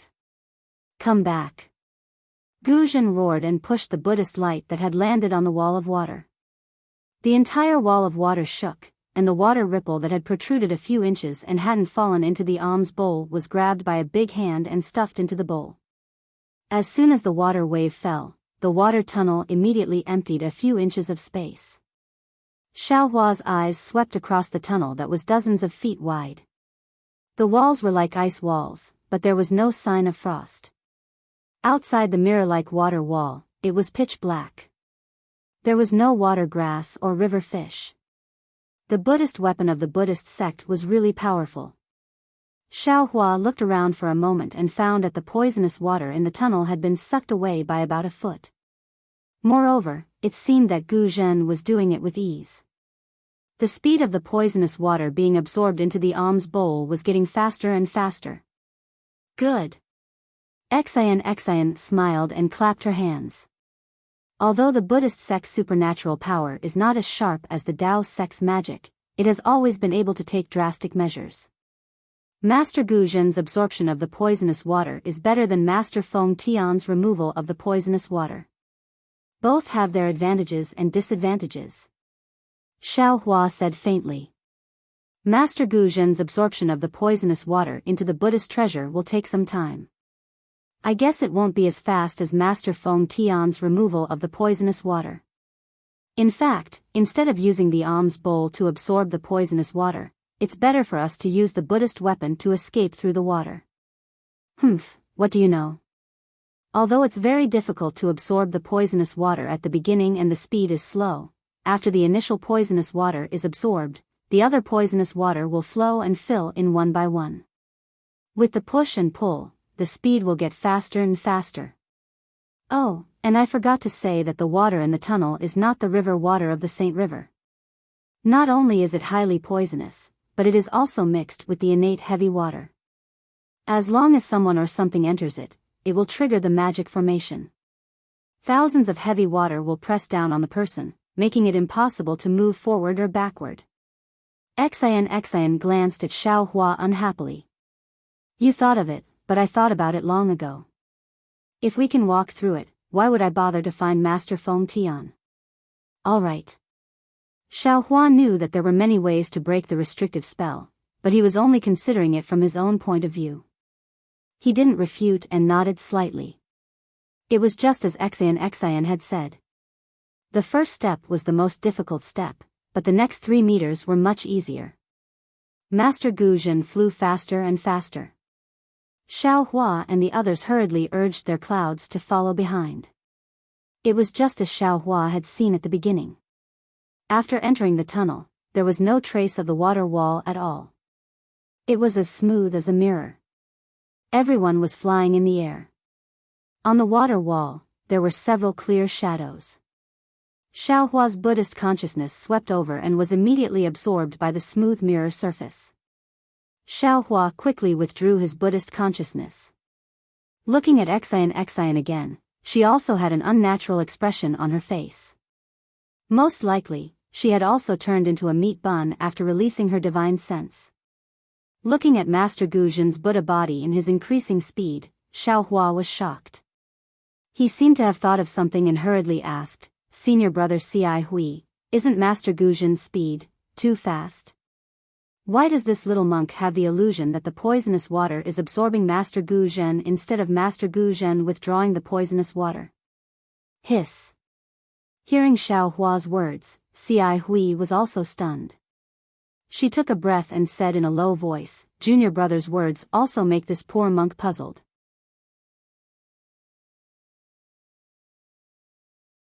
Why is Grandmaster's speed increasing again and again? What do you know?" Xian sneered, "The water in this tunnel needs to be filled at all times. If the Grandmaster keeps the water, then the Grandmaster will have to pour even more water in. This water needs to be poured in from the front. The more water the Grandmaster keeps, the more water will pour in, and the more force the Grandmaster will use to push the Grandmaster in. As you can see, it's not that Master Gu Zhen is consuming too much karma, but that the formation is pushing the alms bowl with too much force. Master Gu Zhen has no choice but to speed up. The problem is, what if Master Gu Zhen's speed can't compare to the speed of the formation filling the water?" Xiao Hua hit the nail on the head. This. Xian bit her lips and hesitated. After a moment, she said, "In my opinion, as long as Master Gu Zhen's Buddhist treasure alms bowl can hold enough poisonous water, he will be fine." Unfortunately, Xiao Hua didn't let her go. He asked again, "But what if Master Gu Zhen's alms bowl can't hold so much poisonous water?" Hearing this, Xian's expression changed slightly. She stared at Xiao Hua for a moment and suddenly became furious. She shouted hysterically, "How do I know what to do? I'm just a little girl. I want to come to this formation to find treasures. I racked my brains to find Mo Yuntong.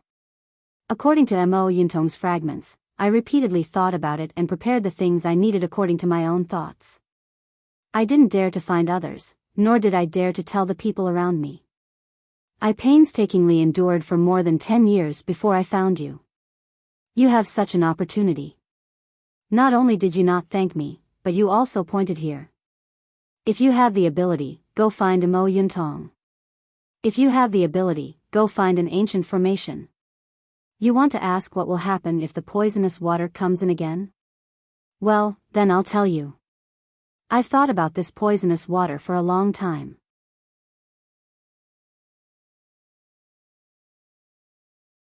Unless you don't touch it, once you touch it, even if you are a Buddhist sex arhat or a Confucian sex grandmaster, your protective true qi and other things won't work. You just need to close your eyes. Later, when you turn into a white bone, it will also float at the entrance of the formation as a warning to others. Of course, if you can speak at that time, don't let anyone in." Xian's voice wasn't soft.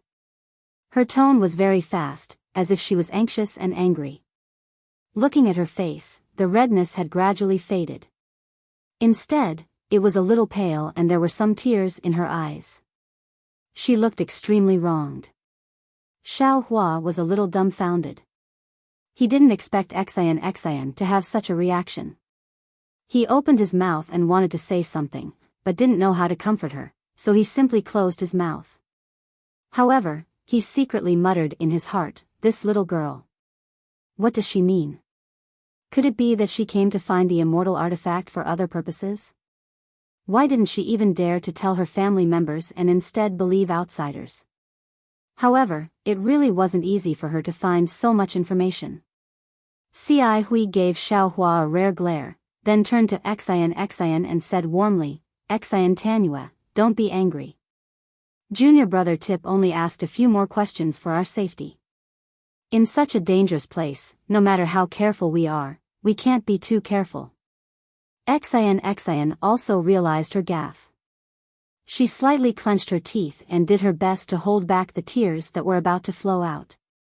However, she wasn't willing to raise her arm and wipe it with her palace gown. After a while, she raised her head and said, "Many thanks for fellow immortal's comfort. This one understands that the little monk's words are reasonable. However, this one has been preparing for so many years. I hope fellow immortal can trust me." At this moment, a low rumbling sound came from the water tunnel ahead of them. It seemed to be shaking slightly. Moreover, the Buddhist light around Gu Zhen's body began to flicker. Before Xiao Hua and the others could look at Gu Zhen, the rumbling sound grew louder and louder. A moment later, a deafening sound came from the tunnel. Not good. Gu Zhen roared, "There's too much water coming from the river ahead. This old monk's alms bowl can't hold it in." As he spoke, a stream of water flowed out from under Gu Zhen's body. "Hurry." Xian's expression changed when she saw the water seeping out. She shrieked, "Master Gu Zhen, retreat quickly." "Wait a moment." Gu Zhen clenched his teeth and roared. Under the flickering Buddhist light, his Dharma body grew several meters taller.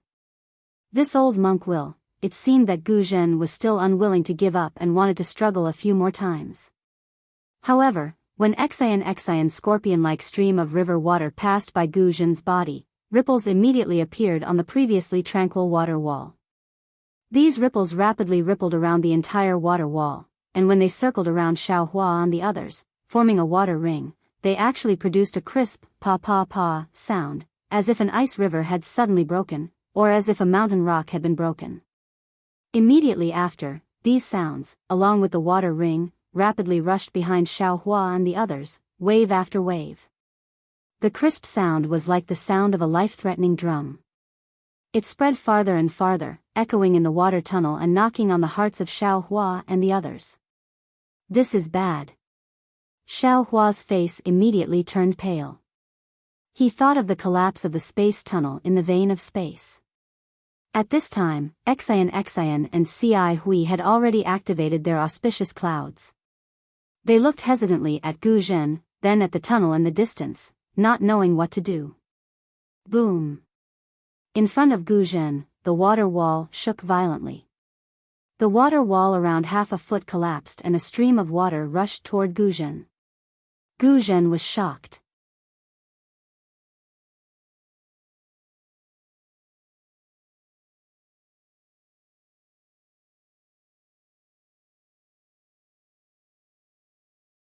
Chapter 34-26. Rise. Xiao Hua didn't have time to say anything. With a wave of his hand, the water bottle and the Buddha's Sarira's hand appeared in his hand. Of course, when he took it out, Xiao Hua didn't forget to leave the willow branch in the Linglong Pagoda. Seeing Xiao Hua take out the water bottle, Gu Zhen's eyes lit up. He didn't dare to be negligent. He stimulated his karma, and the Buddha's light on the alms bowl appeared again. He tried his best to collect the poisonous water that had begun to overflow. Collect. Xiao Hua held the water bottle with one hand and formed a seal with the other hand. A pure Buddha's light came out of the water bottle and turned into a lotus seed pod that covered Gu Zhen's back. The poisonous water that gushed out of the water wall and seeped through the water wall was all sucked into the water bottle. When the threat of the poisonous water dripping into Gu Zhen's Buddha's light was removed, the Buddha's light from the water bottle rushed in front of Gu Zhen again. The huge suction force was even stronger than Gu Zhen's alms bowl. Nearly 60% of the water waves rushed into it. Boom! A loud sound that sounded like raging waves crashing against the shore came from behind everyone. The collapsed water wall and the poisonous water that surged in were like the waves of a rising tide, surging up violently from behind.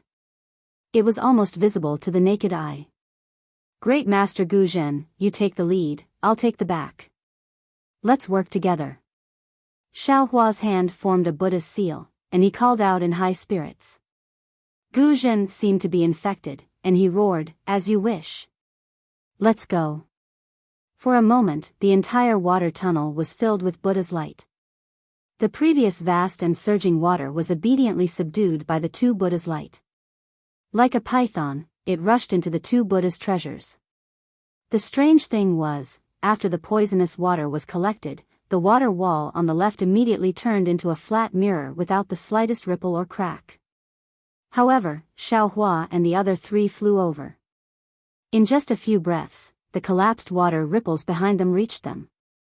These flat mirror surfaces immediately broke, and the water waves surged again.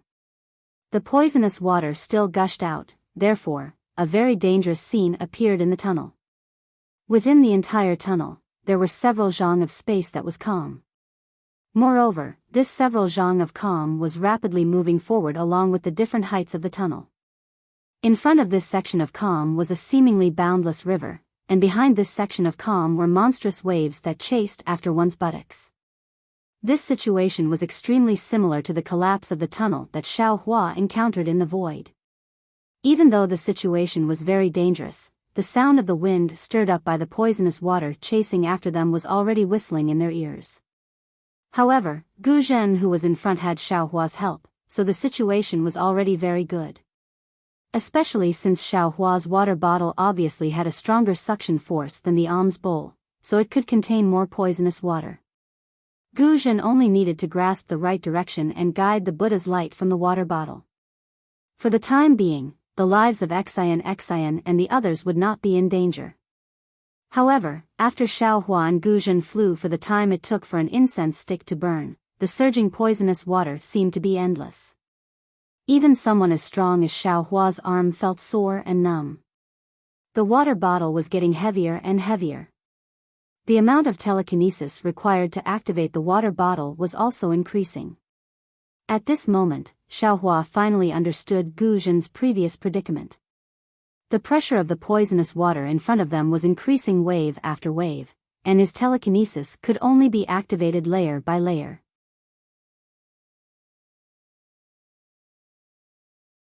Not only was the water bottle on the verge of breaking out of his control, the suction force of the water bottle was also about to break out of his control. Damn it, the person who set up this formation is really sinister. Xiao Hua unconsciously cursed in his heart. This poisonous water can only be frozen and collected. Collecting is just like right now. However much this Xiao collects, the formation will replenish that amount. Just like what Xian said, this force is superimposed. In the end, it will be unimaginably powerful. If not for this Xiao's astonishing divine power, others would have already been crushed to death by the poisonous water. But what about after being frozen? Escaping through the layer of ice, the person who set up the formation must have some other backup plan. What is this backup plan? When I set up the formation. As Xiao Hua pondered, he actually began to think about how to set up the formation. It must be said that this was the biggest difference between a formation master and an ordinary cultivator. At this moment, Gu Zhen's slightly tired voice came. Ti-Pu, this old monk's telekinesis can still support this formation, but my arms are already exhausted. I can't control the alms bowl. What do you think we should do? All right. Hearing this, Xiao Hua stretched out his hand and flew forward. He shouted, "This junior will take this alms bowl. Grandmaster, you can use your telekinesis as much as you want." As soon as the alms bowl entered his hand, another heavy force pressed down on Xiao Hua's arm. Xiao Hua's body suddenly fell straight down for more than a few feet. Only then did he stop and continue to fly forward.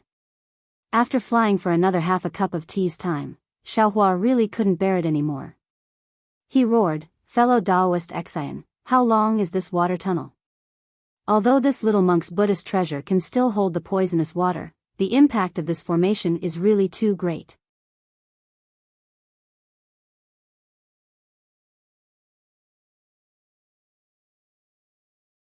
It's already beyond the range of what ordinary cultivators can bear. This. Xian's heart had actually been clenched all this time.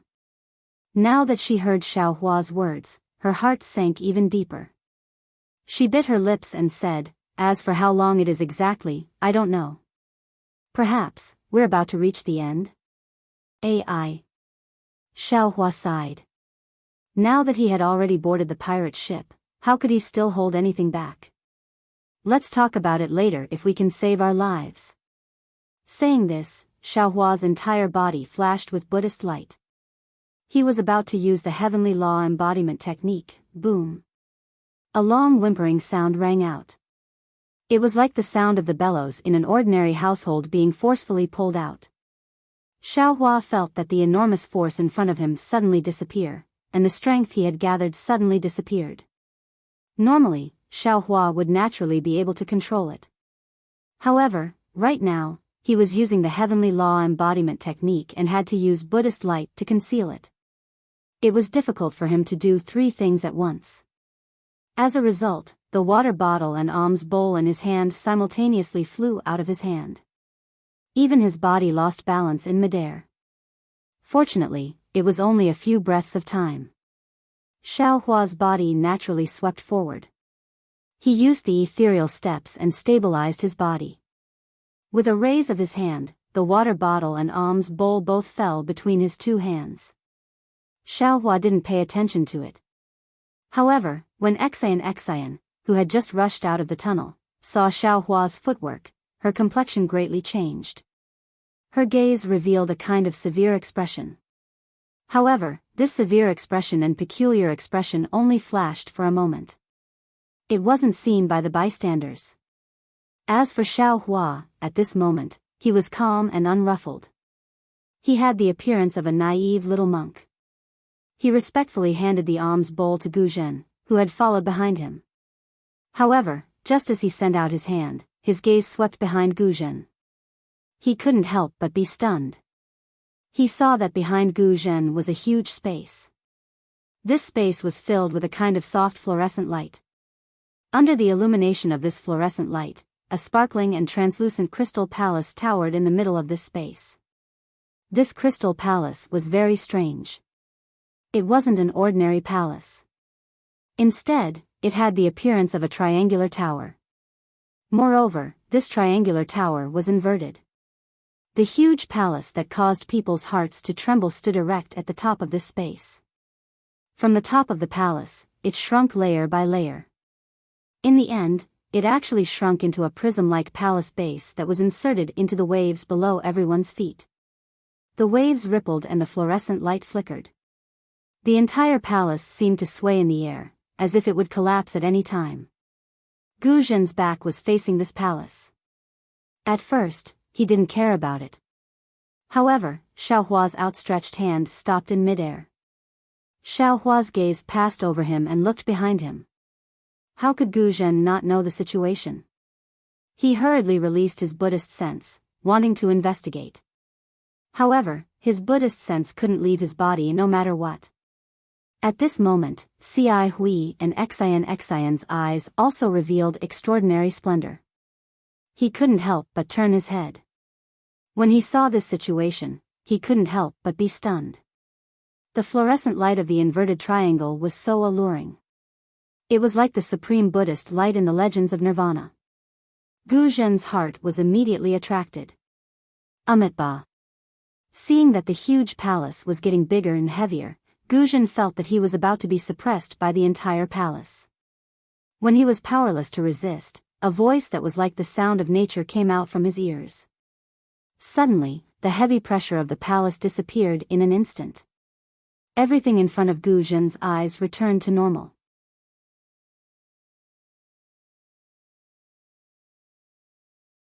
The inverted triangle palace still flickered with an enchanting fluorescent light in the distance. He was still in the same posture of turning his head. Amitabha. Gu Zhen's face turned red. He knew that his mind had been invaded by the magic circle. He hurriedly turned his head and put his palms together. This old monk thanks you for the reminder. Xiao Hua smiled and handed the alms bowl to Gu Zhen. He said, Master has consumed too much psyche power.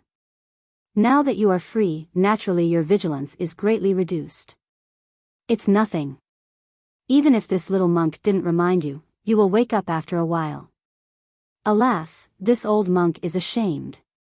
Gu Zhen knew his own situation and didn't hide it.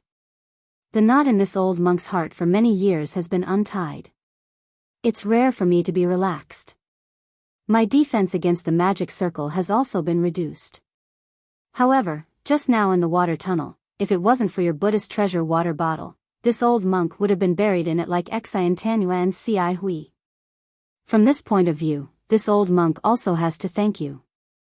Xiao Hua naturally had a guilty conscience. He was afraid that Gu Zhen would recognize the water bottle. Then he thought of Ci Hang. Now that he heard Gu Zhen only said it was the water bottle, he was delighted. He hurriedly waved his hand and said, Master, you're too kind.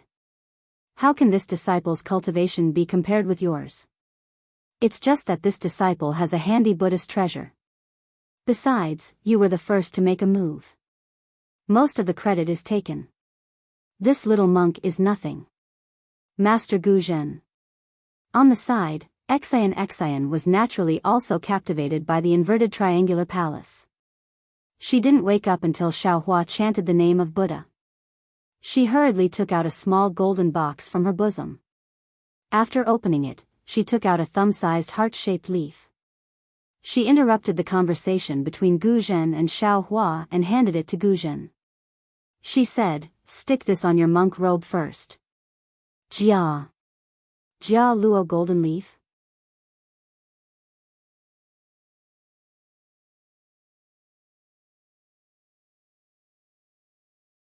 Guzhen's gaze fell on the golden heart-shaped leaf in Xian's hand.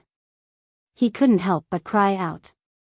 Xian nodded and urged again, "Yes, this is it. Master, you'd better stick it on quickly." Okay. Guzhen didn't dare to neglect. He reached out to take it and stuck it on his monk robe. When the Jia Luo golden leaf touched the robe, a layer of faint golden light appeared. This golden light flickered twice and even the Jia Luo golden leaf itself disappeared. However, Guzhen's monk robe didn't have any special changes.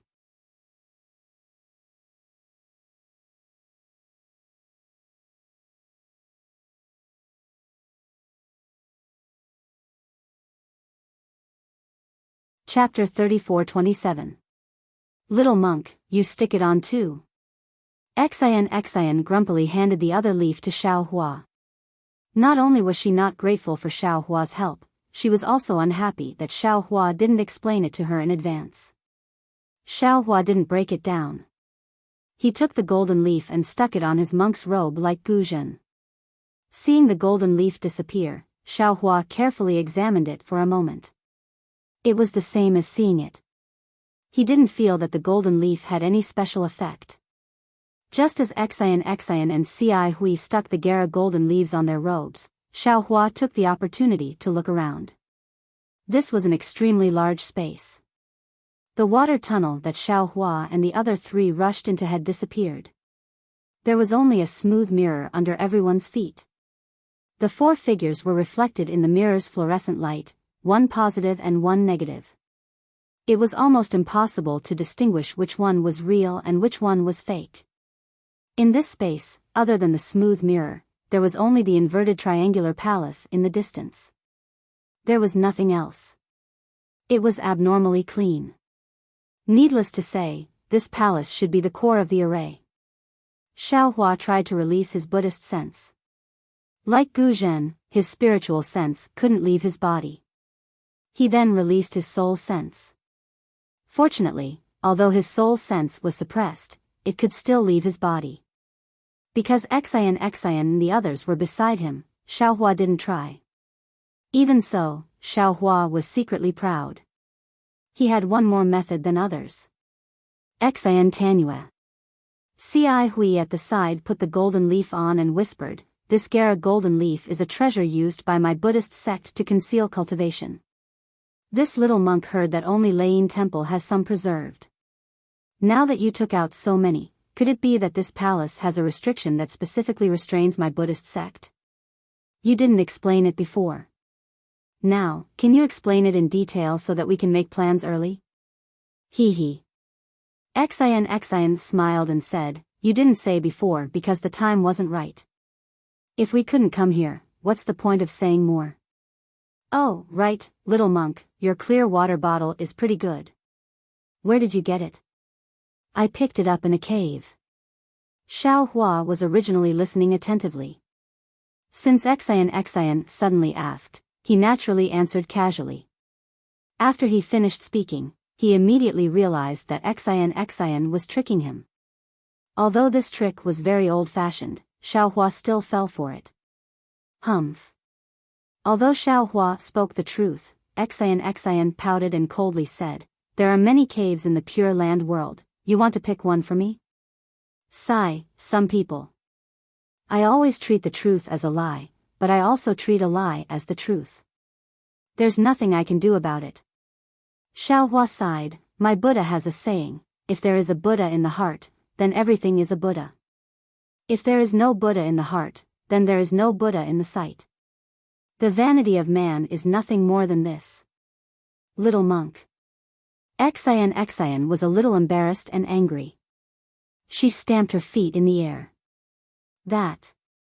Xian Tanua, I don't quite understand. Could it be that this golden leaf of Canaan has some special use?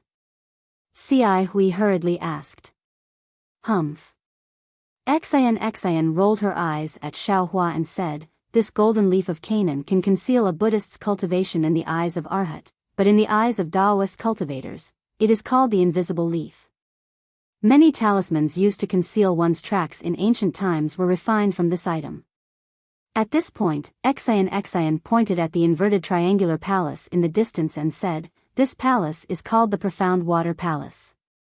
There are 2 profound water ancient beasts guarding the entrance. If we want to enter the Profound Water Palace through the Profound Water ancient beasts, we can only use the invisible leaf.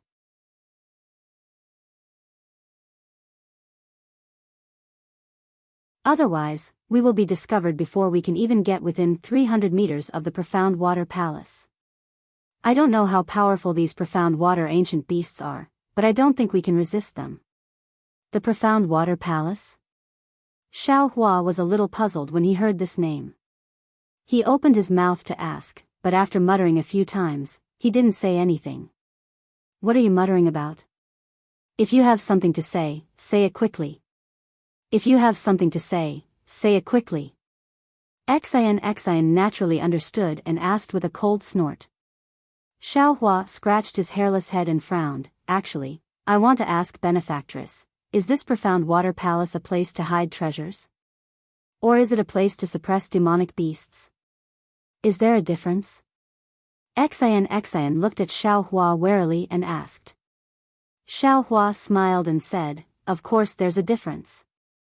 If it's a palace to hide treasures, there must be many powerful restrictions inside. As long as we break the restrictions, we can obtain the treasures. No matter what it is, it'll be a harvest. Moreover, we don't need to be greedy.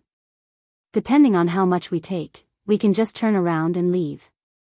If it's a place to suppress demonic beasts, we have to be careful. I'm afraid there aren't many treasures. Even if there are, they were left behind by people who came here in the past. Moreover, the immortal artifact that benefactress mentioned should be the Profound Water Palace's formation core. If you take the immortal artifact, the suppressed demonic beasts will definitely escape. Not to mention demonic beasts that harm all living beings, even we can't escape, right? Earlier, I didn't dare to say too much for fear of disturbing benefactress's mood. But now, I have no choice but to say it. Hee, I didn't expect you to have such a compassionate heart after just shaving your head and becoming a monk. Xian rolled her eyes at Xiao Hua again and said mockingly, however, I haven't entered yet. How would I know what's inside?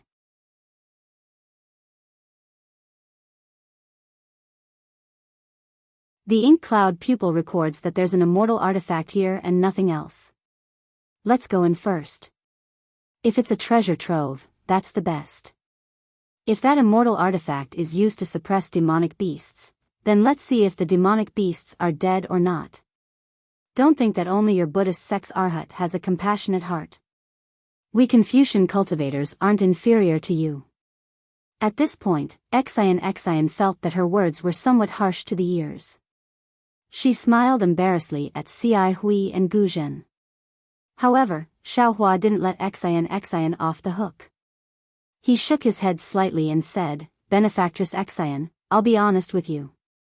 Earlier, I promised senior brother Ci Hui to come in and take a look because I was curious. Moreover, to tell benefactress the truth, I felt like old friends with senior brother Ci Hui at first sight and also wanted to protect him. But now, take a look for yourself. You haven't even entered the Profound Water Palace. It's only a water maze and a passage filled with poisonous water, yet it's already so powerful. It seems that aside from me, all 3 of you are injured. What does this mean? It means that the Profound Water Palace is even more dangerous. It's far from a place that 4th or 5th grade cultivators like us can enter. There are ancient mysteries that we can't come into contact with inside. Even if we're lucky enough to enter that so-called immortal artifact, in my opinion, Benefactress Xin won't be able to obtain it. Rather than throwing our lives away and not being able to obtain the immortal artifact, why should we go in? Why don't we turn around and enjoy the scenery and have a heart-to-heart talk? Xiao Hua then looked at Gu Zhen and said, moreover, Grandmaster Gu Zhen's reason for coming in was to see the corpse of his blood brother. Now, you've gotten what you wanted. Although the ancient Buddhist shrine is indeed attractive, it might not be in the profound water palace. Therefore, Grandmaster Gu Zhen, you should know the dangers of greed. You don't need me to say anything, right? Little monk, what do you mean by that? Xian was anxious and raised her eyebrows. Nothing. Xiao Hua smiled and said, Benefactress, if you don't tell me the truth about the profound water palace, I won't enter. Perhaps senior brother Ci Hui is willing to go in with you, but Grandmaster Gu Zhen might not be willing, right? Although Grandmaster Gu Zhen didn't say anything, in Xian's eyes, Gu Zhen's silence meant that his thoughts were similar to Xiao Hua's. After all, there were 2 profound water beasts guarding the profound water palace. Who knew if the golden Canaan leaf would be useful? Seeing Xian's expression fluctuating, Ci Hui said, Xian Sandinyu, junior brother Ti Pu's words are reasonable. The 2 places from before caused me to be alarmed. I know I can't pass through those 2 obstacles alone. Of course, since we're already here, why don't we take a few more steps and enter the profound water palace to take a look? However, since we're going to enter the profound water palace, we should at least be aware of the dangers inside, right? Fellow Daoist Ci Hui, could it be that you don't trust me? Xian's face was slightly pale as she spoke softly. Ci Hui smiled and said, it's not that I don't trust you. I feel that Sandinyu might be a little stubborn. Could it be that there's something you don't want to say that affects your judgment and makes you insist on entering the profound water palace while ignoring the dangers inside? If Sandinyu can tell us, then we can also make a judgment. Xian bit her lips and looked at Ci Hui and Gu Zhen, but she didn't look at Xiao Hua. Instead, she raised her head and looked at the profound water palace in the distance. After half the time it took to brew a cup of tea, she said, actually, I've indeed concealed some things from you. However, please don't worry. I don't have any ill intentions.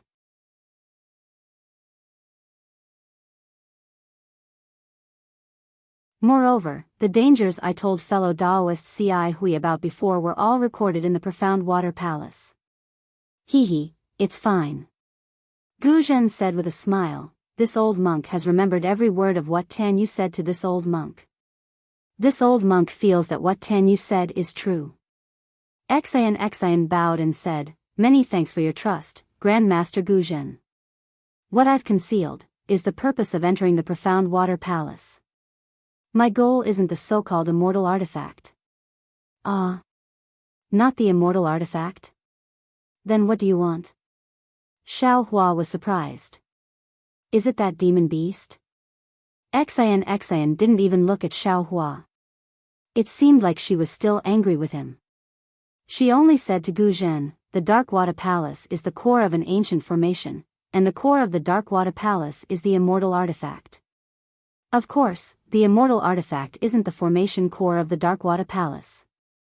It's even to the extent that the Dark Water Palace isn't a place where treasures are kept. I'm sure of that. However, I don't know if the Profound Water Palace is used to suppress the immortal artifact, or if it's used to suppress some demon beast. What I do know is that the immortal artifact can suppress all living things in the 3 continents. If someone wants to suppress a criminal and make that criminal suffer under the immortal artifact, the Profound Water Palace is the best place to do so. Oh, I understand. Gu Zhen nodded and revealed a look of realization. Xian Sandinyu is looking for someone. She's looking for someone who might be suppressed in the Profound Water Palace.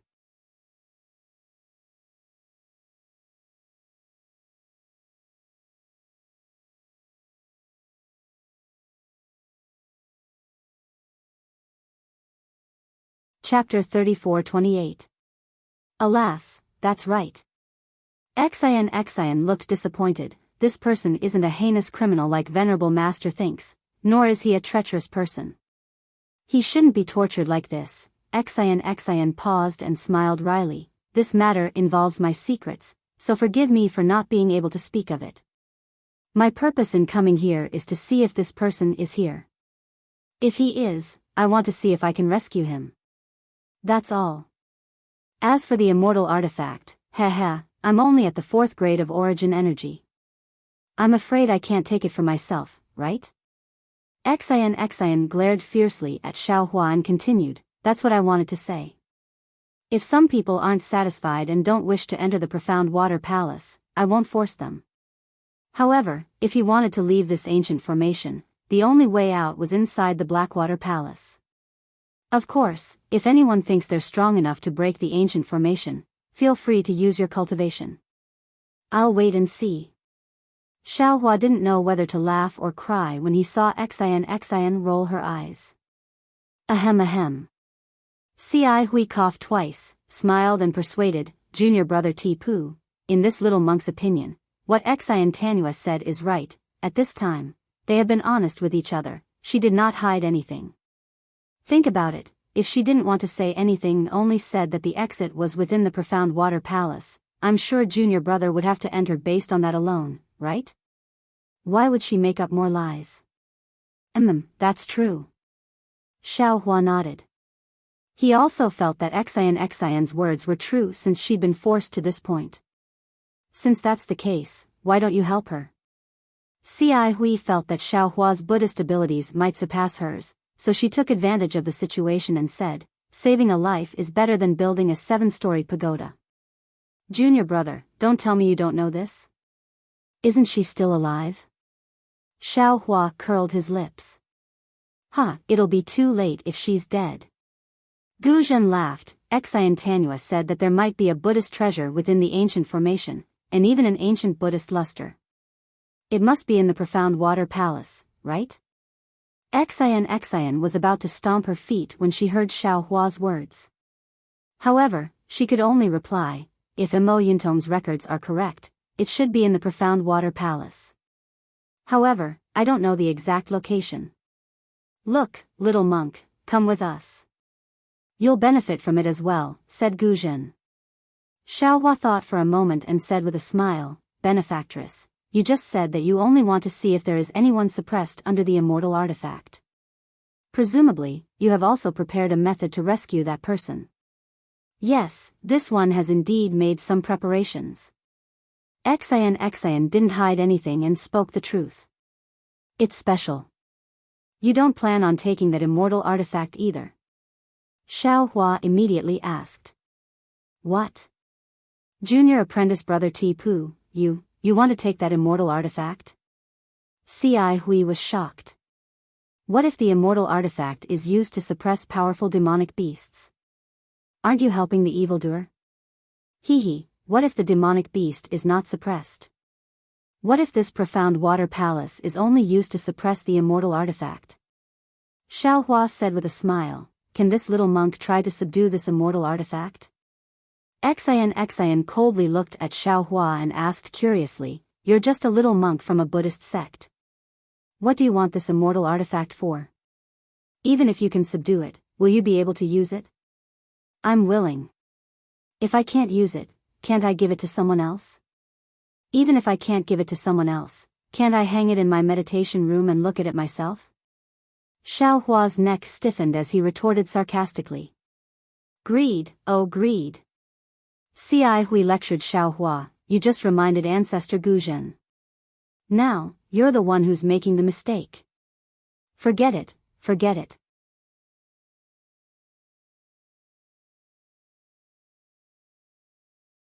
This little monk was just saying. There's no need to mention it.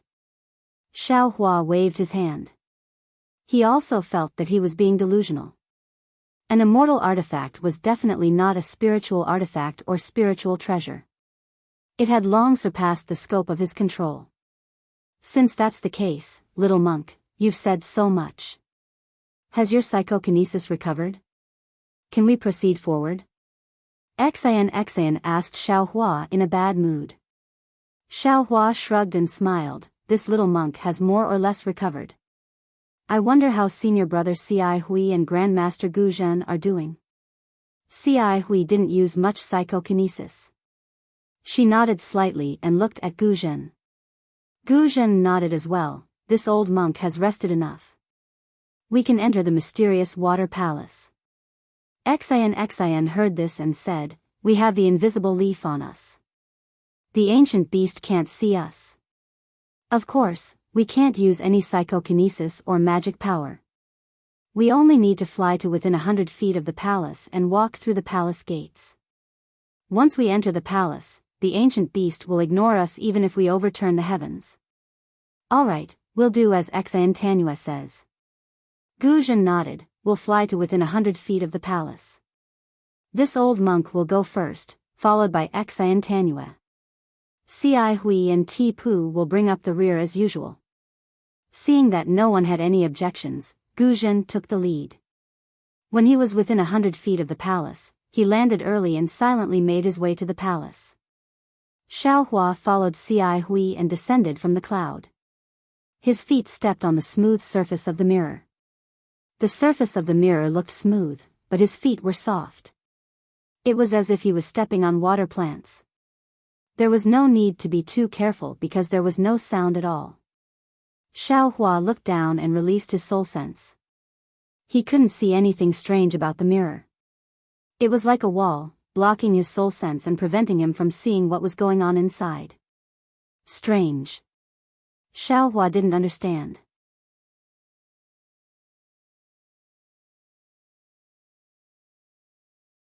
The mysterious water palace might be difficult to enter, but in front of it, if one has the strength of a 5th or 6th stage cultivator, or some special divine ability, it's not impossible to enter. If a female disciple from a scholarly family like Xian can come, others can as well. Why didn't they leave any traces behind? Even if they don't have a small chinkuan pouch, it's normal to leave some bones behind, right? Were they all eaten by the mysterious water beasts? Xiao Hua couldn't help but feel a chill run down his spine. He turned to look at the mysterious water palace 100 feet away. Perhaps it was because of the distance, or perhaps it was because of the mysterious water palace's devilish light. Xiao Hua only felt that the triangular shape of the palace was very strange. But now that he was closer, the light on the palace's surface dimmed, revealing the mysterious water palace's true appearance. Rather than calling the mysterious water palace a palace, it was more accurate to say that it was a building made up of 4 triangles. The huge triangular structure towered in front of everyone's eyes with sharp edges and corners. It was very different from the smooth and flat palaces they usually saw. On the other side of the triangular structure, there were layers of protrusions in a very regular pattern. These protrusions were like window frames, but also like doors. They were strung together like some sort of rune, but they didn't give off any fluctuations of spiritual energy.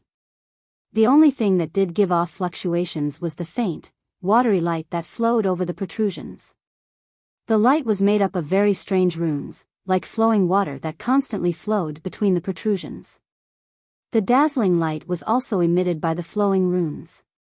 Xiao Hua looked at the strands of spiritual energy that flowed with the runes and gathered from the space, creating extremely orderly and rhythmic fluctuations of spiritual energy. He fell into deep thought. He had seen many formations and many spiritual energy fluctuations, but the spiritual energy fluctuations of the mysterious water palace gave him a strange feeling. Of course, these fluctuations were undoubtedly from the Dao sex formations. Although the runes on the mysterious water palace were obscure and extremely simple, Xiao Hua could still see traces of the Dao sex talismans. However, the seemingly smooth flow of runes made Xiao Hua feel as if there was a fishbone stuck in his throat. It was just like when he overused his Dharma eye in the vein of space that day. Could it be that this ancient formation is different from the one now? Xiao Hua frowned and pondered as he walked. At that moment, an extremely loud rumble resounded in the space, and the huge mysterious water palace actually began to slowly rotate. As the mysterious water palace rotated, the orderly protrusions on the triangular structure on the side of the mysterious water palace slowly opened. Balls of emerald light flew out from the protrusions and immediately transformed into strange runes. Thousands of runes gathered together and emitted a buzzing sound. A huge suction force was generated from the runes and rushed towards the walls of the space. Puff puff puff. The suction force landed on the mirror-like walls of water, creating huge whirlpools that were extremely similar to the whirlpools on the Nightmare Reef. At the same time, gusts of wind were generated from the whirlpools. A huge amount of spiritual energy rushed out from the whirlpools and fell on the triangular structure of the mysterious water palace. Oh no! Xiao Hua and the others were alarmed. The change in the mysterious water palace had come too suddenly. The four of them had no time to react, especially now that they were within 300 meters of the mysterious water palace. If what Xian said was true, then any spell or Buddhist ability would attract the attention of the mysterious water ancient beast.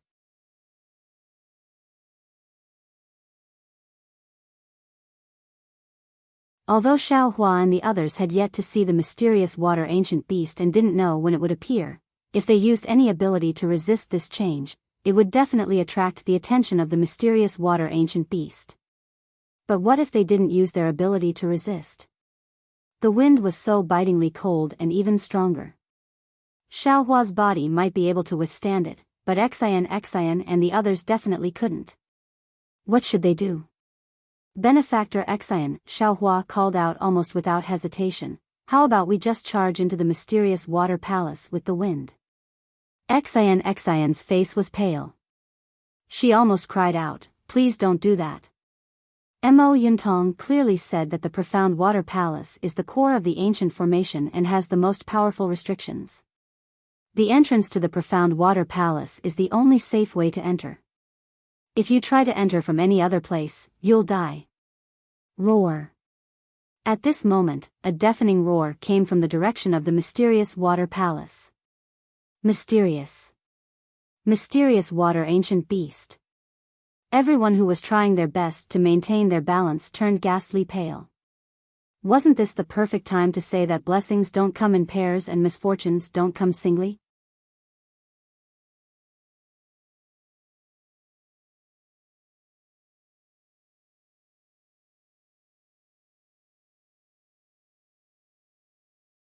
Chapter 34-29. Now that things have come to this, I'm afraid this is the only way. Xiao Hua's figure gradually floated up. His soul sense swept through the water-type spiritual energy around him like a whirlwind. He hastily waved his hand and held the clear water bottle in his hand. He had no choice but to risk being discovered by the ancient beast. He formed a seal with his right hand and hit the clear water bottle. With a light sound, a faint blue color rushed out of the bottle. Xiao Hua hastily shouted, "This is innate primordial water. Everyone, don't look directly at it." Xian and the others were originally flustered, hesitating whether or not to use their divine abilities. When they saw Xiao Hua take out the clear water bottle, they also looked at it with their eyes. When the innate primordial water appeared, the three's gazes had already fallen into it. Their minds stagnated, and their faces revealed absent-minded expressions. Fortunately, Xiao Hua's shout came in time. Everyone was shocked and hurriedly focused their minds. Soon after, they understood what Xiao Hua was thinking. At the same time, they closed their eyes and hurriedly used all kinds of methods. Very quickly, they stabilized their footsteps in the innate pure water. Since everyone had stabilized their footing, Xiao Hua's innate primordial water also enveloped everyone. The previous woo-woo sounds of ghostly wails and wolf howls instantly quieted down. There was no sound in the innate primordial water, but the situation outside the innate primordial water grew increasingly grim. Countless water-type spiritual energy of heaven and earth let out hoarse roars and wantonly collided in the air. A huge amount of spiritual energy of heaven and earth also rushed in where the innate primordial water was, but when this pure spiritual energy of heaven and earth rushed into the innate primordial water, it immediately became a part of the innate primordial water. Not even a trace of a ripple was formed. Aoo. The previously very tyrannical beast roared again, but this time, it wasn't just one beast, but two. One pounced in the direction of Xiao Hua and the other went in the opposite direction. Along with this roar, a dark blue figure with the same color as the innate primordial water flashed in mid-air and arrived several hundred feet above the innate primordial water.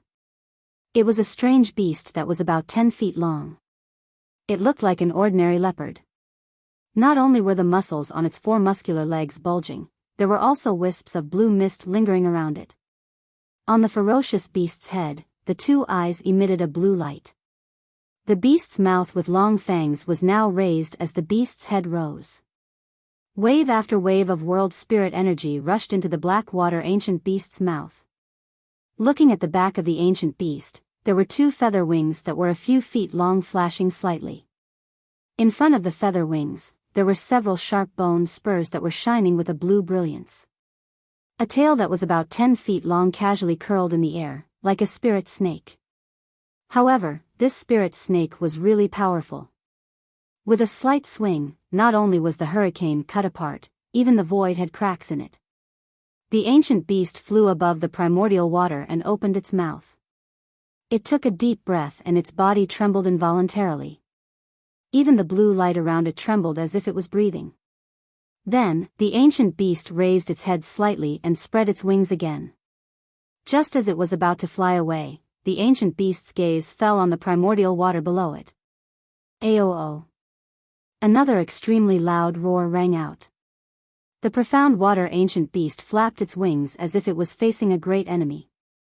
The bone spikes protruding from its wings extended another few feet. What was special was that the blue light on the bone spikes was even deeper.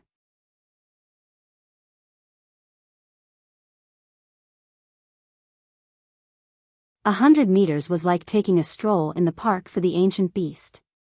With a flap of its wings, its entire body blurred.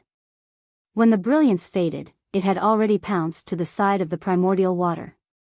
The ancient beast looked at the primordial water and its eyes emitted a brilliant blue light. The blue light shot into the primordial water and immediately disappeared. The mysterious water ancient beast hurriedly shook its head as if it had a headache. Then, the ancient beast opened its mouth and spat out a mouthful of blue light without hesitation. The fist-sized light emitted a whistling sound, covering the sound of the wind in the space. It was enough to show the power of the light. Boom! The light rushed into the innate primordial water. The primordial water, which did not have a single ripple under the impact of countless spiritual energies, started to sway rapidly. As it swayed, the light suddenly exploded, as if a powerful hand was trying to tear the primordial water apart. Although Xiao Hua couldn't see the situation outside, he didn't dare to be careless when he saw the primordial water being attacked. He hurriedly activated the bottle and more primordial water rushed out. After a while, the primordial water that had almost been blasted to pieces slowly healed and returned to its original appearance. The Xianshui ancient beast opened its mouth again. This time, no blue light rushed out. Instead, a great suction force appeared, as if it wanted to swallow the primordial water into its mouth. The Xianshui ancient beast was an ancient monster that was born with the ability to control water. Even the Xiantian primordial water could not escape its control. As the ancient beast opened its mouth, the thin layer of primordial water immediately rose and shot into the ancient beast's mouth. Xiao Hua, who was hiding in the primordial water, was shocked again. He was guarding against the ancient beast's attack, but he didn't expect the ancient beast to be greedy and want to swallow the primordial water.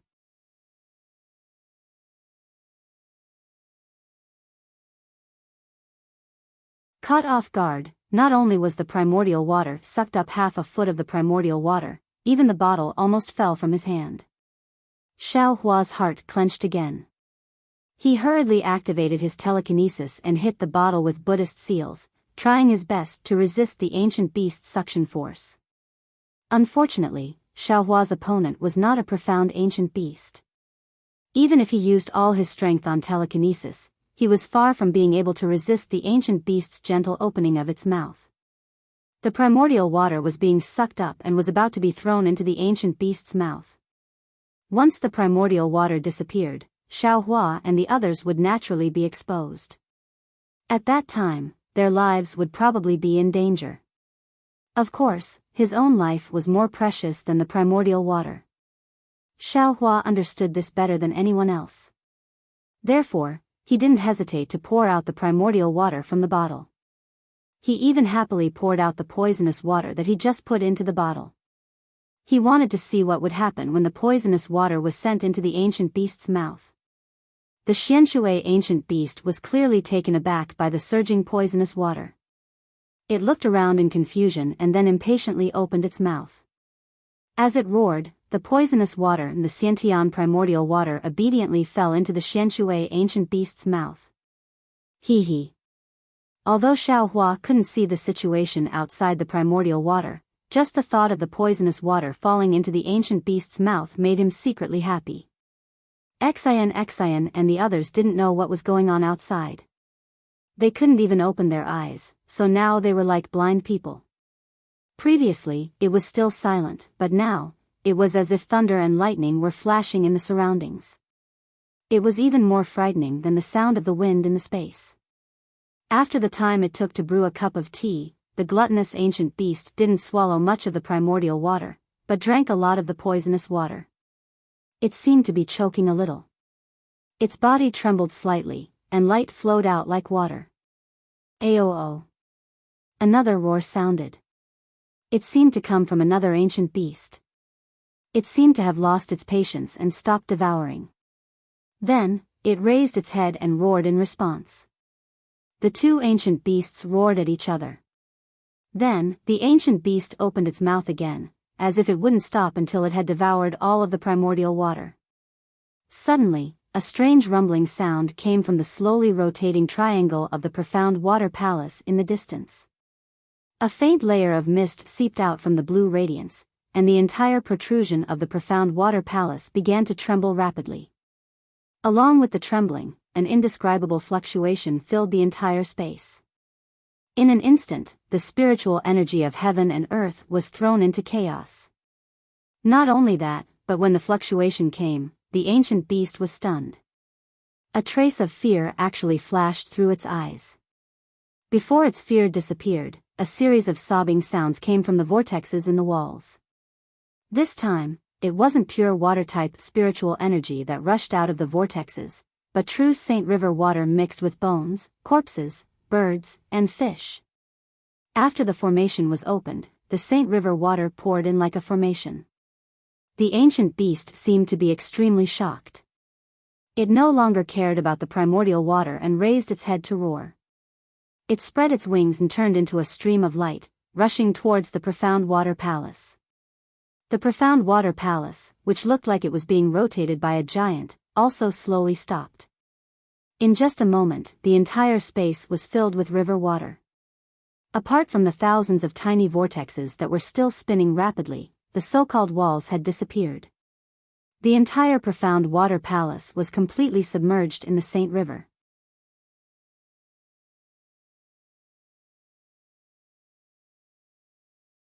Xiaohua was overjoyed to see the ancient beast's suction force disappear, but he didn't dare to be careless.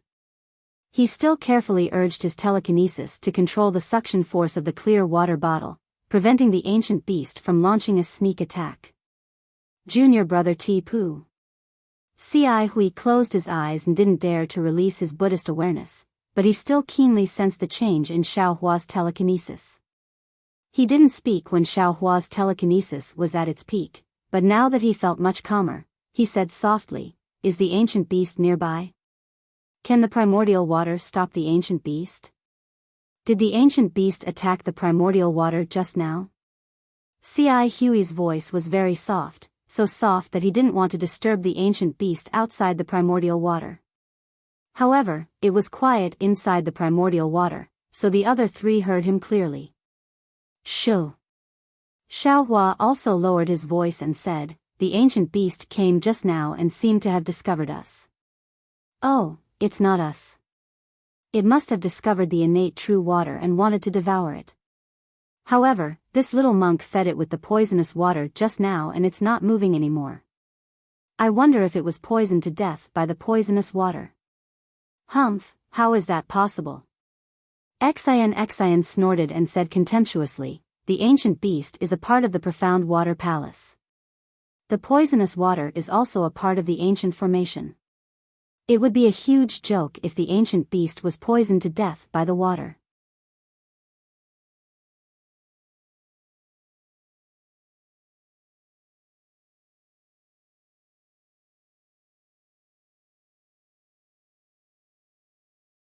Chapter 34:30. TSK, if they weren't poisoned to death, why don't you tell us why the ancient beast stopped attacking? Xiaohua smacked his lips as he chuckled at Xian. Xian didn't back down. I can't see the outside, and I can't release my consciousness either. How would I know? You're the one who controls the innate primordial water, so why don't you tell us why the ancient beast stopped attacking? Nonsense, would I not tell you if I knew? Xiaohua scoffed at Xian's argument. I can't see anything just like you. Ah. So you can't see either. Xian closed her eyes, almost covering her mouth to hide her laughter. However, after a few chuckles, Xian asked anxiously, Little monk, is the ancient beast Xianshui gone or not? I'm afraid we don't have enough time. Benefactress, you're a classic example of someone who values money over life. Xiaohua couldn't help but laugh. Even if you want to find someone, you have to protect your own life first. Xian sighed. The only way out is inside the profound water palace. If we want to save our lives, we have to go inside. As the saying goes, we have to go in whether we're alive or dead. Damn it, that's right. Xiaohua was nervous at Xian's grim tone. He waited for another pipe of smoke before secretly opening a crack in the innate primordial water and releasing his soul sense. The ancient beast really is gone. The profound water palace has returned to how it was before. Xiaohua was stunned, but he didn't dare to let his guard down. He expanded his soul sense to scan the area, and then opened up a bigger crack. He peeked through the crack with his naked eye, and when he saw that everything had returned to normal, Xiaohua withdrew the innate primordial water, and said in a low voice, All right, you can open your eyes now.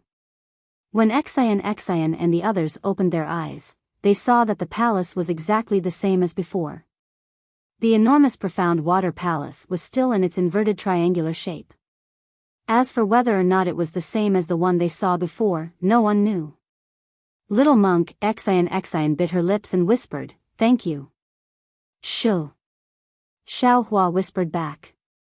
Don't say it now, or I'll be cocky. If the ancient beast sees us, we'll be in trouble. Xian paused, then covered her mouth. Her face was a little red, as if she wanted to laugh but didn't dare. It was difficult to hold it in.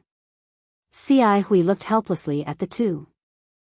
Xian Yenhua, let's talk inside the palace first. Xian covered her mouth and led the way. After walking for several dozen meters, she turned back and whispered, That profound water ancient beast is right in front of the profound water palace's entrance. Normally, it won't be more than 30 meters away from the entrance. Now that we're here, we can't speak or use any telekinesis. Otherwise, we'll attract the beast's attention. As she spoke, Xian took a look at the golden leaf of Canaan that was stuck to her body. After testing it a little, she felt relieved and tiptoed forward. The ancient beast is at the gate. Xiaohua was stunned. He couldn't help but look below the profound water palace. After all, Xiaohua had already checked the surroundings. He didn't seem to have seen any ancient beast. However, when he deliberately glanced at the bottom of the palace, sure enough, there were two statues that were almost the same color as the palace at the nail-like location. So these are the ancient beasts that attack the innate primordial water. Xiaohua stared straight at the motionless statues for a moment, thinking in his heart, weren't they abnormally fierce just now? Why are they standing there now? Why do they look like dead statues? Sigh, that's right. The profound water palace is so huge, and the ancient beasts are so small and motionless.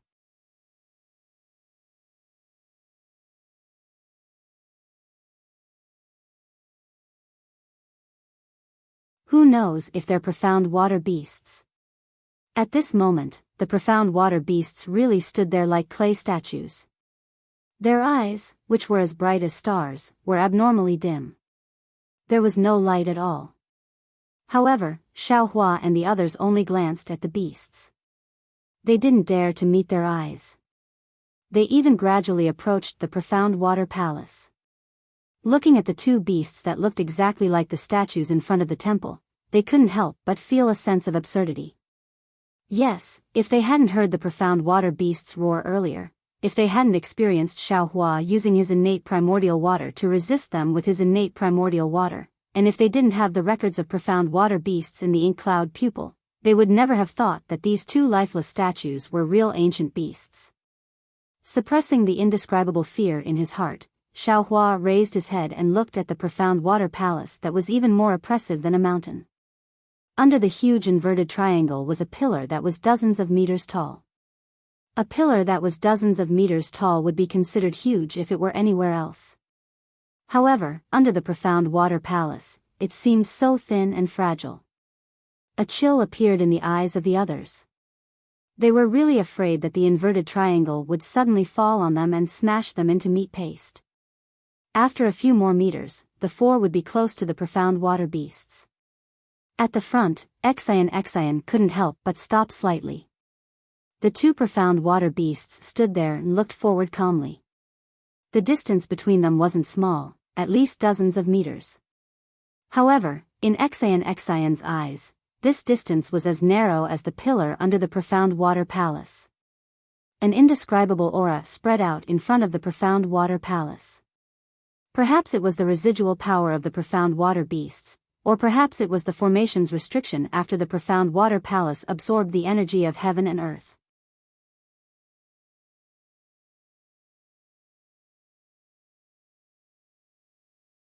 In any case, the aura made it difficult for Xian to breathe. In the face of such a scene, Xian was secretly regretting in her heart. She felt that she had underestimated this ancient formation. However, this regret only lasted for a moment. A wave of stubbornness rose from the bottom of her heart. This place is so dangerous. You actually imprisoned me here. Since you're so heartless, then I don't need to think anymore. With this thought, Xian's trembling legs became firm. Step by step, she walked past the profound water beasts and arrived in front of the profound water palace's pillar. Fortunately, Xian's actions didn't attract the profound water beasts' attention. They remained motionless and didn't even release a trace of their innate spirit. Seeing that Xian didn't attract the profound water beast's attention, Gu Zhen and the others calmed down and followed her to the pillar. This profound water palace is so strange. Xiaohua walked past the Blackwater ancient beast and unconsciously looked back at the Blackwater ancient beast's folded wings and the coiled tail on the ground. He thought to himself, are these the two Blackwater ancient beasts from just now? Why don't I look at them? If they were living things, then I'd be fine with them standing there like statues. But why are their tails coiled up in the same way? That's not possible, is it? Xiaohua probed with his soul sense and carefully scanned the profound water beast's tail on the left a few times. Before Xiaohua could use his soul sense to check out the rest of the profound water beast's tail, Xian stopped again. Xiaohua didn't have time to check the Xianshui ancient beasts. He turned his head and saw Xian raise her hand and take out 4 blue beads from the sleeve of her palace dress. She waved her hand and the 4 beads silently stuck to the pillar. Then, Xian looked back at the 2 Xianshui ancient beasts with lingering fear. She opened her mouth and 4 golden streams of Jin Qi hit the 4 beads at the same time like 4 flying swords. Shwa! The 4 pearls simultaneously emitted a blue ripple of brilliance. This brilliance overflowed several times above the pillar, and the pillar also produced a blue brilliance. At the same time, this blue brilliance also swayed along with the brilliance of the pearls, just like layers upon layers of water ripples. When she saw the ripples appear, Xian took a few steps forward and reached her hand into the ripples. Her fair and soft hand sank into the ripples. As Xian lifted her hand, it was as if she had lifted a bead curtain. A gap appeared in the pillar, and Xian walked in without hesitation. Halfway through, Xian even turned back to look at the three of them and indicated for them to follow. Xiao Hua and the others didn't dare delay. One by one, they lifted their hands and flashed into the gap. Once the four of them were inside, the four beads remained embedded in the pillar. Ripples of blue light flowed through the beads. After the time it took to brew a cup of tea, the light slowly dimmed and disappeared.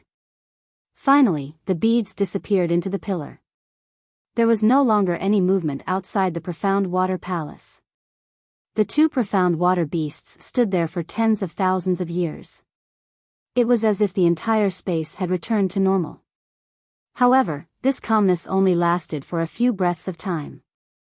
The beast that Xiao Hua had just scanned with his soul sense moved its tail first, trembling slightly. This trembling then spread throughout its entire body.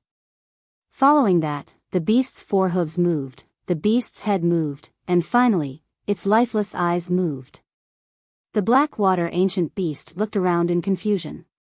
It then glanced at the other black water ancient beast on the right that was standing still. After which, it spread its wings and turned into a blue light that flew a few rounds outside the black water palace.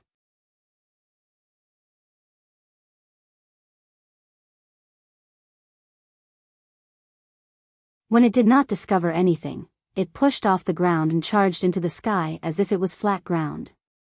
Its body landed on a protruding part of the inverted triangle.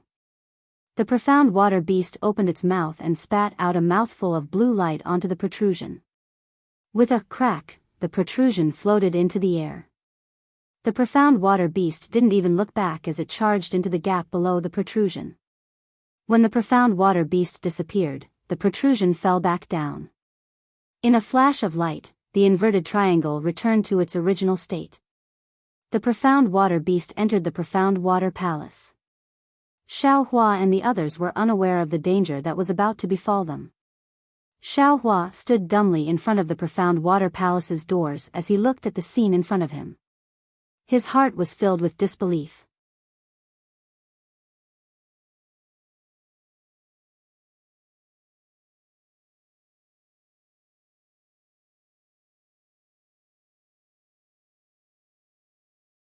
Chapter 34-31. Right in front of Xiao Hua's eyes was a transparent triangular palace. Everything inside the palace was made of triangles that looked like colored glass. Even the ground beneath Xiao Hua's feet, the top of their heads, and even the palace door behind them were triangles. What was special was that these triangles were exactly the same size. The water blue brilliance flowing along the edges of the triangles also had a similar rhythm. At a glance, it was difficult to distinguish any triangle from any other.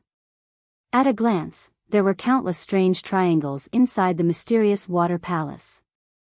Not only did Xiao Hua and the others feel like they were floating in a triangular space, but when their gazes fell on the thousands of transparent mirrors, each mirror reflected the four people who had entered the mysterious water palace. The strangest thing was that their gazes could be refracted. In an instant, Xiao Hua's gaze seemed to have seen countless mirrors, as if he had seen countless versions of himself. A kind of dizziness arose in Xiao Hua's heart. He couldn't help but close his eyes, not daring to look any further. However, even so, the fear that came from looking at each mirror remained in the bottom of his heart.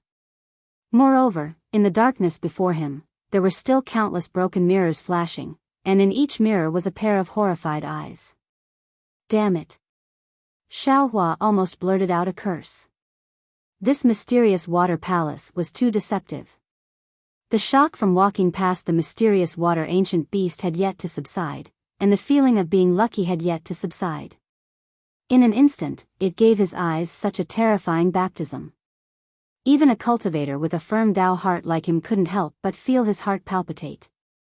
Fellow immortals. Xian's voice trembled. Clearly, she had been caught off guard. As soon as she recovered her wits, she immediately reminded them, remember to guard your heart and keep your mind clear.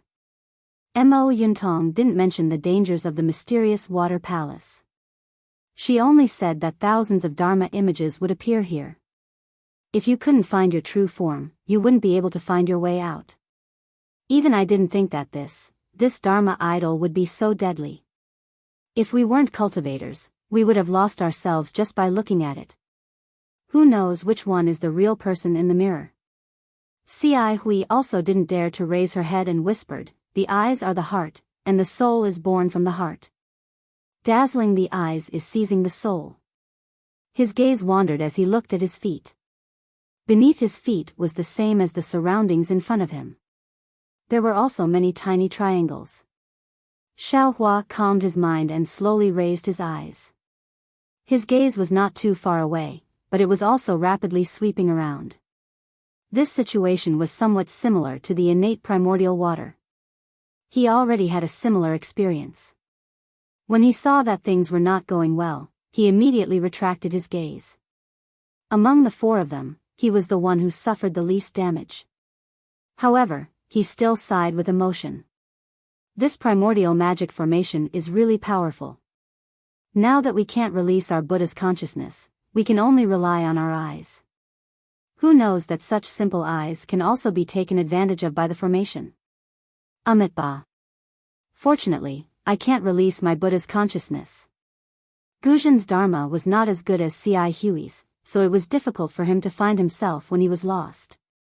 He was the one who suffered the most damage among the four. At this moment, he put his palms together and chanted the name of Buddha. If the Buddha's consciousness is released, it will also be lost. It will be harder to find it than the mind. Xian shook her head. Master Guzhen is wrong.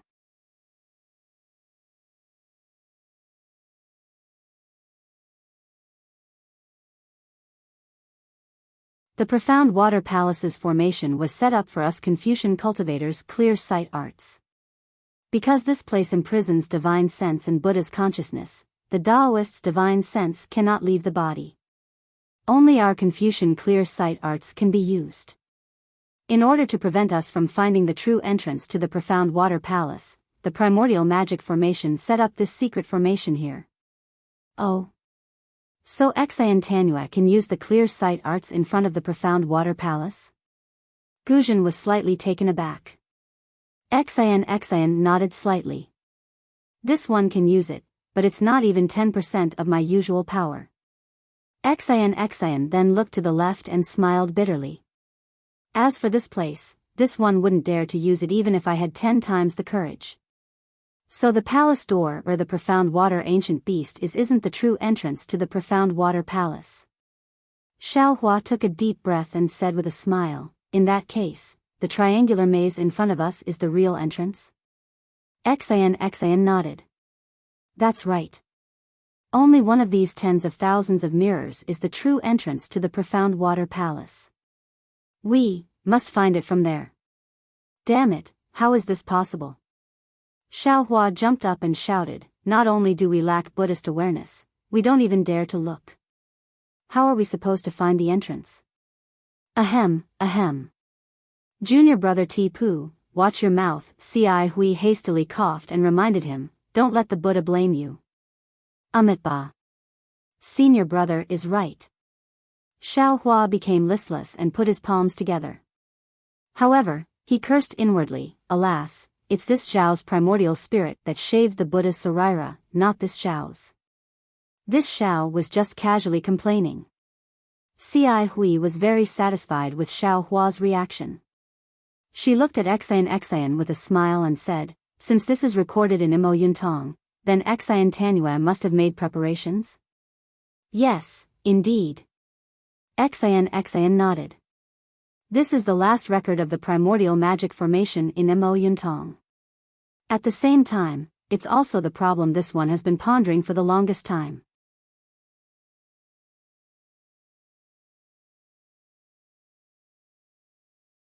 To tell you the truth, fellow Taoist Ci Hui, this one has racked my brains for 10 years.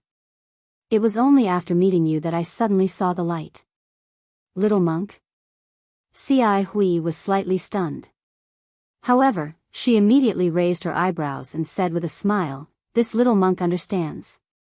Previously, Tanua and this little monk talked about this matter. So it's used here. If it's as Xi and Tanua thought, this is indeed the best way to break this maze.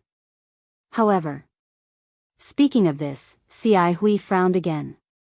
This little monk doesn't quite understand. How should we cast the spell?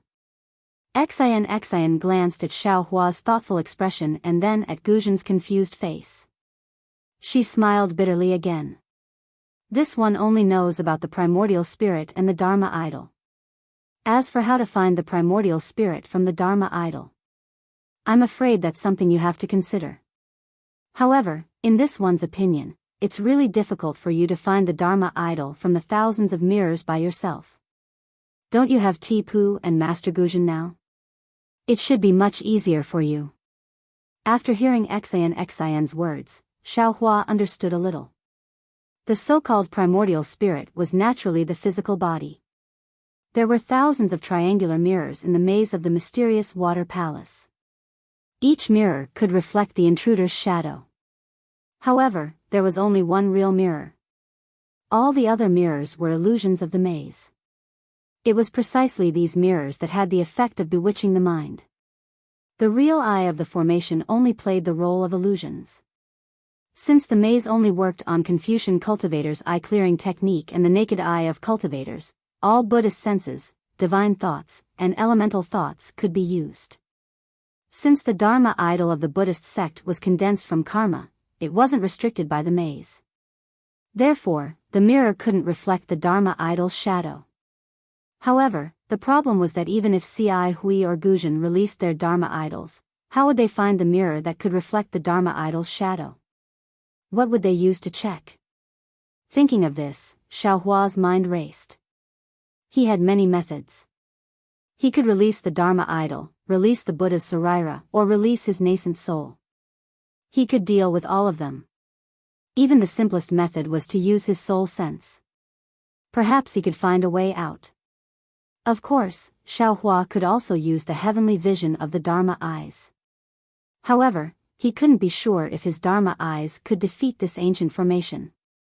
Although Master Guzhen wasn't proficient in Buddhism, he understood after hearing this. He said loudly, "Ci Hui, if there's anything you need this old monk to do, just tell me. This old monk doesn't understand Buddhism, but I do know some Buddhist divine skills. They can be of help." Ci Hui thought for a moment and said tentatively, "Grandmaster, this disciple doesn't understand the Dharma idol technique. However, the Sarira that I cultivate does have the image of a Dharma idol.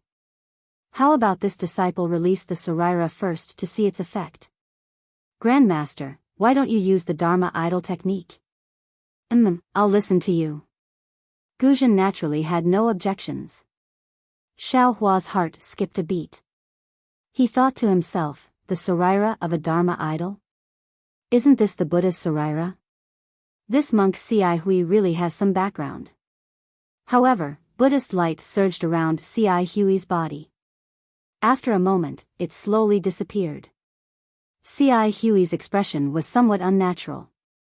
She sighed and said, "Not only does the mysterious water palace confine Buddhist consciousness, but it also confines this little monk's Bodhi Sarira. It seems this little monk can't do anything. Bodhi Sarira." When Guzhen heard Ci Hui's words, he couldn't help but reveal a shocked expression.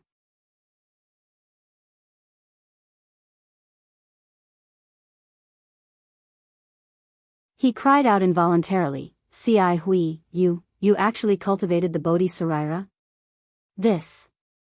Looking at this grandmaster who couldn't refine karma to form a Sarira, Ci Hui's expression was somewhat uneasy. She smiled and said, "All right, grandmaster knows. This disciple was lucky enough to refine the Bodhi Sarira in this life. However, the golden body has yet to form, so I dare not embarrass myself in front of grandmaster." Alas.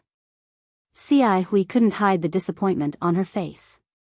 She sighed and didn't speak again. Xian raised her eyebrows and said with a smile, "Fellow immortal Ci Hui, I've known you for so long, but this is the first time I've heard you talk about refining the Bodhi Sarira. This is second only to the Buddha's Sarira in your Buddhist sect. With this Sarira, not only will you be able to attain the golden body of a bodhisattva in this life, but you'll also be able to attain the supreme golden body in the future. Cai Hui hurriedly put her palms together and humbly recited the name of Buddha. She said, Amitabha, this is the karma of this little monk's several lifetimes of cultivation. There's nothing to show off. Perhaps this little monk was like Grandmaster Guzhen in the past, specializing in the lineage of Dharma protectors. Later on, this little monk obtained an opportunity and gained the favor of Buddha. Today, I can finally fulfill my wish. Xian looked so excited that she almost forgot that she was in the mysterious water palace. She cupped her hands and said, Fellow Immortal, you're too humble. Being able to refine the Bodhi Sarira isn't something that can be exchanged with several lifetimes of cultivation. If it weren't for the profound Dharma and profound opportunities, how could it be possible? I didn't expect this little girl to be acquainted with a bodhisattva of the Buddhist sect. It's truly fortunate.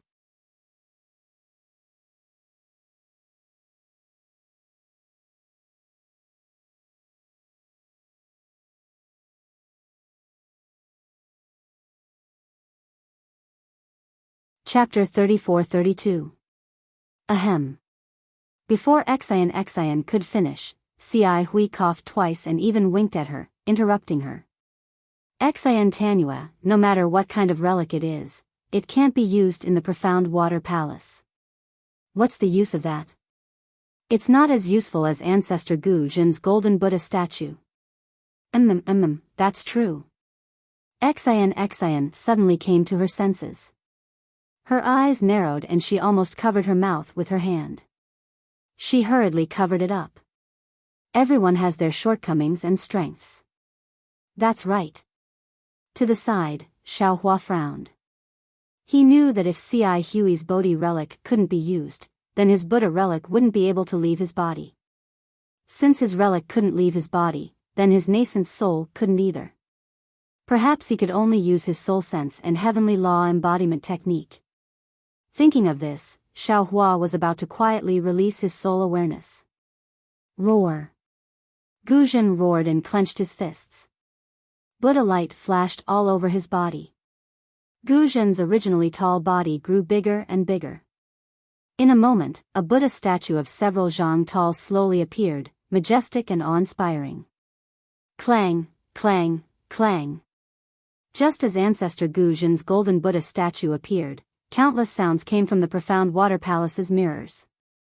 When Xiaohua looked up, he saw that many of the previously dazzling mirrors had turned into black holes. The sounds came from the shattering of the illusionary mirrors. A golden Buddha statue can restrain an ancient formation? Xiaohua was aghast. However, before he could shift his gaze away, the familiar rumbling of magical treasures resounded. Rays of aqua blue light appeared once again. Xiaohua hurriedly shifted his gaze away. Immediately, waves of strange magical energy fluctuations spread throughout the entire mysterious water palace. This magical energy was like a whirlwind, but also like a scorching heat. Guzhen's newly formed golden Buddha statue actually showed signs of melting under this magical energy. Strands of golden sweat seeped out of the golden Buddha statue. A trace of pain appeared on Guzhen's face, which was flashing with Buddhist light. He cried out, "The mystic water palace's formation is too powerful. I can't hold on for too long. Hurry up and find the entrance." Yes, Cai Hui gritted her teeth and hurriedly replied. She then waved her hand and said, "Ti Pu, look over here. Xian Tanyu, look over there, okay." Xian didn't dare to be negligent. She quickly turned around and looked in the direction Cai Hui was pointing at. Xiaohua also did the same. However, Xiaohua didn't use his eyes, but his soul sense. Xian's idea was very ideal, but reality once again showed the crux of the matter. The naked eye couldn't look directly at the illusory mirrors. Even if they could just glance at them now, Xian and Cai Hui didn't dare to be too careless, for fear that they would miss the mirror with the Transcendent's golden body. However, it was extremely difficult to find a mirror with an image among the thousands of mirrors. Ci Hui and Xian's eyes seemed to be dazzled. Heavy dizziness and discomfort rose from the bottom of their hearts. There were several times when they almost got lost in the mirror. Compared to them, Xiaohua was in a better state. Although soul sense wasn't as useful as Xiaohua thought, being able to see through the illusion of the array and see through the array's core with a glance, soul sense wouldn't be reflected by the illusory mirrors, so there was no danger of losing one's mind. However, Xiaohua was the same as Xian and the others. He also didn't dare to be careless. He also checked the mirrors one by one. As time passed, the magic power fluctuations became more rapid. Xiaohua could clearly feel the heat in the surrounding air. He looked again and saw that the surface of Master Gu Zhen's golden body had already melted.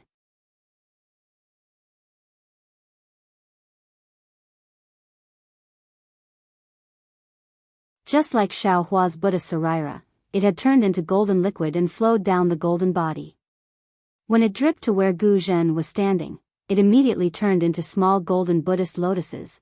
Gu Zhen's golden body of Buddha is different from Frost Bamboo's great strength Vajra Dharma body. It seems to be transformed from his main body, similar to my heavenly law's embodiment of heaven and earth. As Xiaohua continued probing, he thought to himself, although this Buddhist divine power is a level higher than Frost Bamboo's, the Dharma array has melted his golden body. That means his body will also be damaged. Why don't I use heavenly form to replace it? Thinking up to this point, Xiaohua couldn't help but laugh. No matter what, Great Master Gu Zhen is a Buddhist sect guardian with 5th grade origin energy. Wouldn't his golden Buddha avatar be more profound than my heavenly law's embodiment technique? Instead of thinking too much, why don't I hurry up and find the entrance? If Master Gu Zhen can't support me at the final critical moment, it won't be too late for me to make such a plan. Roar. After a while, Master Gu Zhen's originally straight waist twisted slightly. A slightly hoarse roar came from his mouth. It was unknown whether it was a painful or angry roar. His movement didn't matter. Pa, pa, pa, several loud pops sounded. Several thumb-sized bubbles appeared on his limbs. Then, with several explosions, these bubbles all exploded. Golden liquid splashed out. Before it could fall, it had already bloomed into lotus shapes in the air. The main body is the Saraira, and the Saraira is also the main body. Xiaohua sighed. He understood the meaning of Buddhist guardians. But suddenly, Xiaohua was startled again. My Saraira is in the shape of a Buddha. It seems to be able to form its own body. If a Buddha's Saraira leaves the main body to cultivate on its own, wouldn't it only be able to walk the path of a guardian? Xiaohua was startled. His soul consciousness was a little scattered, and he couldn't tell where he was looking.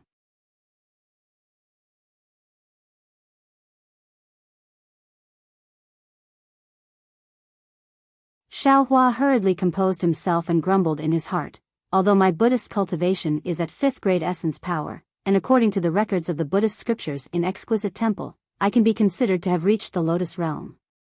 But in reality, I know very little about Buddhism, and Buddhist magical powers are few and far between.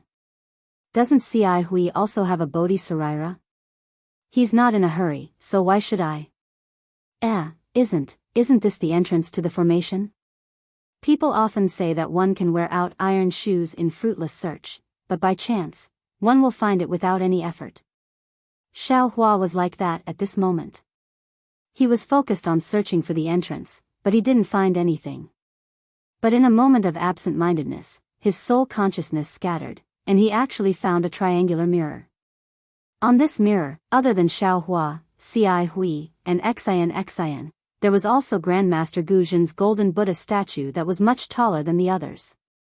This golden Buddha statue was only much taller than Gu Zhen's main body on the other mirrors, and there wasn't the slightest trace of Buddhist light on it. It's here. Xiaohua was overjoyed. He hurriedly pointed at the mirror below him and shouted. But what made Xiao Hua extremely surprised was that at this moment, Xian and Ci Hui also shouted in unison, "It's here." However, the two of them pointed in different directions. Ci Hui pointed in the sky, and Xian pointed in the same direction as Xiao Hua. Xiao Hua was rather surprised. He didn't think that the two's eyes could be as fast as his soul consciousness. He subconsciously looked in the direction Ci Hui was pointing at. Sure enough, on the same triangular mirror above everyone's heads, Grandmaster Gu Zhen's golden Buddha statue was also reflected. Just as Xiao Hua thought, Ci Hui and Xian also looked at each other's mirrors. The three of them then looked at each other with confusion in their eyes. They didn't think that the profound water palace would have two entrances. "Little monk, you're really amazing." Xian looked at Xiao Hua again and said curiously, "The area that Immortal Ci Hui assigned to you doesn't seem to be here." Xiao Hua rubbed his nose and said honestly, "When I saw Grandmaster Gu Zhen's golden body melt, this little monk couldn't bear to see it. In a moment of absent-mindedness, I looked down below. Grandmaster Gu Zhen's sacrifice moved Buddha and allowed this little monk to see the entrance to the formation."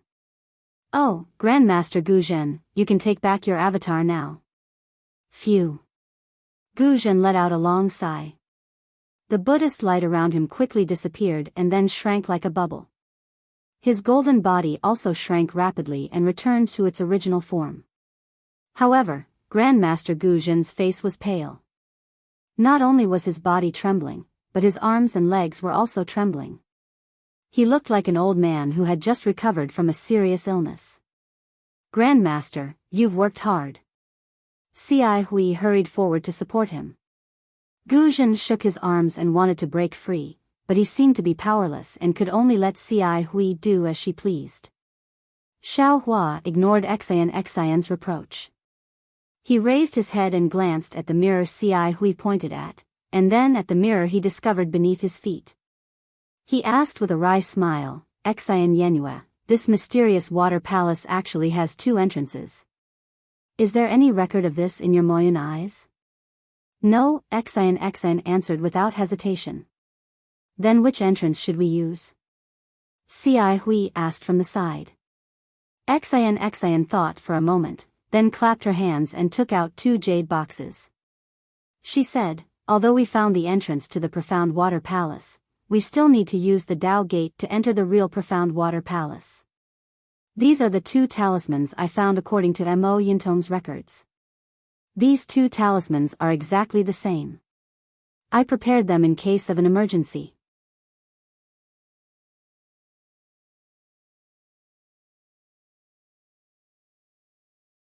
Now that there are two entrances, it is destined that both entrances will be opened. I think it's better to open the entrance first. I'll wait and see, then decide which entrance to enter. I'm afraid that's the only way." Ci Hui frowned. Faced with such a difficult problem, she had no choice but to agree. Xian raised her hand and one of the jade boxes opened. A bright cyan halo rushed out of the jade box. Before Xian could cast a spell, a thumb-sized seed jumped out of the jade box. Xiao Hua looked at the jade box expectantly.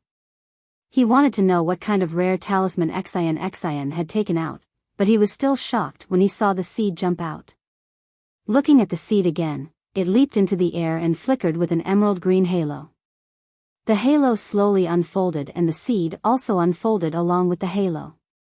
Xiao Hua could clearly see that it was a talisman in the shape of a leaf. The wrinkles on the talisman and the texture of the leaf were clearly visible. Xiao Hua didn't need to use his divine sense to know that it was a rare talisman from ancient times.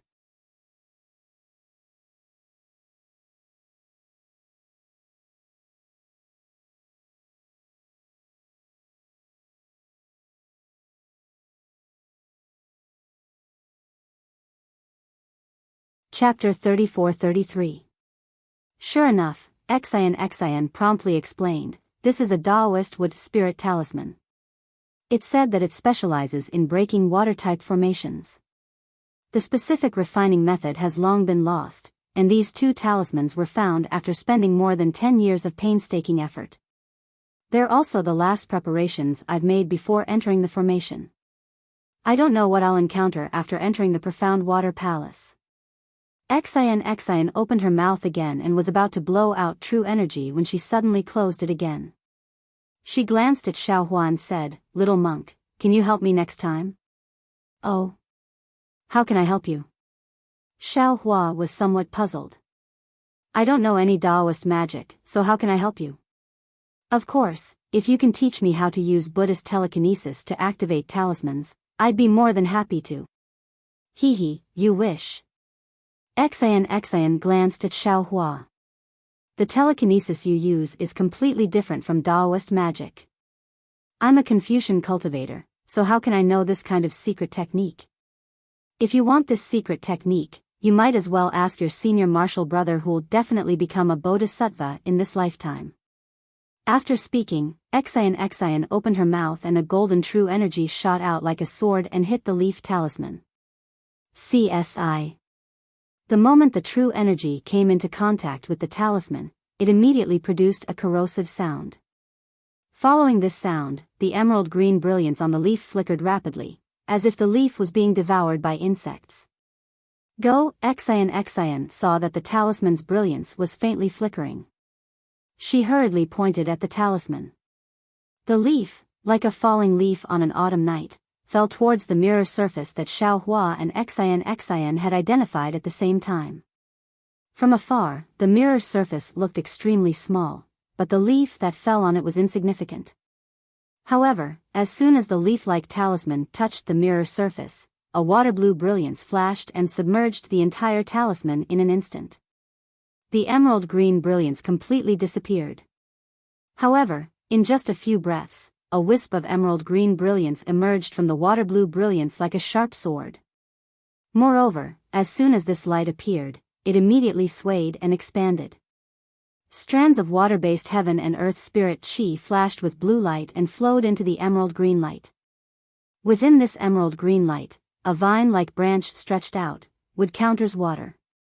Although the wood spirit talisman can't absorb wood-type spiritual energy from the profound water palace, the water-type spiritual energy can still make the wood spirit talisman work.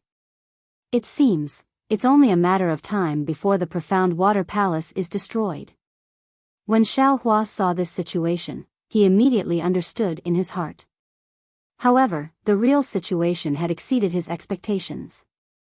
In the time it took to brew a cup of tea, the wood spirit talisman had already transformed into vines that completely covered the triangular mirror. When Xian grabbed it with her hand, the vines contracted and instantly shattered the mirror. Behind the mirror, a blue tunnel was revealed. Hiss. Xiaohua's eyes looked at the blue passage, and a feeling emerged from the bottom of his heart. It was as if there was a call coming from the passage with the wind.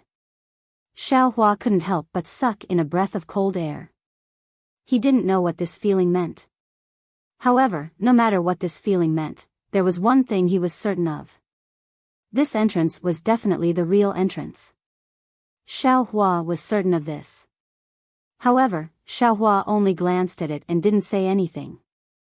He quietly waited for Xian to attack again and shatter the other mirror above everyone's heads. Seeing the mirror shatter, before Xian could say anything, Ci Hui's face revealed a look of astonishment.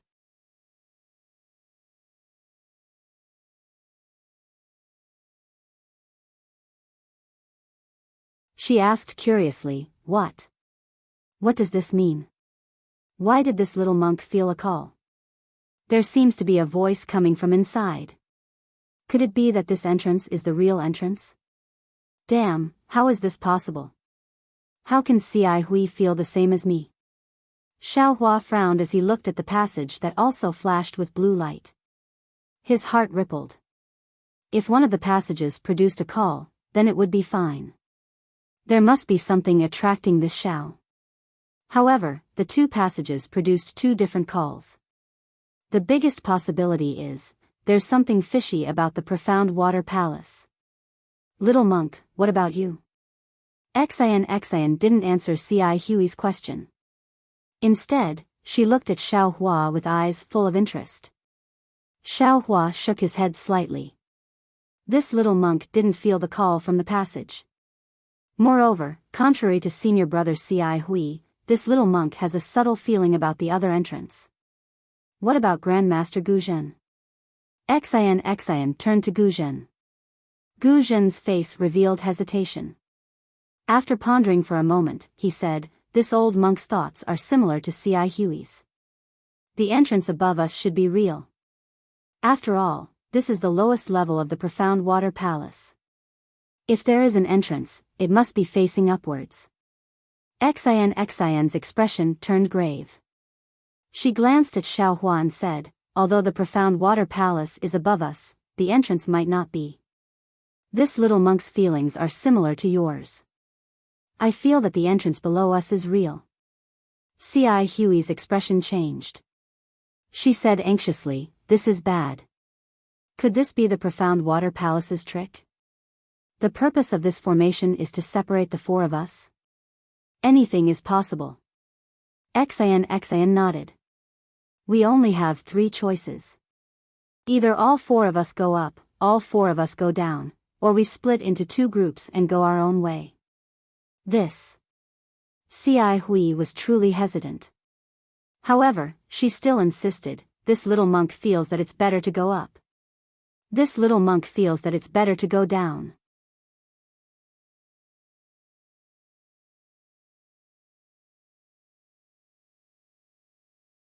Xiao Hua originally wanted to go up like Ci Hui, but he was somewhat unwilling. His perception had always been accurate. Today, there was no reason for it to be wrong. Thus, he also insisted.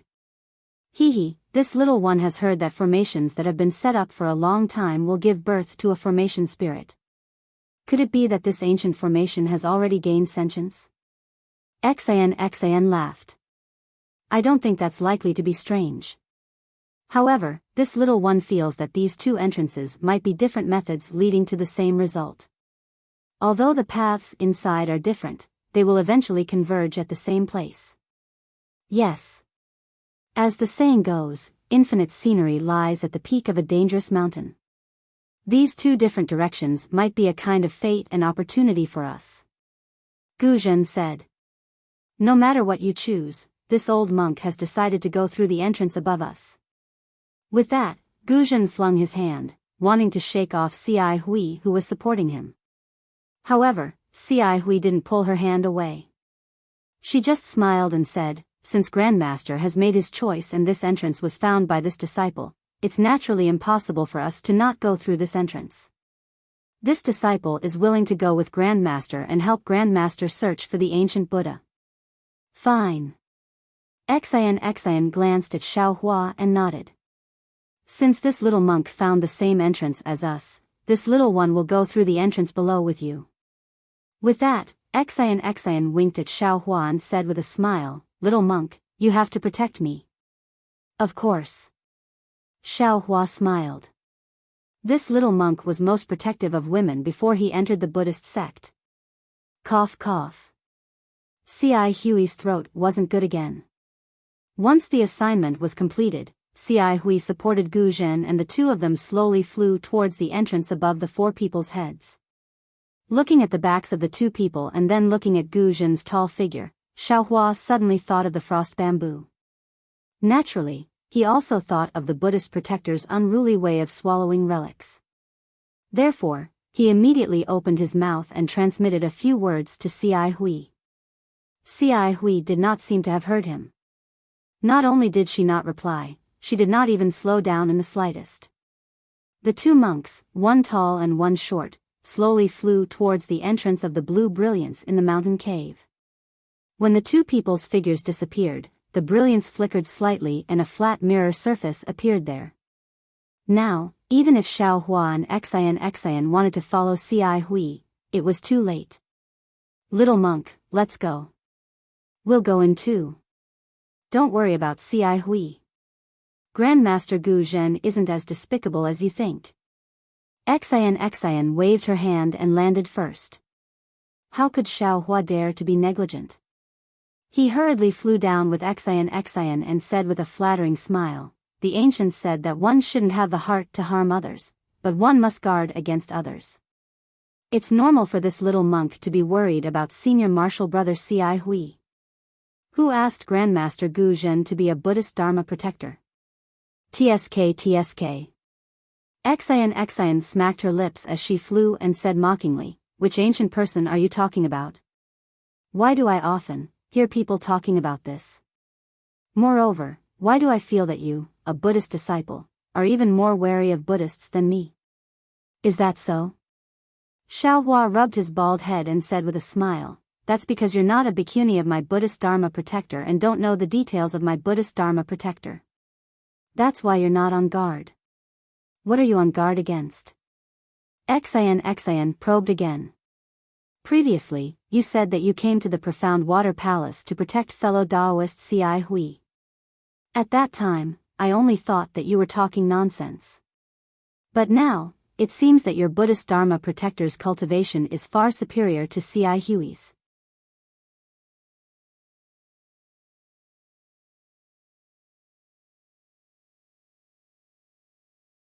How come I've never heard of such a good-looking, talented, and virtuous little monk like you? Alas, it's hard to give up on one's natural beauty. I've been raised in a boudoir and no one knows me." Xiaohua very regretfully rubbed his bald head and replied, "This little monk has always emphasized on keeping a low profile. I didn't dare to shave my head and become a monk because I was afraid of attracting attention. Nu Tanyue thought about it. This little monk had just shaved my head and brought you all here. In the blink of an eye, I met a senior martial brother who will definitely attain enlightenment in this lifetime. Since senior martial brother Ci Hui has such a background, Nu Tanyue presumably also has a family background. Only, I wonder which family does Nu Tanyue come from in the hidden Immortal continent? Do you want to know?" Xian flew to the light blue entrance and turned around. Yes. Xiaohua hurried over and nodded his bald head like a chick pecking rice. "I just won't tell you." Xian sneered and rushed into the entrance. "Don't tell me if you want to." Xiaohua also muttered and followed closely behind. The passage was several zhang tall. As the two flew in one after another, the brilliance of the entire passage actually began to revolve. It was just like the whirlpools that appeared on the four walls of the Profound Water Palace earlier. Wave after wave of blue brilliance drew an arc in front of Xiaohua. At first, it was slow, but then it gradually sped up and rushed forward. Looking behind the two, the place where the blue light surged had already sealed the entrance. There were no longer any gaps.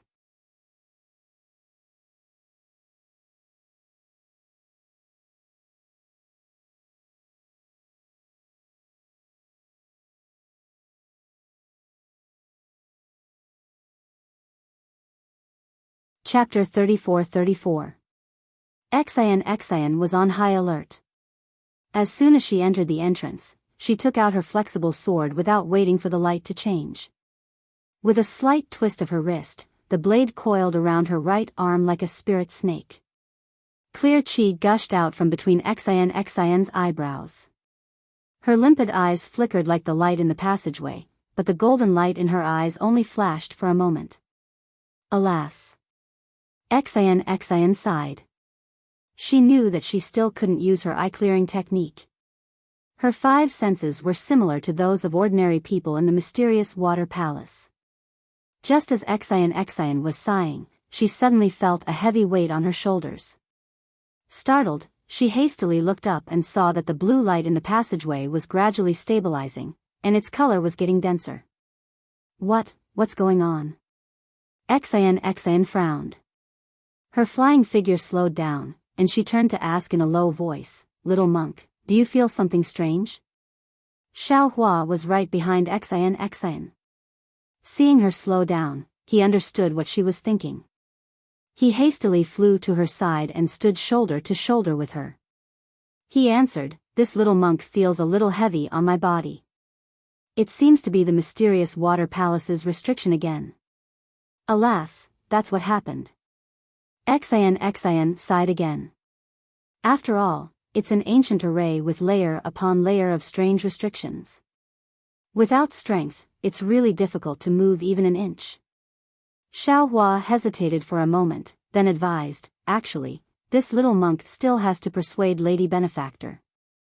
Right now, our main goal is to find a way out. This mysterious water palace is really not a place where people with our cultivation can enter. Even if you want to find someone, you should first consider your own life, right? Without your life, what can you do? A way out? Xian shrugged. It's in this mountain, deep in the clouds. What? Xiao Hua's expression suddenly changed. As if he had thought of something, he hastily cried out, could it be, you don't know where the exit is? Or... At this point, Xiao Hua really didn't want to ask any more questions. Xian had said that she had the ink cloud pupil. Xiao Hua had assumed that since someone had left the ink cloud pupil behind, someone must have left behind information about this ancient formation after escaping. He had followed Xian into the profound water palace. Even if he couldn't see an immortal artifact, he would at least be able to escape unscathed. However, he really didn't expect that the ink cloud pupil in Xian's possession didn't contain any records of this. Xiao Hua had been relying on Imo Yuntong and this exit to enter the profound water palace when he had broken through this ancient magic array. Now that Xian didn't know what to say, how could she not be scared witless? This was an ancient array. The previous few checkpoints had already shown how ferocious this array was.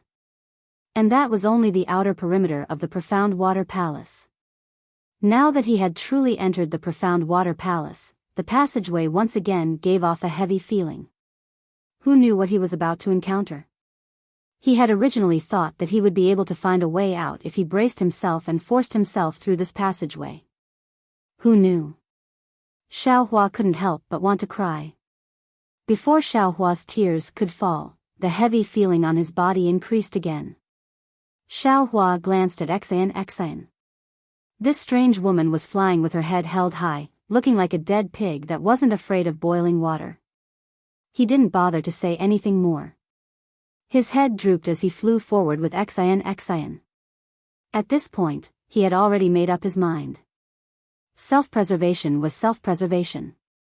Apart from self-preservation, he didn't care about anything else. Immortal artifacts, prisoners, nothing. He didn't believe that with his divine abilities, he couldn't protect himself. The pressure on his body increased even more.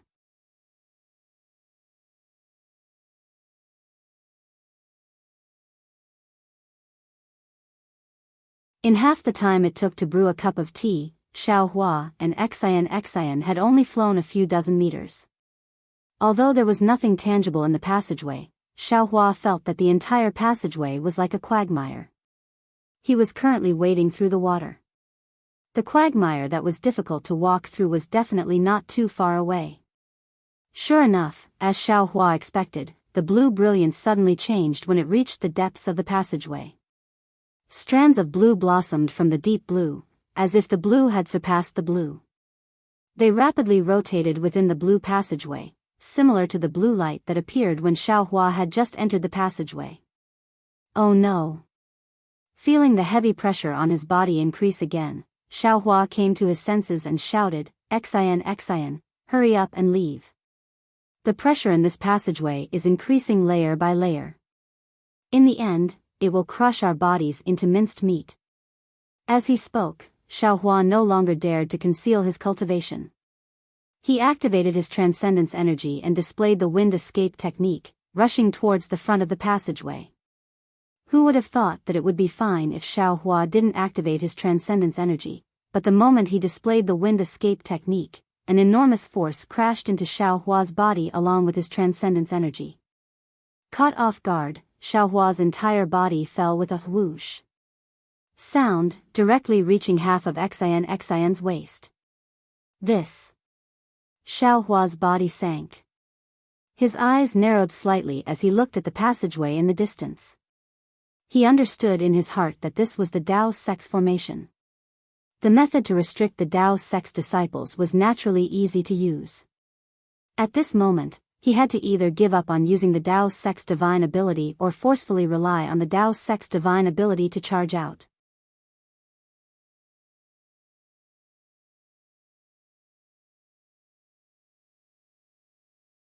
Otherwise, he could only continue to use the Buddhist sect's divine ability and deal with the myriad of changes by remaining unchanged.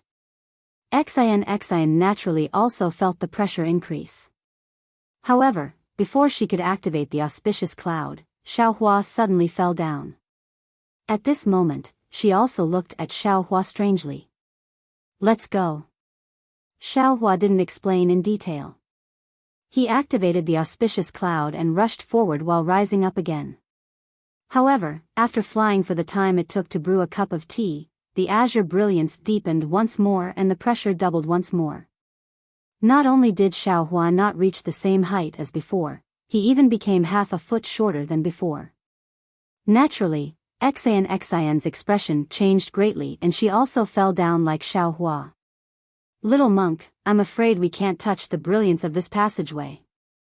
Xian shouted, "Although Mo Yuntong no longer has any records, since it's a passageway, we must pass through. This brilliance must be restricted by the profound water palace. If we touch it, we'll definitely suffer." Not necessarily. What if we're sent out of the profound water palace as soon as we touch it? Xiaohua coldly snorted and retorted sarcastically. Xian glanced at him and said indifferently, "Why don't you give it a try?" "I'm not giving it a try." Xiaohua shook his head and suddenly asked, "Right, benefactress, do you know?" Xiaohua originally wanted to ask Xian if she knew Princess Baihua of the Cha Nu country, Xian, but before he could say anything, he remembered that he was now the little monk Ti-Pu of the Western Paradise. How could he know a woman from the hidden Immortal continent? He immediately shut his mouth. "Who do I know?"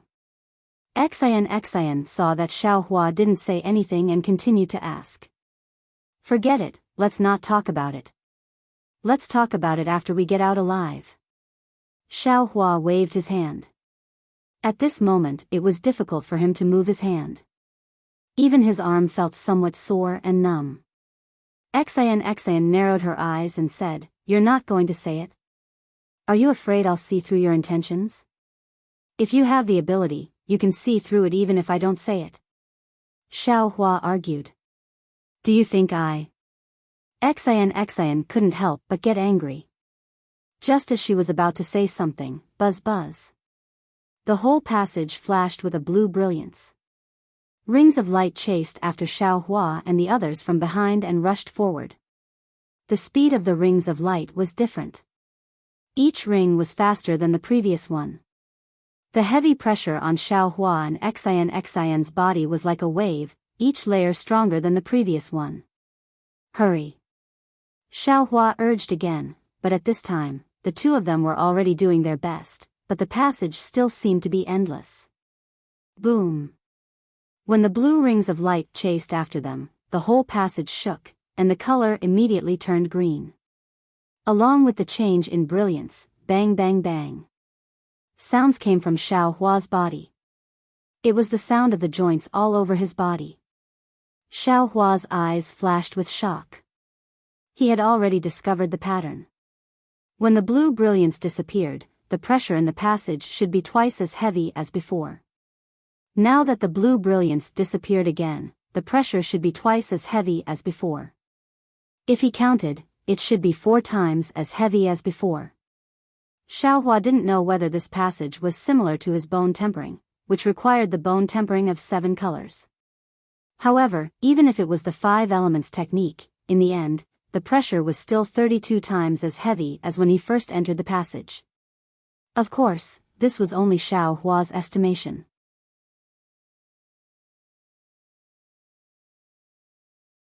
This was a restriction used to imprison cultivators, so how could it only be 2 or 4 times as heavy? When Xiaohua had just entered the passageway, the pressure from the flickering blue brilliance was already several times that of the outside of the passageway, and then the cyan brilliance was several times stronger. In the end, the pressure was several hundred times or even several thousand times stronger. How could a cultivator withstand this pressure? Xiaohua slightly bit his lips, and Buddhist light flashed around his body. He hurriedly released his soul consciousness and thought to himself, the only thing I can do now is to resist this pressure. This Xiao's body and bones have been tempered, so I should be able to resist for a while. I just don't know if Xian will be able to escape this calamity. Thinking up to here, Xiao Hua's face suddenly showed joy, and he shouted, Xian, the exit is about 900 feet ahead. We just need to rush to the exit. Xian looked at Xiao Hua from head to toe, and the panic on her face was not as bad as before. She seemed to have thought of a countermeasure, but she didn't ask Xiao Hua how he knew the exit was 900 feet ahead. She only faintly replied, I know. She once again sped up. While the two of them were talking about hope, the restriction inside the passage seemed to know. The green brilliance flickered even faster, and the pressure became even more violent. One moment, it was down, the next moment, it was up, and then left and right. Xiao Hua and Xian became even more exhausted and couldn't afford to be distracted and increase their speed. Seeing the green brilliance become even denser, Xiao Hua's body began to feel strangely sore and swollen. Xiao Hua understood that this time, the pressure was already several dozen times heavier than before, and his body was afraid that he was about to reach his limit. However, when he glanced at Xian, he saw that she was actually having it easier than him. Strands of golden mist had already appeared on her palace dress, and this mist protected Xian's protruding body. The mist had already condensed into armor inscriptions, making it look like a close-fitting golden armor.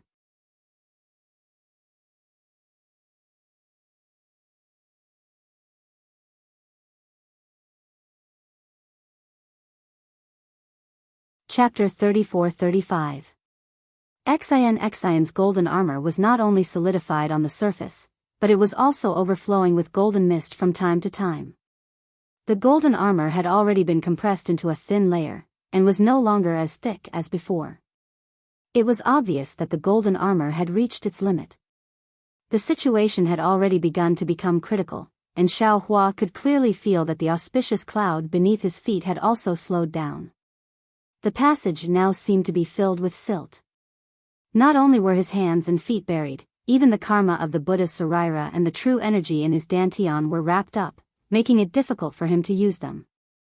The green brilliance is already like this, what should we do in the future? Xiao Hua's mouth was clearly bitter, and he somewhat disappointedly shifted his gaze away from Xian. He first looked at the end of the passage, and then looked again at the dense crystal-like green passage. Boom! Just as Xiao Hua's gaze fell on the passage, the entire passage violently shook, and dense cracks appeared in the crystal-like green light. Good! Xiao Hua almost blurted out in praise, quick, this passage is changing, I'm afraid it's our chance. As he spoke, Xiao Hua hurriedly released his soul consciousness, trying to find a flaw in the passage. Unfortunately, the tunnel shook violently for a few times before calming down. The densely packed cracks rapidly widened. However, a bright yellow color blossomed from within the cracks. It was as dazzling as the yellow flowers in the morning sun. This is bad. Xiao Hua hastily shouted again, and did not have the time to be embarrassed because of his misjudgment. Before Xian's strange gaze could shift away from Xiao Hua, a heavy pressure more than 10 times stronger than before suddenly appeared, as if a large hand had suddenly clenched. This heavy pressure was different from before, and it came from all sides of the passage, heading straight for the center. Although Xiao Hua and Xian did not have to worry about being swept down the passage, the strength of this heavy pressure suddenly increased, and the two suddenly stopped in midair, unable to fly at all. Pa pa pa. A series of sounds rang out like beans being fried. The golden armor on Xian's body was first broken into pieces, then the broken pieces exploded inch by inch. The tens of thousands of inscriptions on the armor whimpered and turned into strokes, disappearing into the yellow light. Ah! Xian screamed. Her palace dress, which was originally fluttering in the wind, stuck to her body. Although it didn't reveal anything, the curves of her body were exposed. Even when Xian opened her mouth, not only did she spit out Jin Qi, but even Jin Qi gushed out from her body. It was too late. Xian's body shrank, and then her face turned dark red. Xiao Hua was naturally much calmer than Xian. However, he also found it difficult to maintain his composure under this heavy pressure. His skin, which was originally as tough as steel, was collapsing time and time again. It was as if the entire profound water palace was pressing down on him. A sense of déjà vu arose in his heart. That's right. Xiao Hua had once encountered such a heavy formation restriction in the Dawn Rain continent. However, at that time, the formation restriction wasn't as heavy as it was now. Moreover, Xiao Hua had the Phoenix Dharma body at that time. Xiao Hua relied on the Dharma body to break the formation restriction. At this time, not only was the formation 100 times stronger than before, but Xiao Hua's Phoenix celestial body had also disappeared. In particular, in this passage, all Daoist spells were restrained. Although Xiao Hua still hadn't released his magic treasure, he believed that magic treasures could only be ordinary weapons in this space. However, Xiao Hua still didn't give up. He sensed the piercing pain on his skin and knew that his body was beginning to tear.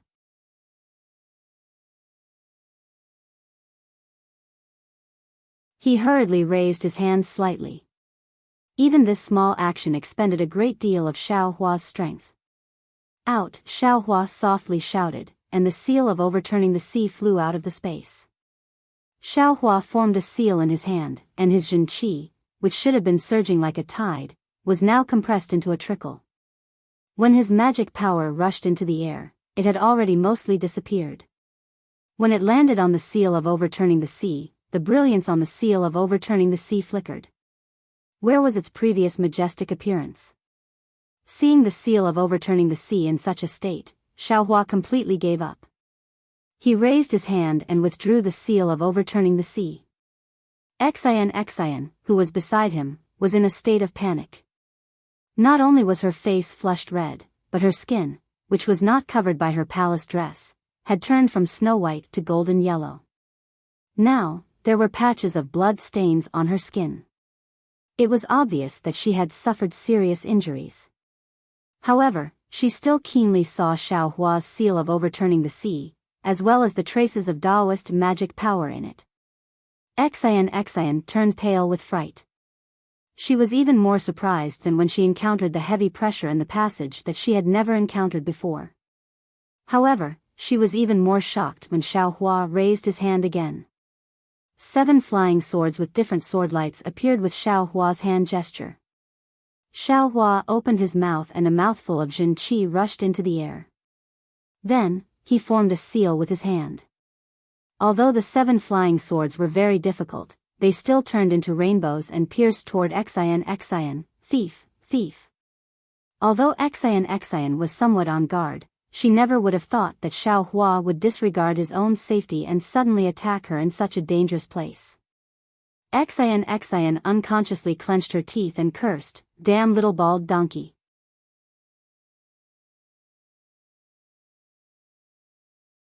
Following Xian's curses, her hand also reached out, wanting to take something out of her bosom.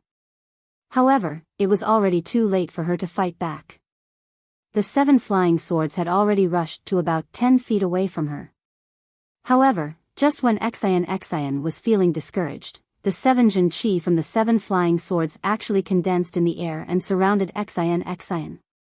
Although the sword light was as thin as a cicada's wing, and even flashed under the heavy pressure, it seemed that it would not be able to last long. However, Xian's body felt lighter, as if she had unloaded a heavy burden. He's protecting me. Xian suddenly came to a realization. I've wronged him. Xian instantly felt her chi and blood surging up. She did not know whether it was because of shame or the sudden release of Jin Qi, but her face turned blood red. Did he hear me scold him just now? Xian's heart unexpectedly gave birth to a very inappropriate question at this time. However, before Xian could look at Xiao Hua with doubt, another thought emerged like weeds: the little monk is a Buddhist disciple. How could he know the flying swords of our Confucian cultivators? Humph, it must be. That trace of feeling instantly turned into anger. She even glared at Xiao Hua with somewhat fiery eyes. Not only did she not take her hand out of her bosom, she even treated the 7 stars sword formation as if it was nothing. When Xian saw Xiao Hua, her eyes unconsciously gave birth to extraordinary splendor. Xiao Hua roared loudly, his body overflowing with Buddhist light or golden light. His originally thin and tall figure slowly expanded. The heavenly law embodiment technique that was comparable to the golden body of Gu Zhen's Buddha was finally displayed. Sure enough, as Xiao Hua thought, this heavenly law embodiment technique was refined by the primordial spirit. It was different from the Tao sex magic and was very different from the phoenix celestial body. However, it was similar to the golden body of Gu Zhen's Buddha. In this passage of the ancient formation, it still had the power to fight. This guy is actually a Buddhist disciple of the Buddhist sect? Or a martial master of my Confucian cultivation? Xian was somewhat flabbergasted. However, now was not the time for her to ponder. Xiao Hua's Dharma embodiment, which was several zhang long, immediately streaked his several zhang long arm through the air. That large hand even pierced into the 7 stars sword formation. Although it sounded loud and clear, under this heavy pressure, its tone had already changed. He shouted, Xian, I'll send you out first. You, what are you doing? Seeing Xiao Hua's large hand grabbing towards her, although that large hand flashed with golden light, Xian actually panicked. She hastily withdrew her hand from her bosom. Without hesitation, she pulled out the golden hairpin she gave to Gu Zhen before and stabbed it towards Xiao Hua's large hand. Just as the golden hairpin was taken out, a wave of cold air emerged from the bottom of Xiao Hua's heart. His large hand stopped in midair as he hurriedly said, "Female benefactor, the heavy pressure is still increasing. This golden body of Buddha is this little monk's last resort. This little monk wants to try sending you out of the passage. If you're unwilling, this little monk will leave by himself."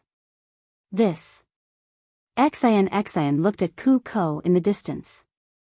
She fiercely clenched her teeth and said, "Fine. But don't you have any bad intentions?" Hearing this, Xiao Hua didn't know whether to laugh or cry. He grabbed his hand again and called out, "What bad intentions can this little monk have? Female benefactor, don't you know that form is emptiness and emptiness is form?" While speaking, Xiao Hua's large hand was about to grab Xian. He ordered, "Female benefactor, use your flying technique with all your strength."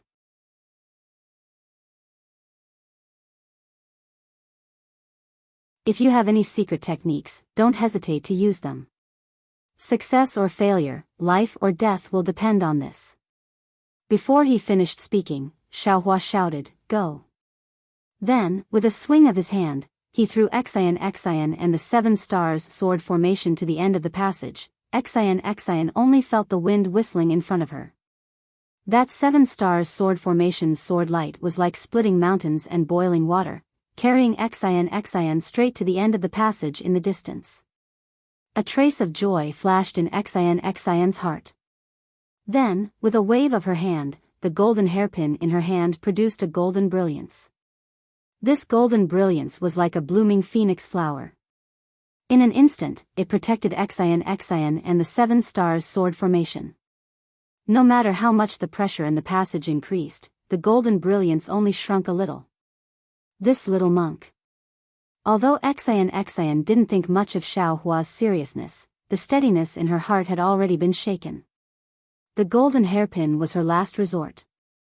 Who would have thought that it would be taken out the moment they entered the profound water palace? She couldn't describe the feeling in her heart. She turned her head with some worry, but when she saw what Xiao Hua was doing, she couldn't help but be shaken. She saw Xiao Hua holding a thick wishful staff in his hand. His whole body flashed with golden light. He was like a demon god who could split heaven and earth. He chased after her with large strides. Every time the wishful staff was waved, it would cause the passage to tremble. After the tremors, Xian could clearly feel the heavy pressure coming from behind her like a wave.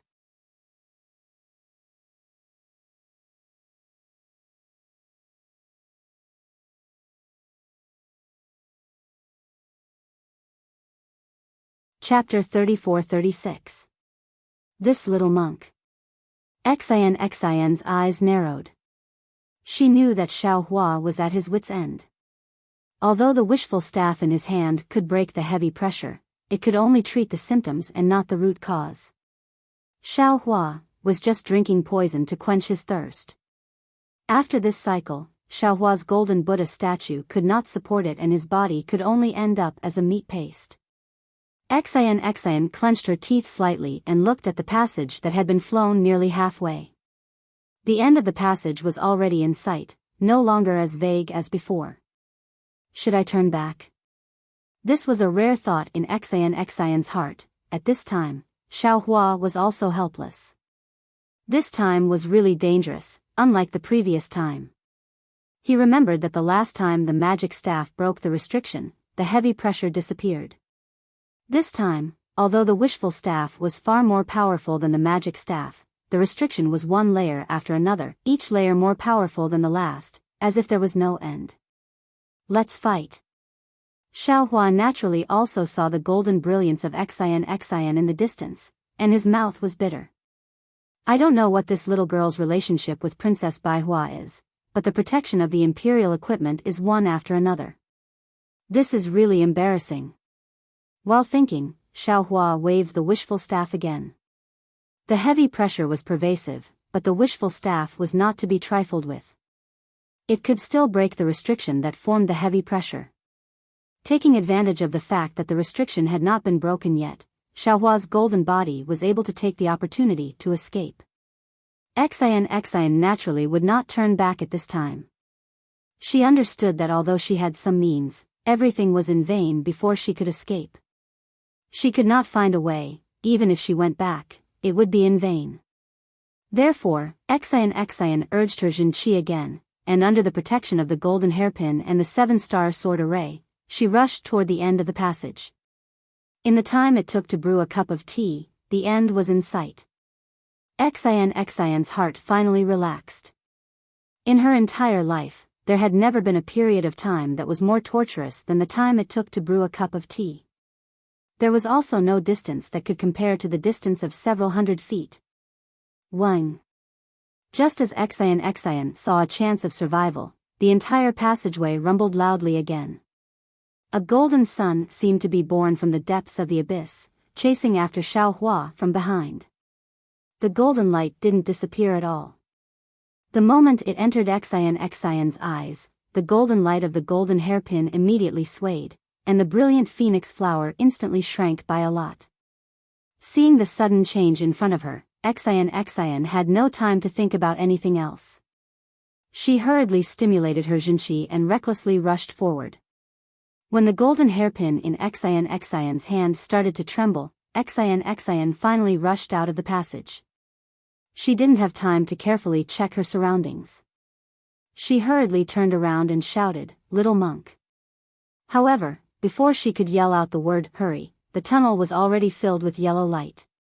Even though Xian hurriedly activated the clear eyes technique and the golden light in her eyes grew brighter, she still couldn't see the situation inside the tunnel clearly.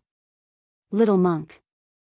At this moment, Xian's voice was somewhat sobbing. She was all too clear about the might of the golden hairpin in her hand.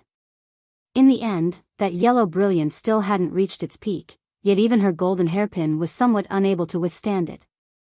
Admittedly, this was because her cultivation was shallow, but it was also enough to show how formidable the pressure in the passageway was.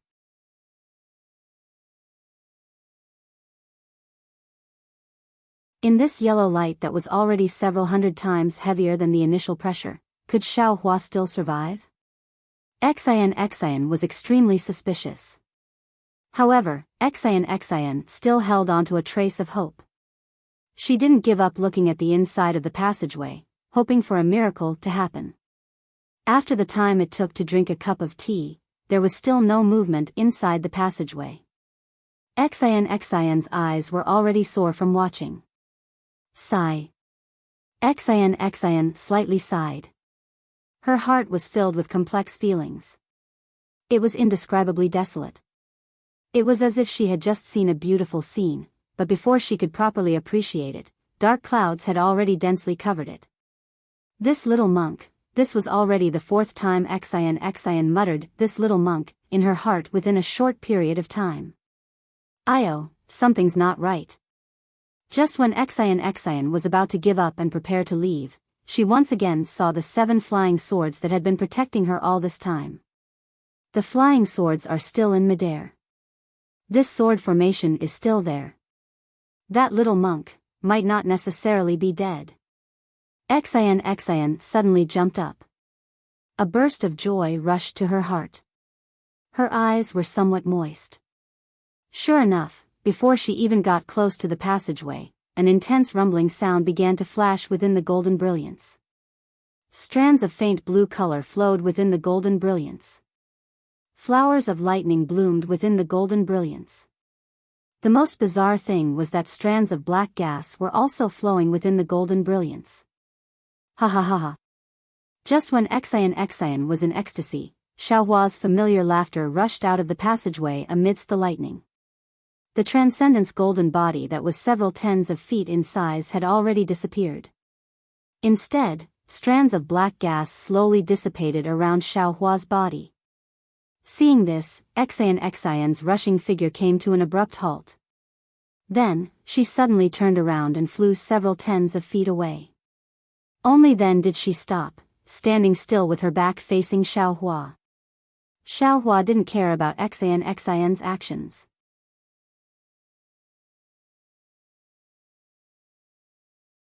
In his heart, he was really very lucky. Just now, it was really very dangerous. The moment the golden brilliance appeared, his transcendent's golden body instantly collapsed. The center of the passageway was completely not something that the current Xiaohua could resist. However, the moment Xiaohua's body returned to its original state, lightning and thunder immediately appeared between his eyebrows. The soul cultivator's lightning and thunder could obviously resist part of the heavy pressure, but it was far from enough. Xiaohua's flying speed was too slow. In a flash of inspiration, Xiaohua thought of the Devil Realm's concealment technique and immediately used it. Who would have thought that in this passageway, although Xiaohua couldn't hide in the void, his flying speed would actually increase. Therefore, under the effects of the lightning and thunder technique and part of the blood-dripping paradise, Xiaohua finally reached the end of the passageway. As soon as he came out of the passageway, he felt a kind of physical and mental exhaustion. Even his limbs were sore and numb. He almost didn't even have the strength to stand. Xiaohua cursed, "Damn it," and immediately collapsed on the ground. When a cold feeling came from his buttocks, Xiaohua suddenly woke up and hurriedly lowered his head. Seeing his naked appearance, his face turned red. Xiaohua's monk robes were originally ordinary goods. Previously, under the protection of the Buddhist light, they didn't have any damage. However, when Xiaohua transformed into his transcendent's golden body, the monk robes had already been destroyed. However, the situation was critical at that time, and Xiaohua's whole body was covered by the golden light. No one noticed. But now, awkward. Besides this, Xiaohua didn't have any other thoughts. He also finally understood why Xian suddenly turned around and flew so far away with her back to him. Alas! Xiaohua raised his hand, wanting to take out his clothes. However, his arm was abnormally sore, and he didn't have any strength. Moreover, the muscles on his arm were already twisted. Under the heavy pressure, his entire body was seriously injured. "Benefactress, please wait a moment," Xiaohua shouted, adding fuel to the fire. How could Xian pay attention to him? She just turned her back to Xiaohua and didn't say a word. After the time it took to smoke a cigarette, Xiaohua stood up shakily. He put on a new robe, formed a sword seal, and collected the 7 flying swords. Only then did he open his mouth and say, "Benefactress Xian." However, when Xian turned her head, what she gave Xiao Hua wasn't the gratitude he expected. She didn't even smile. Instead, she held the golden hairpin in her hand and coldly asked Xiao Hua, "Little monk, tell me honestly, who are you?" "Ah. Who am I?" Xiao Hua stared blankly for a moment, then immediately woke up. After all, in this blue passage, he once again showed a cultivation that was different from that of a Buddhist disciple. No wonder Xian was vigilant again. "Benefactress, this. I'm afraid this is the second time you've questioned this little monk." Xiao Hua rubbed his nose and said with a bitter smile, "Didn't this little monk say it before? This little monk is a Buddhist disciple from the pure land of ultimate bliss, there's no difference."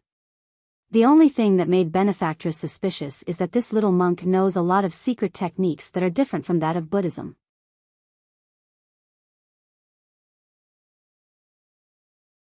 This is very normal, right?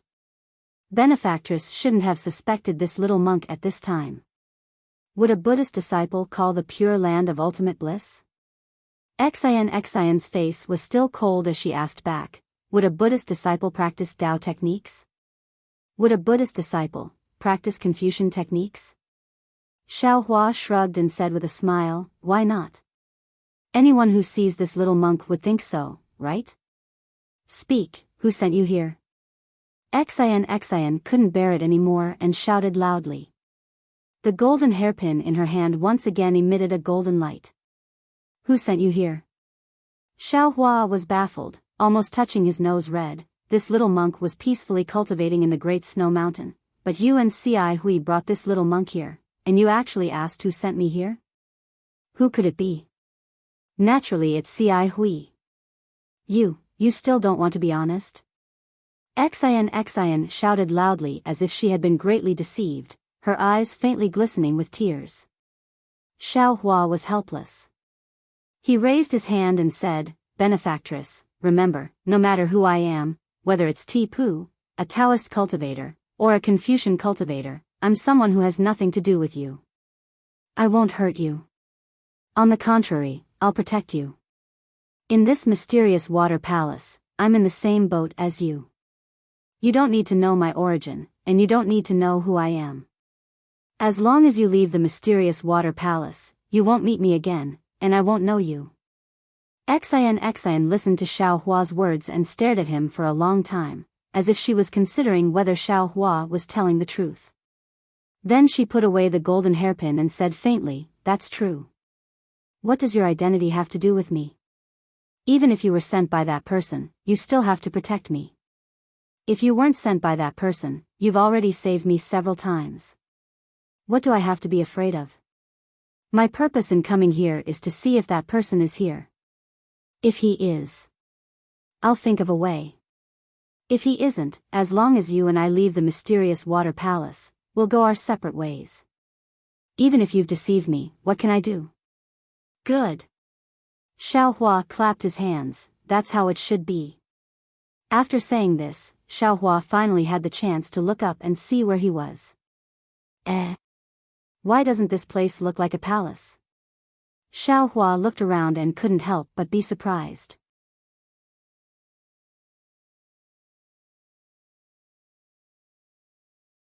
In front of him was a vast open space with white clouds drifting about.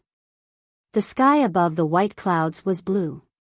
Although he couldn't see the sun, there were actually some shadows in the open space. You're tuning into the Biyao's Wuxia Chronicles YouTube channel. Don't forget to subscribe and join us on this journey to catch the most captivating stories.